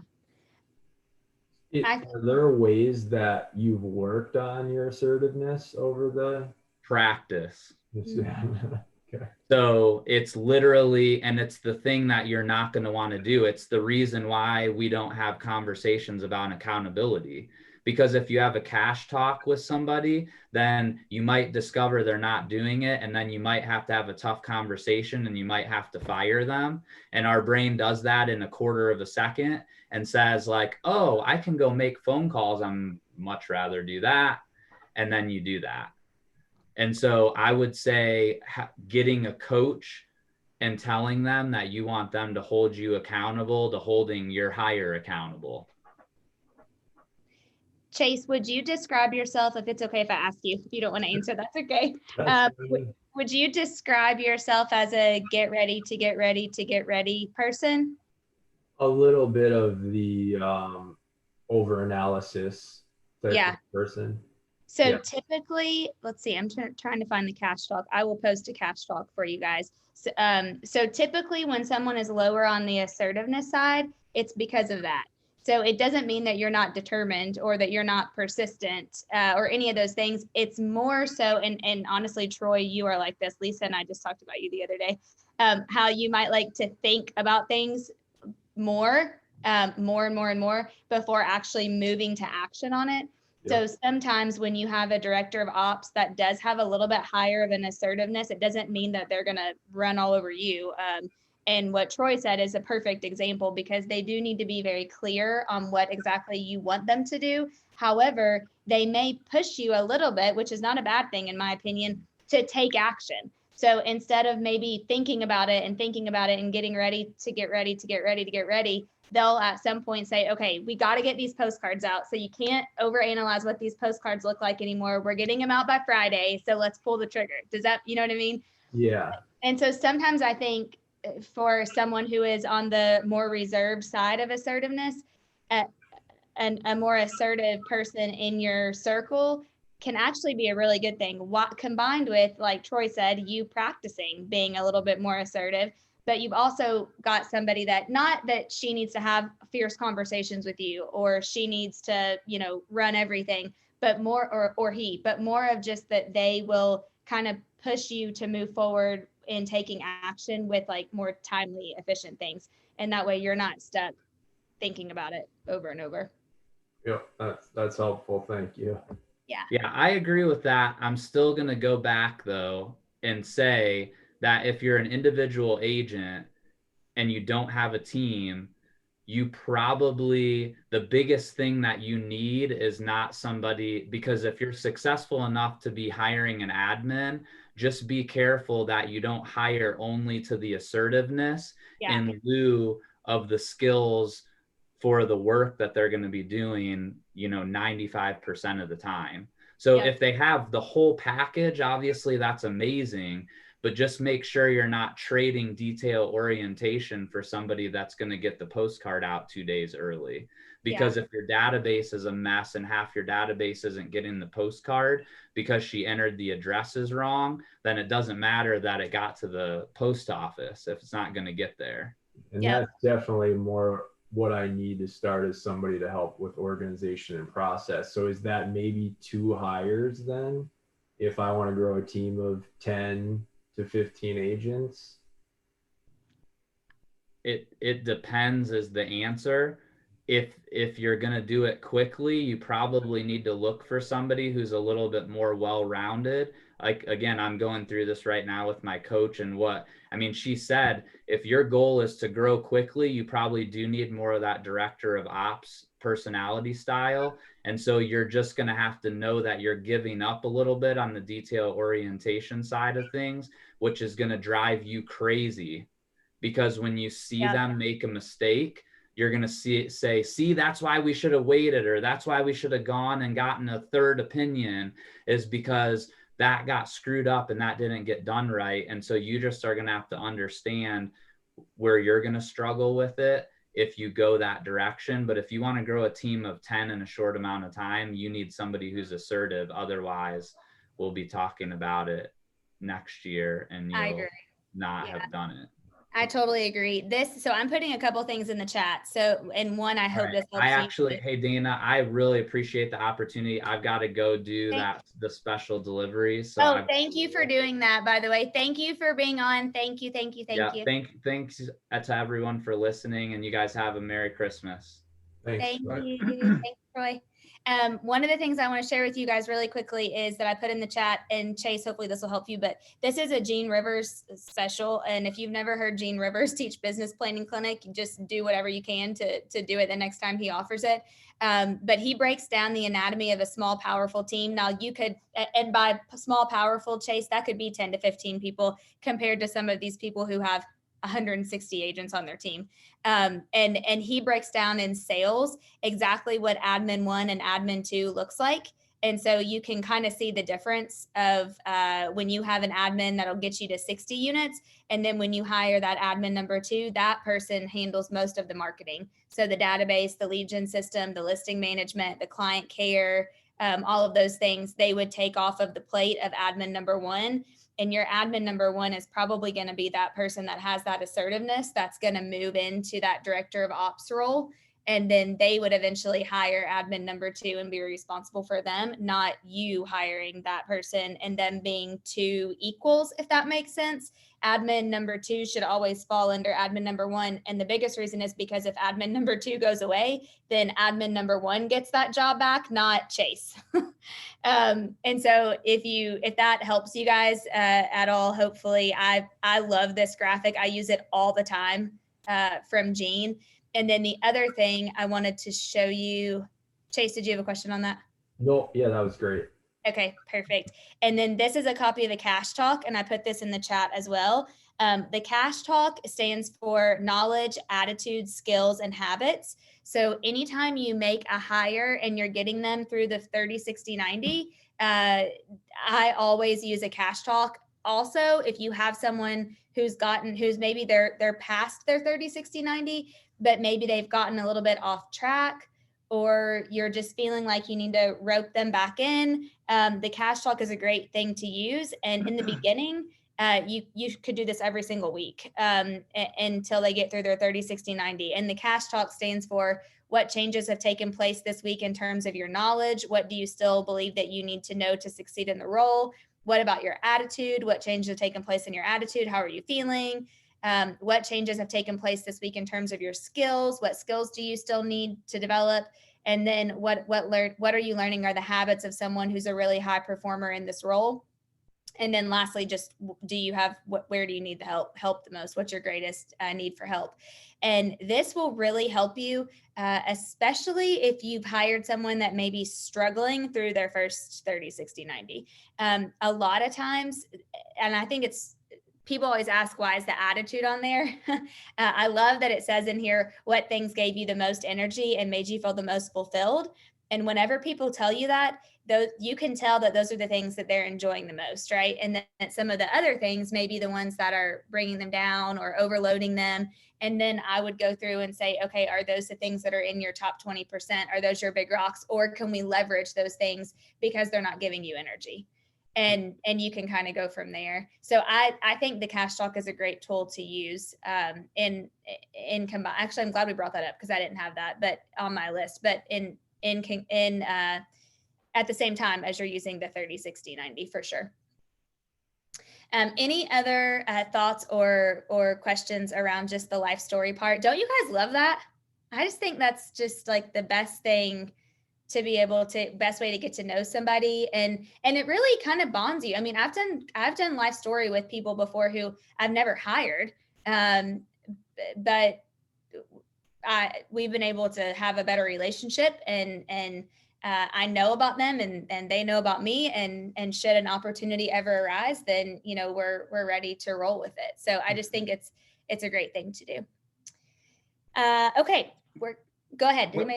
Yeah, real quick, what's the significance of the different colored pens and the whiteboard poster board? Great question. It's Gary says it's visually so that you can break those things apart and that they can kind of see the different format. You're doing that more for them. Like I can tell you, Tom, I've never done one of these that the person hasn't said, can I take a picture of that? Or will you send that to me? And it's because no one's ever done that with them in their life before, honestly. And it's kind of cool to see it all up there, especially depending on how deep you go. And so I think it's more of a visual thing. And also I think it keeps you on track from breaking down, because each of those things, what they did, what their highs were, what their lows were, and what they learned are kind of 4 separate boxes, I guess, if you will. And so I think it's just a way of keeping them separate, so you can kind of pick up on them quicker too. Got it. Yes, great So question. you're using different colors for each of those highs, Yes. lows, learnings. Yes. Okay. Yeah. So I just did like to see up close. I don't know if you can see that, but for the what did you do part, I just did that. And then the highs and the lows. Well, really, I should have probably used 4 different colors, a high and a low, but I ran out of markers. And then what they learned. And so that way you kind of have it broken down. I think I have so many. I have multiple CVs up here on the wall back here. So yeah, it's more of just a visual thing for them too.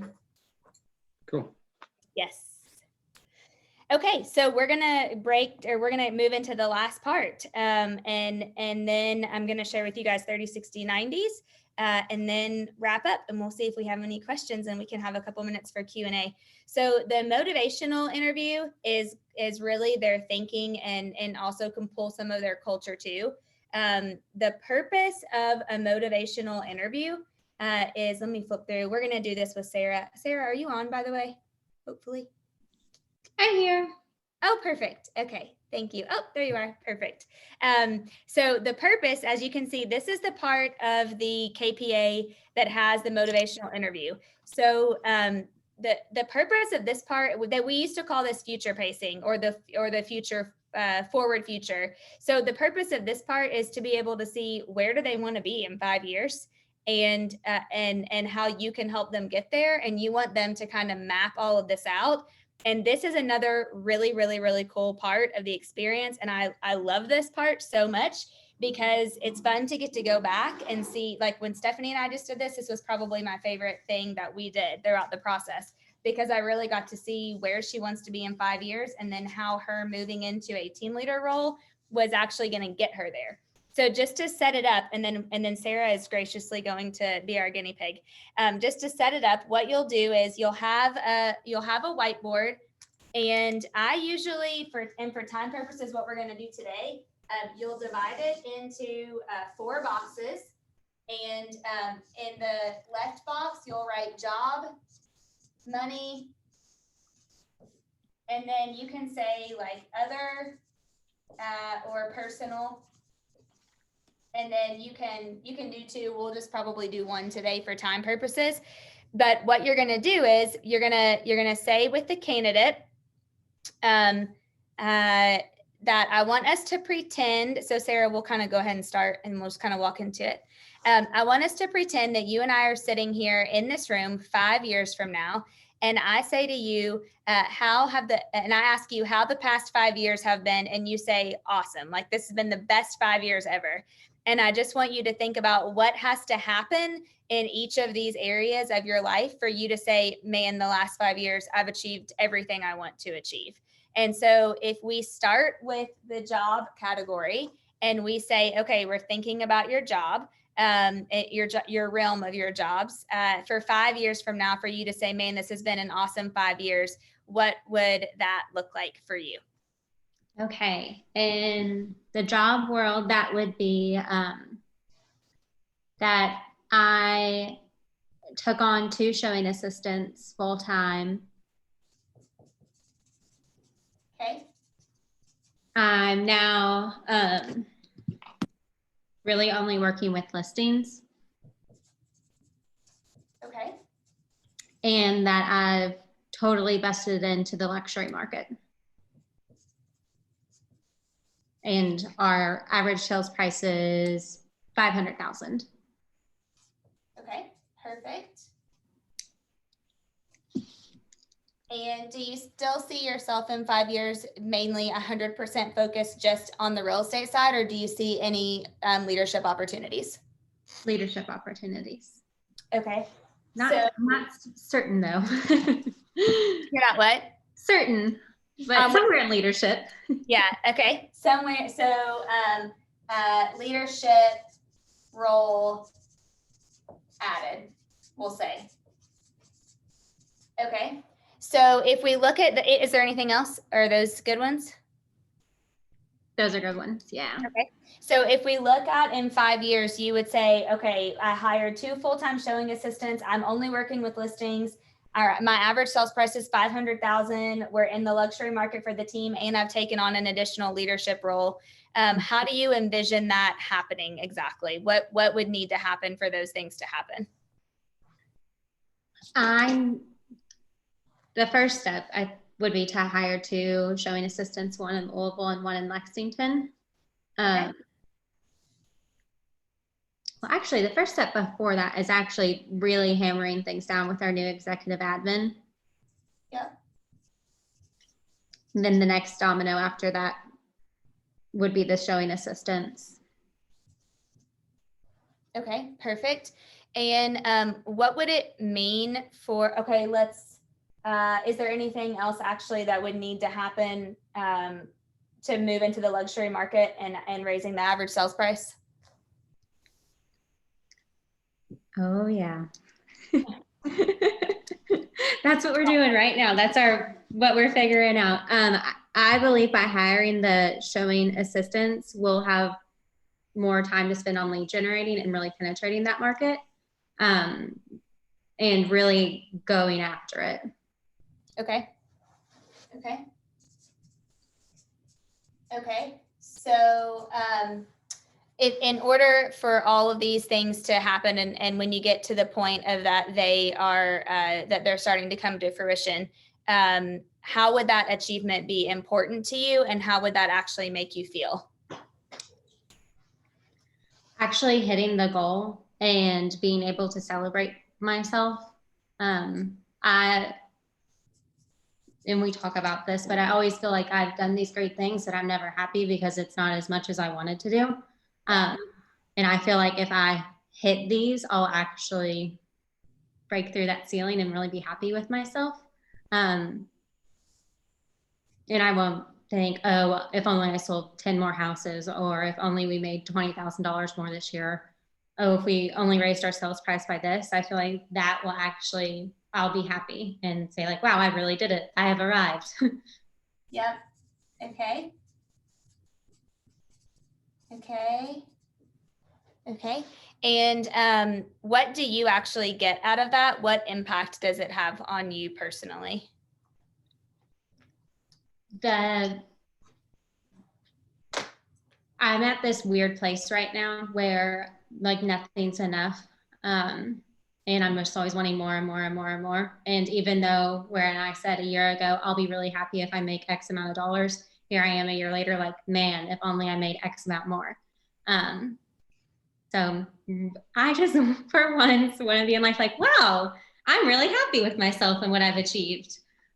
So would you feel like proud, or what would be some words that would make you feel proud that I've achieved something major, that I've also impacted a lot of lives with through the sales of real estate, through the employees on our team, also everything I would have learned along the way to get there.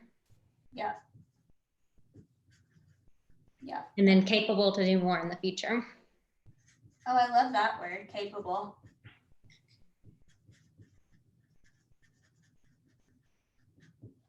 Okay. Anything else you would add to that job kind of quartile of this? So by doing so, by having 2 full-time showing assistants, only working listings, having an average sales price of 500,000, what's your average sales price right now? Right now, let me tell you.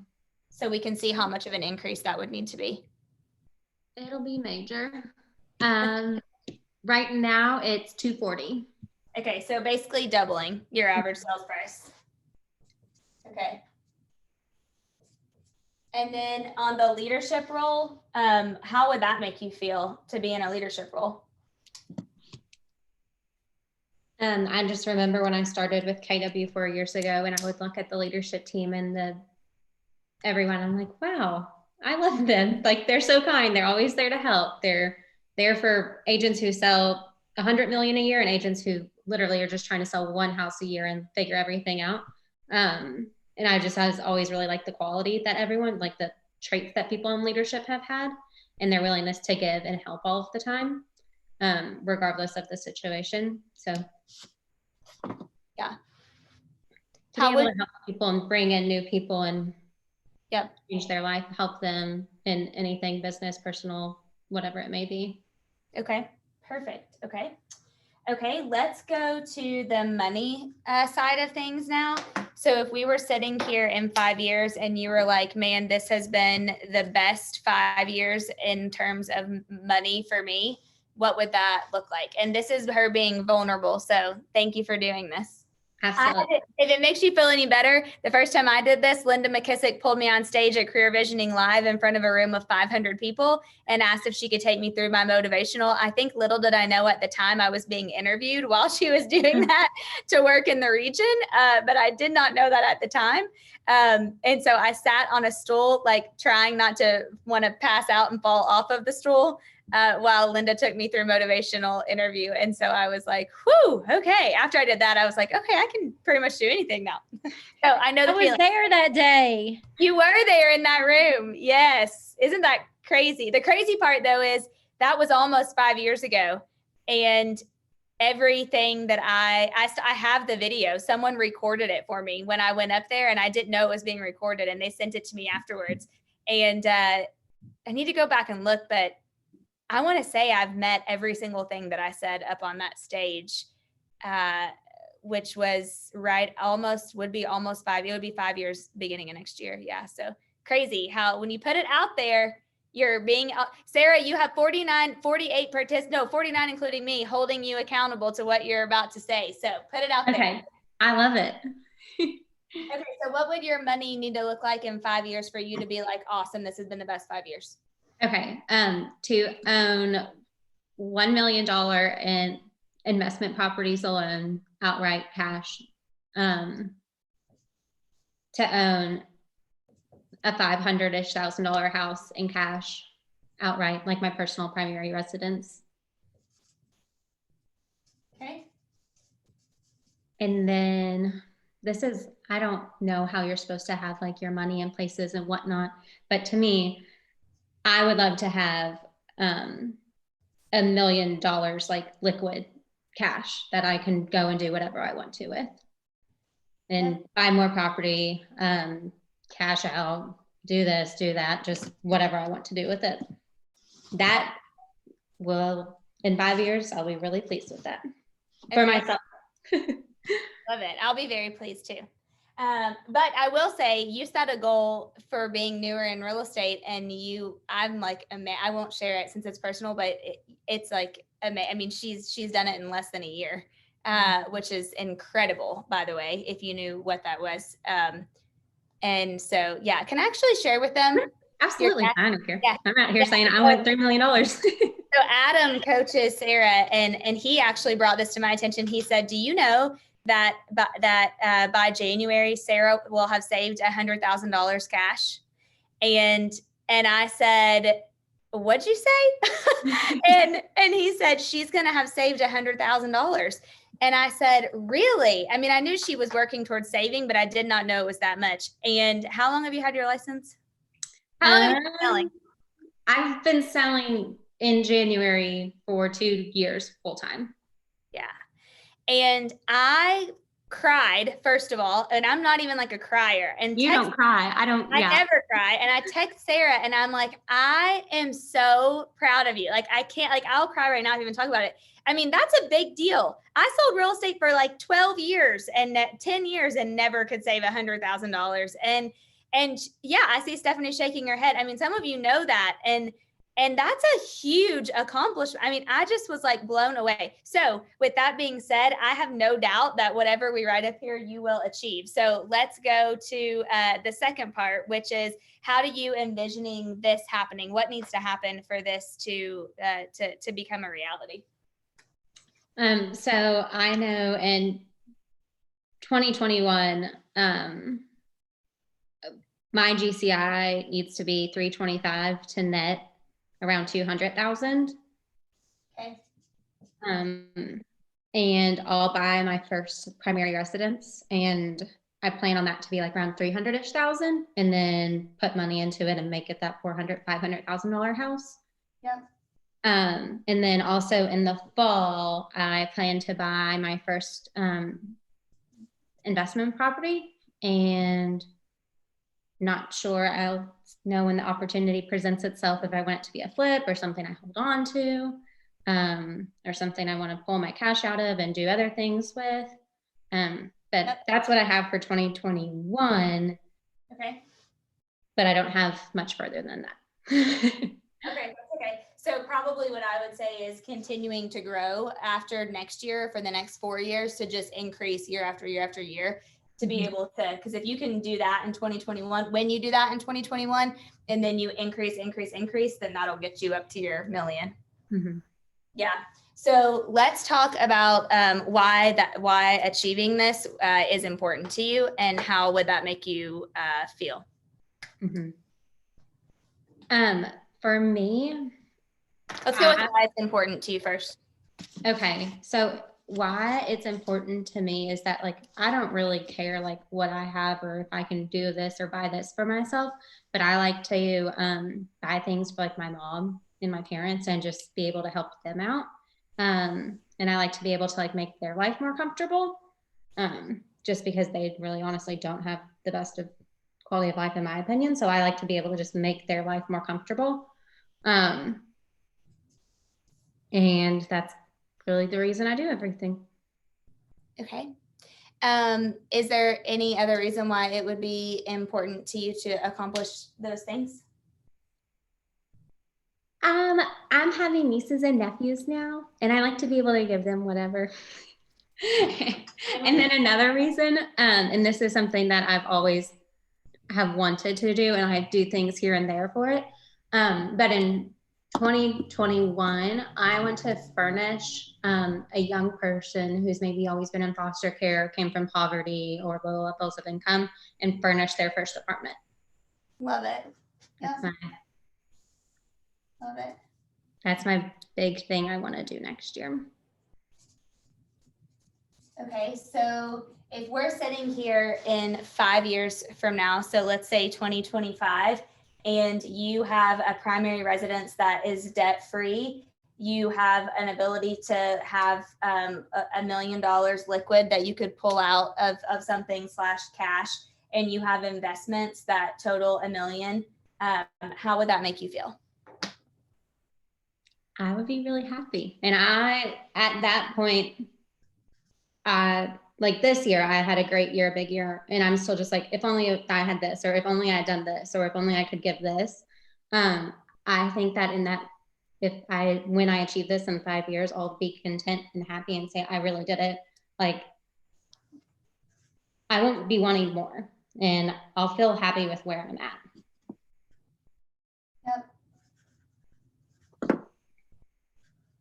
How would you feel specifically about your finances and financially?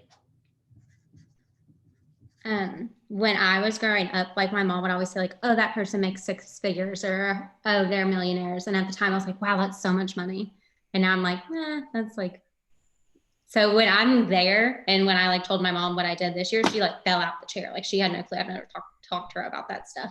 But that, like, to me growing up, that was always a lot of money. Like if someone made 6 figures, like they were everything, they had everything.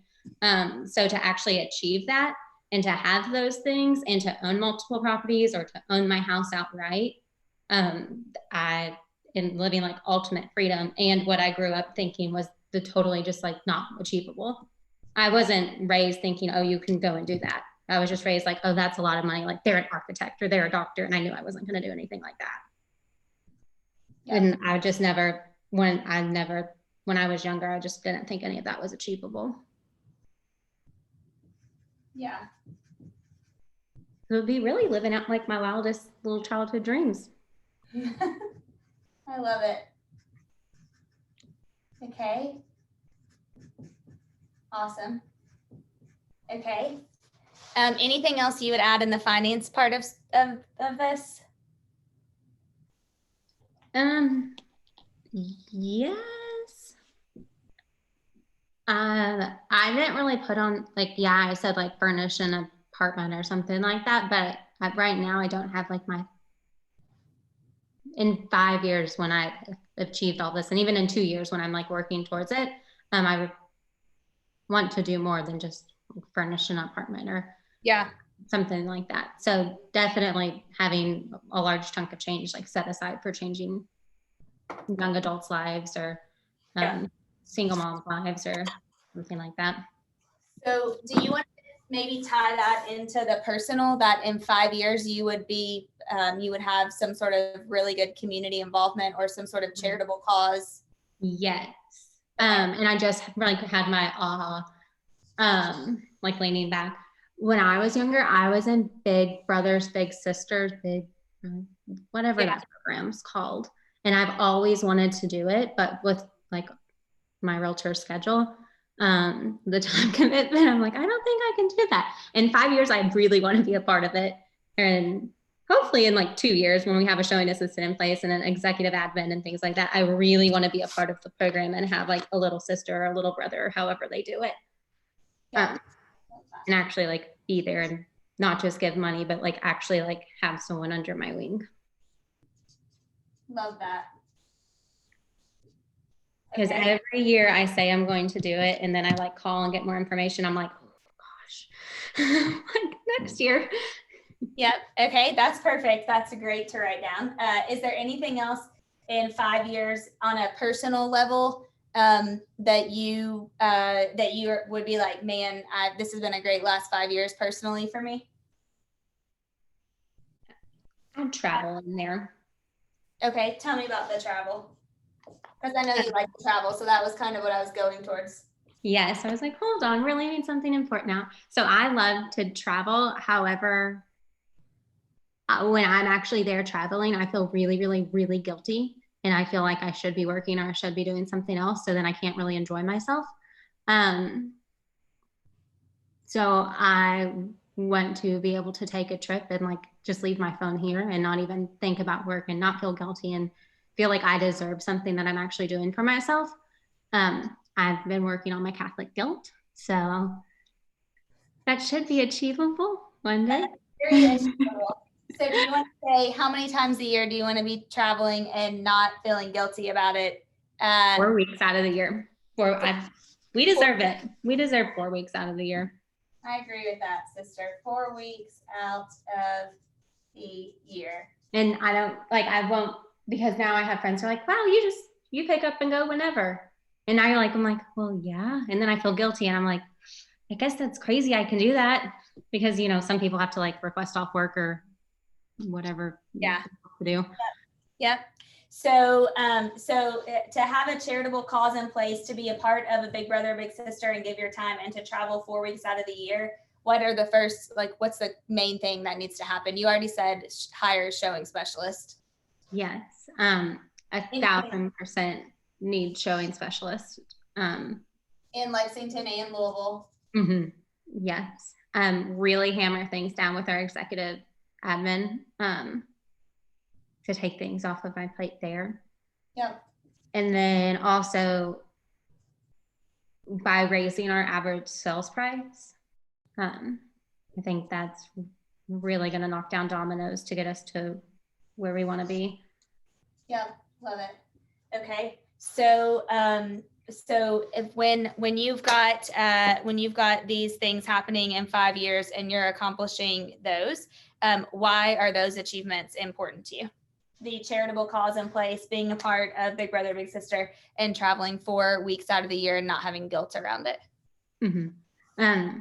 Just with the charitable causes and Big Brother, Big Sister, or Salvation Army, or whatever it may be, it made me who I am. And I know that there's a lot of other little people out there who just need help or something, or freaking Nike's shoes to feel cool at school or something like that. And that will change a lot of other little kiddos' lives.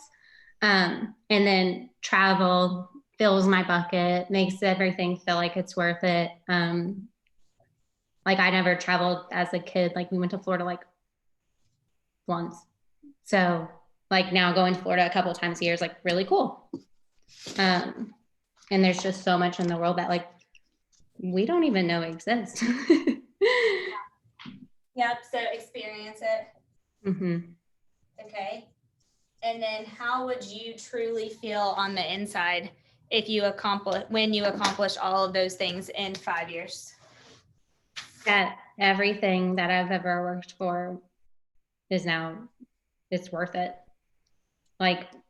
Working those 70-hour weeks, or not eating till 2 p.m, or this is crazy, but sometimes not going pee all day long. Everything will be worth it. Yeah. Only realtors can say that. I didn't go pee once today. Yep. Yeah. Stephanie, our director of first impressions in the Richmond office, has to come in midday and tell me that I have to go to the bathroom. She'll be like, it's time. You haven't been all day. I need you to get up and go to the bathroom. So how else would it make you feel? What other words? I don't like to use this word, and I've been avoiding using this word because I don't like the word content, but I think that I will feel content and okay, I'm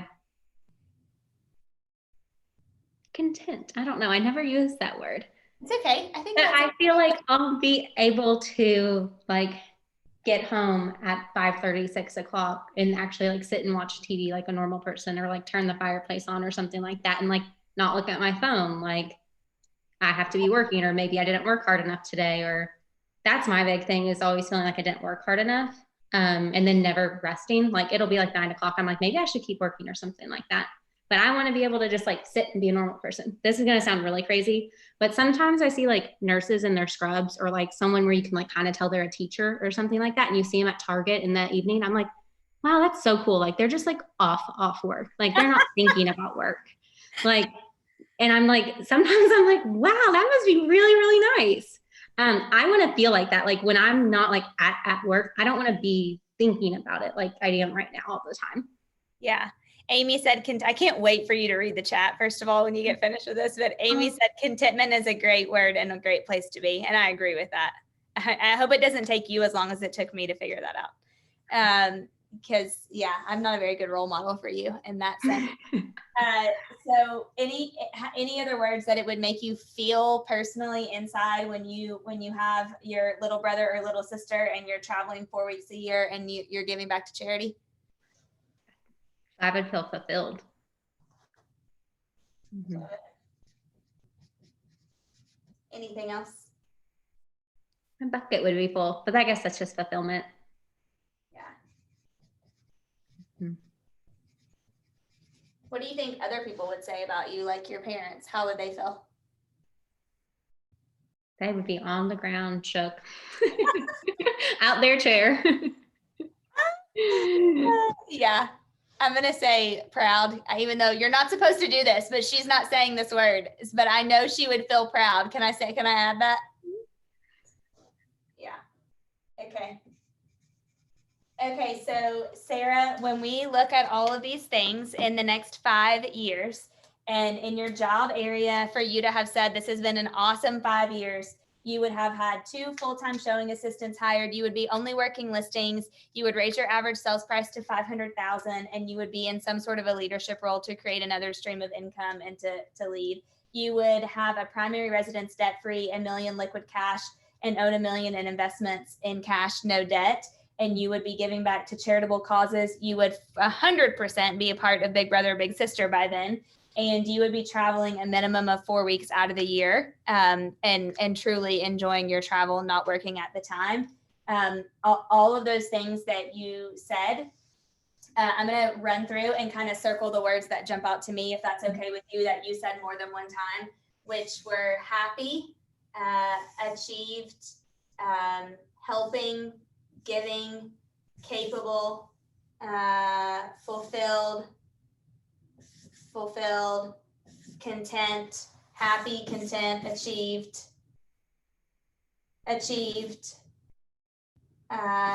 childhood dream, living out, proud. You did say proud up here, proud. So if you look at all of those, those would be probably your key words, would you say? Mm-hmm. Yeah. I don't have a large vocabulary.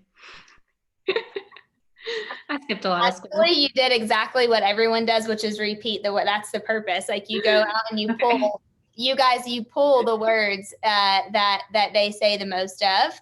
And because you want them to have the feeling of those feelings, which are happy, proud, achieved, content, helping, giving, fulfilled, were the main ones, capable. So Sarah, if 5 years from now, when you achieve all of these things, and you have those words in front of you, what will that make you? Will you feel like you've I guess what I'm saying is, are all of those words, let me move closer. Would that make you feel good to feel all of those words? Absolutely. Yeah. Awesome. Cool. Okay. Do those words motivate you? Yes. And now like saying content aloud and like not feeling weird about I've just always felt weird about that word. Yeah. But I think that's something I'm really wanting to shoot for now. And to come home and just feel like, wow, I did a great job today. Now I'm going to be a normal person. Yep. Love it. I just love you. Thank you for doing it. Love you. You did awesome. Okay, who wants to share an aha, thoughts, questions, concerns, comments? Stephanie, I see you're chomping at the bit, so go for it. Yeah, Dana, several people ask how old you are, Sarah, and I know, but I wanted you to tell them. I just turned 24. I'm a kid. Well, I learned a lot about you today. I'm your team leader, and we've not had a one-on-one yet. And I love your heart, and you're just gonna go far in life because you are the most genuine, sweet person that I've heard talk in a long time. Oh, thank you. I love that. I love what Leslie just said. Can't wait to see where you are at 30. I tell Sarah all the time, if I knew what she did when I was 24, I mean, I was working my butt off at 24, the same as she is, but I wasn't thinking like she was thinking at 24. Hey Dana. Hey Dana. Hi, Melton. I'm on GoDaddy.com right now, registering SarahWeberFanClub.com. And and so I am the president. So I am I've always was an admirer, but now I'm just like a big all out fan. Like, oh my goodness, this was so amazing. I am just super impressed and super proud of you. So that is just awesome.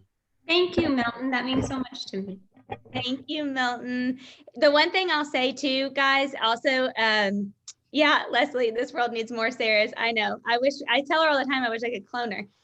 The thing I would say about Sarah is though, actually, why don't you just really quickly tell them how you started from then till now, just real quickly, so they can kind of have a background, because I know everyone's probably asking, how do they find a Sarah? And yes, are you okay if I take a picture of this and share it, Sarah, with the board? Please. Okay, while you're sharing that, I'll do that. Okay. So I had a friend that was on a mega agent team in the office, and she was like 19 or 20. We were kids. And I asked her, I was like, hey, if you ever hear of anyone looking for an assistant or anything in the office, let me know. A week later, she was like, wow, this lady named Dana Gentry, like she's wanting an assistant or like an ISA on their team. So I was a sophomore in college. I was like actually 19. I only had like Tuesday and Thursday classes in college, and that was the days my alarm was set to wake me up on, was Tuesday and Thursday, and our appointment was like on a Wednesday. So I'd set my alarm for like 8 a.m. to wake up or whatever. It didn't go off because it was a Wednesday and whatever. I woke up like 10 minutes before our appointment. But thankfully, Dana's always late too. And at the time I didn't know that she would be late too. So I like showed up and like my makeup wasn't done. I was like in this funny, not cute dress like this lady I used to nanny for gave me. And Dana hired me. And I was the ISA for a little bit. And then I became the team admin. And then Dana was like, I can't do listings anymore. And I was like, I'll get my license. So I got my license junior year of college, and then graduated a semester early because everyone in the office was like, oh, you're going to quit college. Like you'll start making money in real estate. But I really wanted to graduate college. So I was like, well, I guess I just need to get it done early. And then I would have a full year of selling and can start in January. And so now I sell full time. But kind of did a little bit of everything beforehand. Yeah. Which a couple of things I'll point out is I live for a start from the bottom and go to the top story. That's my personal journey. And I love that because I think when you can see all aspects of roles and of an organization or of a business, you become stronger every step that you take. And so I think that that says one thing. And the second thing I would say is who you hire's financial thermostat is very important. And it doesn't matter the reason that they want to have a higher financial thermostat, but they need to have a higher financial thermostat. And honestly, even if they have a higher one than you, don't even let that scare you. Because I've gotten out of business with people who their financial thermostat is they want to make $150,000 a year. And not that there's anything wrong with that. It just doesn't work in my world. And so you have to be aware of people's financial thermostat. And nothing gives me more joy than to hear Sarah at 24 say the money part that she said, because that shows you how high her financial thermostat is. And now you got to see a little bit inside of her. She doesn't want that because she wants to have, 6 different houses and 5 boats and carry 100 Louis Vuittons. She wants it because even though she may do those things, and more power to her, I have no judgment around how people spend their money, yet she has a high financial thermostat, mainly because she wants to help and give back. And she wants to make a difference. And so I think you can see back again, I don't know if Liz is still on, but back again to the culture piece, you kind of pick up on people's culture throughout the entire process, and it'll come out. If it's there, it'll come out. I promise you, in one step or another, you'll get it and it'll come out.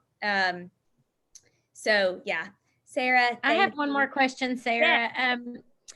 Did your financial thermostat change once you learned about KW and started this role? So when you started as an ISA, did you know when you were 29 that you would have $1 million in your checking and savings account, or what changed that for you? When I got hired, I made like 10 an hour and I was excited. I was like, heck yeah, I'm gonna make 10 an hour. So yes, I can't even say it because I'm like 1,000%. I was like nannying at the time. And one of the reasons I nannied was because then I could eat lunch there and I wouldn't have to buy myself lunch. So like, yes, it's totally changed. Like everything's really changed. And every year it definitely grows, because back then when I was like a sophomore, I was like, okay, this is perfect. If I work X amount of hours, I'll be able to pay my rent and I'll be able to pay my gas money. And then the next year I was like, okay, now I need to add on like a car payment. So I need to either work more hours or do something that's more lucrative with my time. And then senior year, like before I graduated, I was like, can I sell 25 houses next year? And that would have made like an average of like a little more than like a teacher would make, or like a nurse or something like that, you know? Which to me, everyone like in my group was kind of graduating college, and I was like, that's a good amount. And now I'm like, oh wait, all the engineers and like all the attorneys are graduating. So now I'm like, well, I want to make more money than you make. Like, so like, and it's funny because it's going to keep happening. Like here soon, like people that are in med school will start graduating. I'm like, well, I got to make more money than they make. Which like is funny and probably not the right way to think. It's probably not nice, but I'm like, no, I want more. So yeah, it's definitely changed, just because back then, like making $10 an hour is more than my mom ever made. So in college, I was just happy to like pay my rent and buy like cheap alcohol. Have you guys, first of all, don't you love Sarah's just all the time transparency? Sorry, we're being recorded now. No, I love it.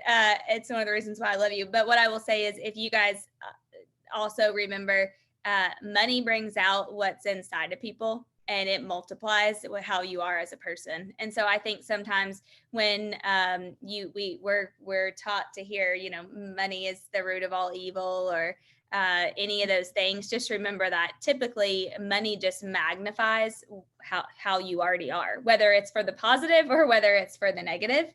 And when you start to see people around you making more money, you start to see their habits, and it magnifies. And so that's a big lesson I've learned over the last couple of years. So thank you, Sarah. Thank you. Go read the chat. Thank you all. Yeah, I'm going to read through it now. I wasn't doing it because I get distracted so easily. So now I'm going to read through it. Thank you all for being so nice. Thank you. Love you. Thank you. Love everyone. So I hope that was helpful for you guys to see, because now you have walked through. Now I told you we were going to end early, so I've got to try to book it through my last little part.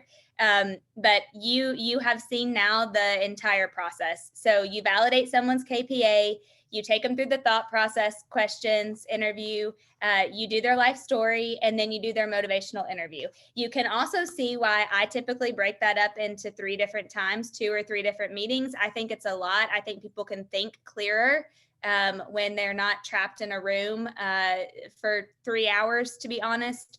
I think better that way. So I don't know, but I also hope that you've seen that it's really important to not skip one of those steps, because didn't you learn something about every single person that we talked to today?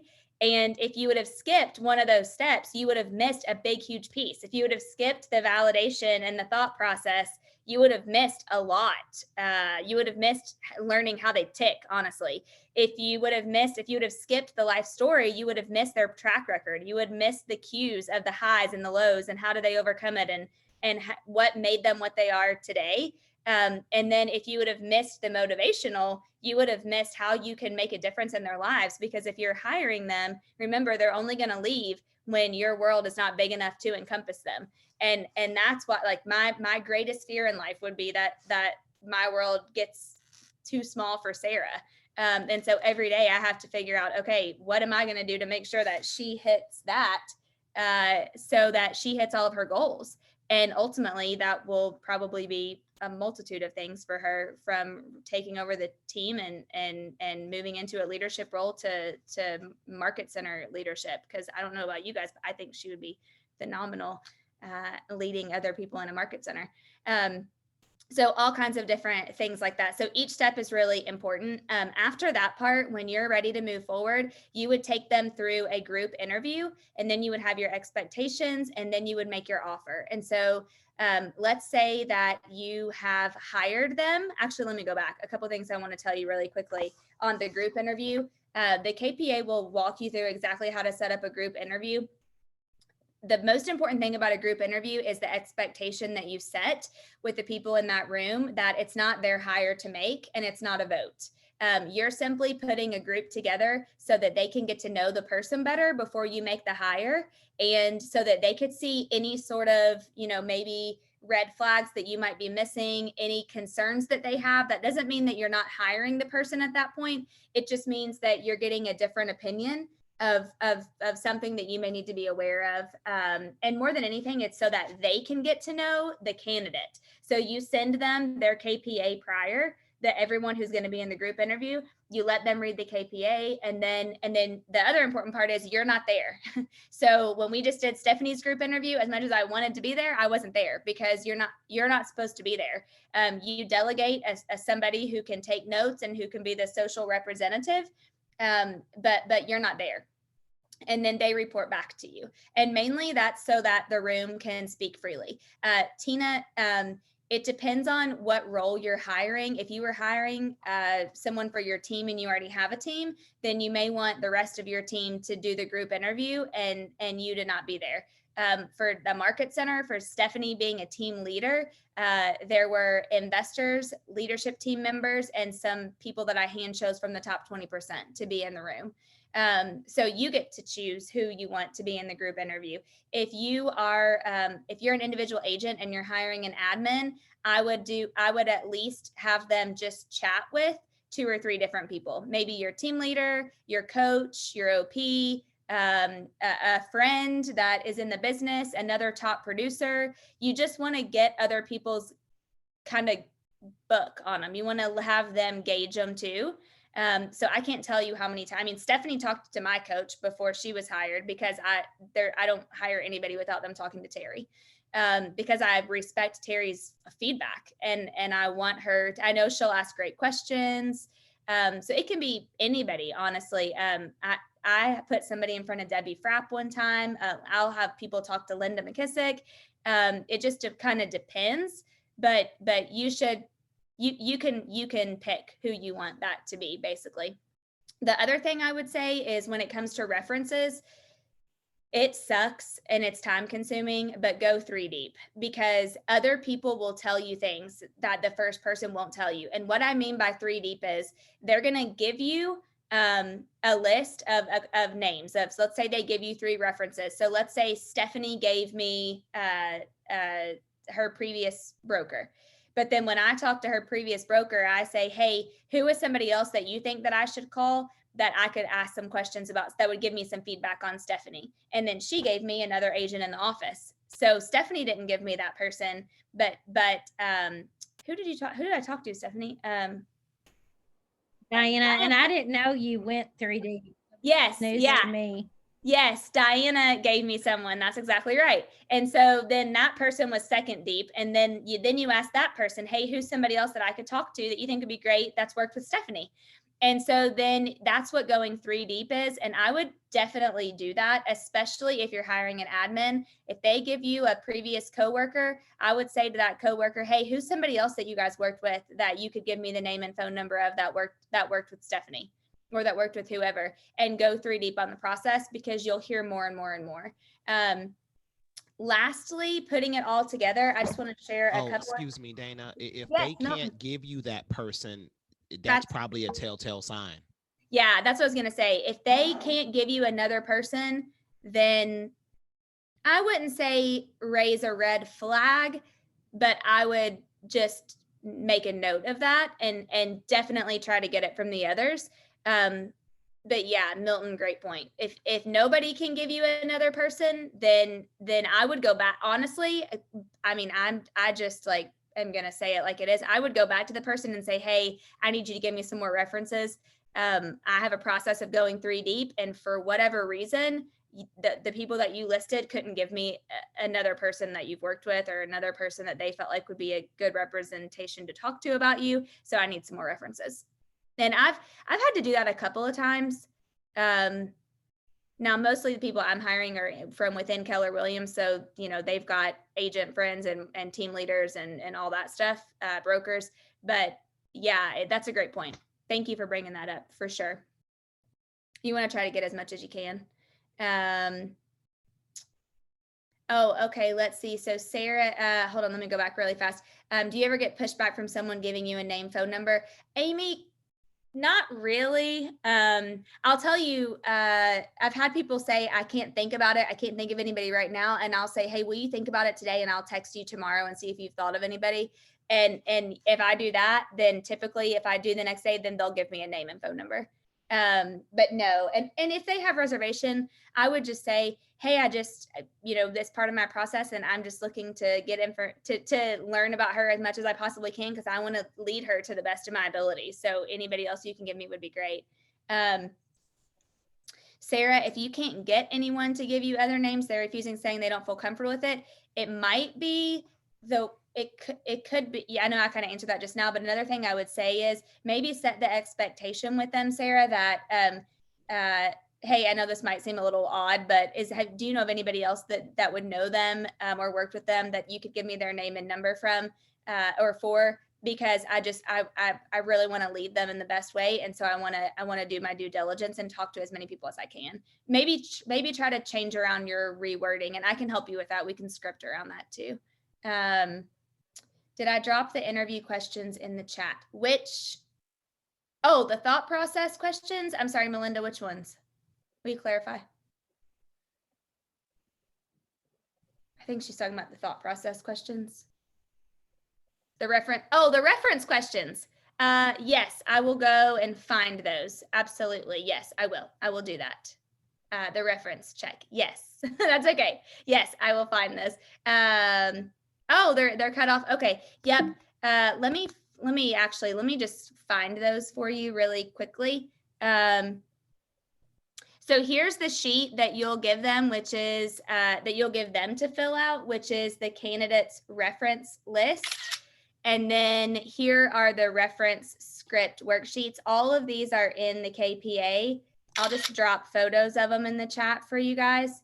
But because they're really great questions, to be honest, and I would highly recommend that you utilize those. That way, let me pull those in there really fast for you guys. That way you'll have them and you can go over them. Yes, they are, Sarah's right. They are in the, can't get this little thing to move. There we go. They are in the full KPA printout as well, but we'll have them in here for you. Oh, did that last one go? Yep, there we go. Okay, perfect. So a couple of last things just to kind of put a bow on all of this. Play from current slide. Okay, here you go.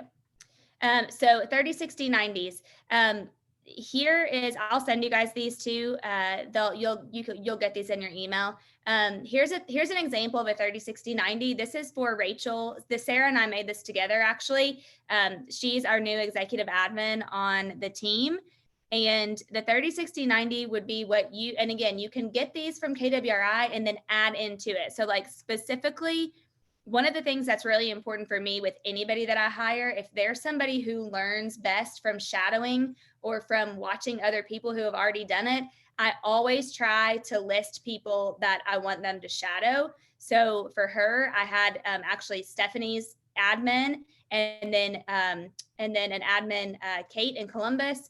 And so I asked them if they would graciously spend time with Rachel, and they both said yes. That's one of the things I love about our company is everybody's so freely they give so freely and they share.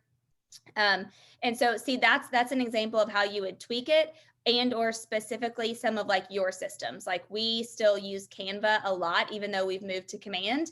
And so she needed to learn that. We still use MailChimp. I mean, there are certain little things that Sarah needed to teach her. So basically what you do is you'll go through the first 30 days. I now have Heather preset the end of the 30, the end of the 60, and the end of the 90 as Zoom in my calendar, or else I will forget, to be honest. So we preset ahead those dates. And then we get on at the end of the 30 days and we just go through the list and we see, you know, what all have they knocked out? Like, we just finished her 30 days, and you can see the only thing she really needed was she needs a little bit more on command. And then she needs a little bit more with scheduling, cleaning up some of the databases of one of our partners, team members of Sarah and I's. And then we'll move into her, she's in her 60 days right now. Then we'll move into her 90 days. This was one I just finished for a technology trainer in the Columbus Market Center and consultants, David. I took KWRIs and then I added a few things here and there of specific things that I knew he would need to do for that market center. And then I make notes. So if he didn't get it done, then we roll it into the next days and we talk about why and what does he still need to be able to get that done. And then I did share yours, Stephanie, for a team leader too, if there's anybody that eventually would want that too. And actually, as you can, actually, Stephanie's pretty much almost already done with hers, except for her one-on-one. Yeah, you've done a lot. You've done a whole lot. So the purpose is, though, that you do it, and you hold them all accountable to it. Oh, sorry, the chat. I gotta read the chat. Hold on, I'll catch up on that. So those are the examples of the 30, 60, 90s. And if there's any questions around those, okay, Jeff said, are there any good 30, 60, 90 to start with for a lead coordinator? There is one, and I believe, Jeff, in the in KW Connect. And I don't have one for a lead coordinator. Stephanie, do you happen to know anyone for I'm trying to think of who would be a good one. Let me think on that, Jeff, and I'll send you something too. Yes, I'll repost. I'm sure that the Locans have one and they'd be happy to share. Yes. Yeah, absolutely. The Locans would be a good one. The Locans have their website you can pull everything from too. I think it's tlg.com or the locangroup.com/research. They have a site, and anything that they do for their team, they share everything with anybody on their website. Yes. So yes. And I will email you guys the admin ones as well. Absolutely. And actually, if I can post them in the chat too, I think in just one second. So that's it, man. That was a lot. Thank you guys for sticking with us. And I just want you guys to know that today, thanks to you guys being on, I am writing a check to the Salvation Army for $2,679.19 in the name of Linda McKissick. And a lot of you guys may or may not know this, but when Linda was growing up, she received Christmas from the Salvation Army every year. So the reason that she got Christmas was because of the Salvation Army. And so it's very near and dear to her this time of year. And I really wanted to find a way to give back to Linda. And what do you buy the person who has everything? It's really hard. So this was a really great way for me to be able to do something in her name that I can make her happy, because she helps me a lot too. So that would not be possible without you guys. So thank you so much for being on. If you would love to, I'd love to hear any ahas or questions that you may still have. I'm happy to stay on for a second as well. And I will post, if you give me 1 second, I will post a couple of these things in the chat. Oh, thank you, Jillian, so much. Thank you. Thank you. Dana, while you read the chat, because there's some funny things in there. The biggest gift I've learned is that the biggest gift as a leader you can do is give someone a 30, 60, 90. And I say that because my role is very overwhelming as a new team leader. And I know that I'm being successful because I'm doing and working through my 30, 60, 90. So I am very much I want to know I'm doing what I should do, as you all learned earlier. And so without that 30, 60, 90, I wouldn't know if I was successful. And so it does set your person up in the role to be able to do what they should, but it also gives them a level of comfort that they're on track, and it's easy to tell how you can be on track. Yeah. Can I share? Yes, absolutely. So I used this process last year to hire a transaction coordinator. And she was great, but I had an issue with the follow-up. So if I give you some certain transaction and I need immediate follow-up, she didn't understand when when something was urgent to me. Do you get what I'm saying? And so when we did the 30, 60, 90, I will let her know that, hey, you can't just send an email sometime on updates to get updates, because some people just gloss over it because you're not me. So they're just going to gloss over it. You're going to have to make that phone call and do the texting sometime. So every 30, 60, 90, it was the same thing. So I had a meeting with my team leader, and he says, well, she's showing you who she is, and now you're asking her to step outside of who she is, and she's not able to do that. So now you have a decision to make. Yeah. Is what it came down to. So it ended up being that I had to let her go, because I just felt like it was my money on the line, not hers. So I had to do what was right for me and my team. Yeah, absolutely. Well, one thing I'll say, I thank you for sharing that. And one thing I'll say to add to that too, the expectation setting part, it can be very important as well. If you don't know the person. And so like one thing that you may need to do moving forward too, and I'm sure you've already done this, but is one of the expectations needs to be really, really clear in that dialogue, that you expect things to be done in a very timely manner. I've had to go back and have conversations multiple times just in regards to urgency and how quickly people do things. Because, you know, we're all high drivers and we want it done yesterday. And so sometimes I found that either it kind of goes back to that Gary thing, either their maximum is your minimum, or something is in the way of they're actually, one of the best things you can do is have them do the exercise. I've had to do this before personally from my coach, is have them set an alarm in their phone for every hour, and every hour on the hour, they need to write down what they did that last hour. Because somewhere there's a gap. If they aren't getting things done in an efficient, timely, responsive manner, then either it's not in their wheelhouse and they're not capable of doing it. Their maximum is your minimum, or there's something else that's distracting them and they're pulling them away from the things that they need to be doing in a timely manner. And so, I mean, I remember when I was a team leader, and even though I had a lot of success in that role, there were times where I was working until all hours of the night and coming in on the weekends and all those things. And so Terry said for 1 week, I had to write down everything that I did. And it was interesting because I had a ton of got minutes and consulted with this agent and spent time with this agent and helped so-and-so and changed the toilet paper in the bathrooms. I mean, it was just like everything that I didn't need to be doing, but I was doing. So I don't know if that helps, Nicalia, but It does. Thank you so much. Thank you so much. But what my aha from the class today is committing to the process. Yeah. Yep. That's it. I hope that was everybody. So thank you for and if it makes anybody feel any better, it's only taken me about 6 years to understand that too. So, I mean, it's you learn every single time. I mean, that's why I take career visioning every opportunity that I have. And honestly, that's why I'm teaching it, because I wanted to bring value. I wanted to raise money for a good cause, and I want to get better at it. Because all of us, in order to grow, we're going to have to hire people, and none of us are exempt from having to hire somebody, unless you just want to use Sarah's word and be content, which is cool too, kind of. But we all got to get better at it.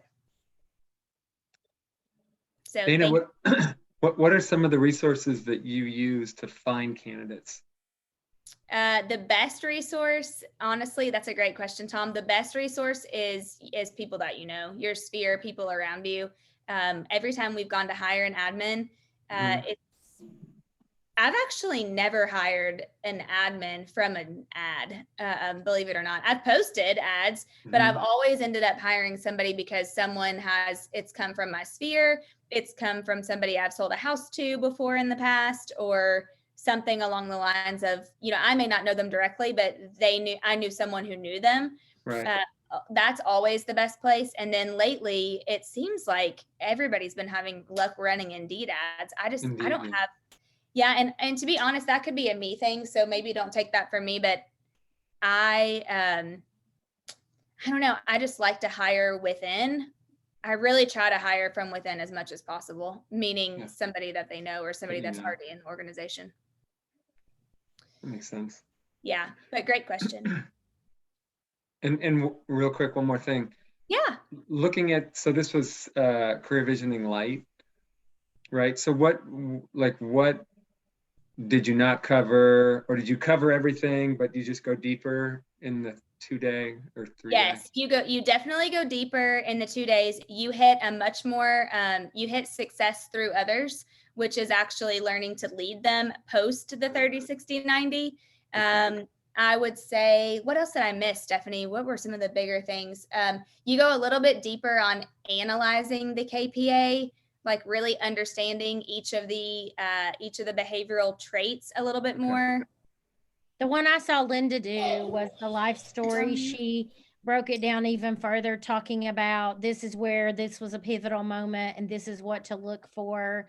Just a little more detail. I think that there are a lot more questions that in the 3-day version or 2-day version you would have asked me.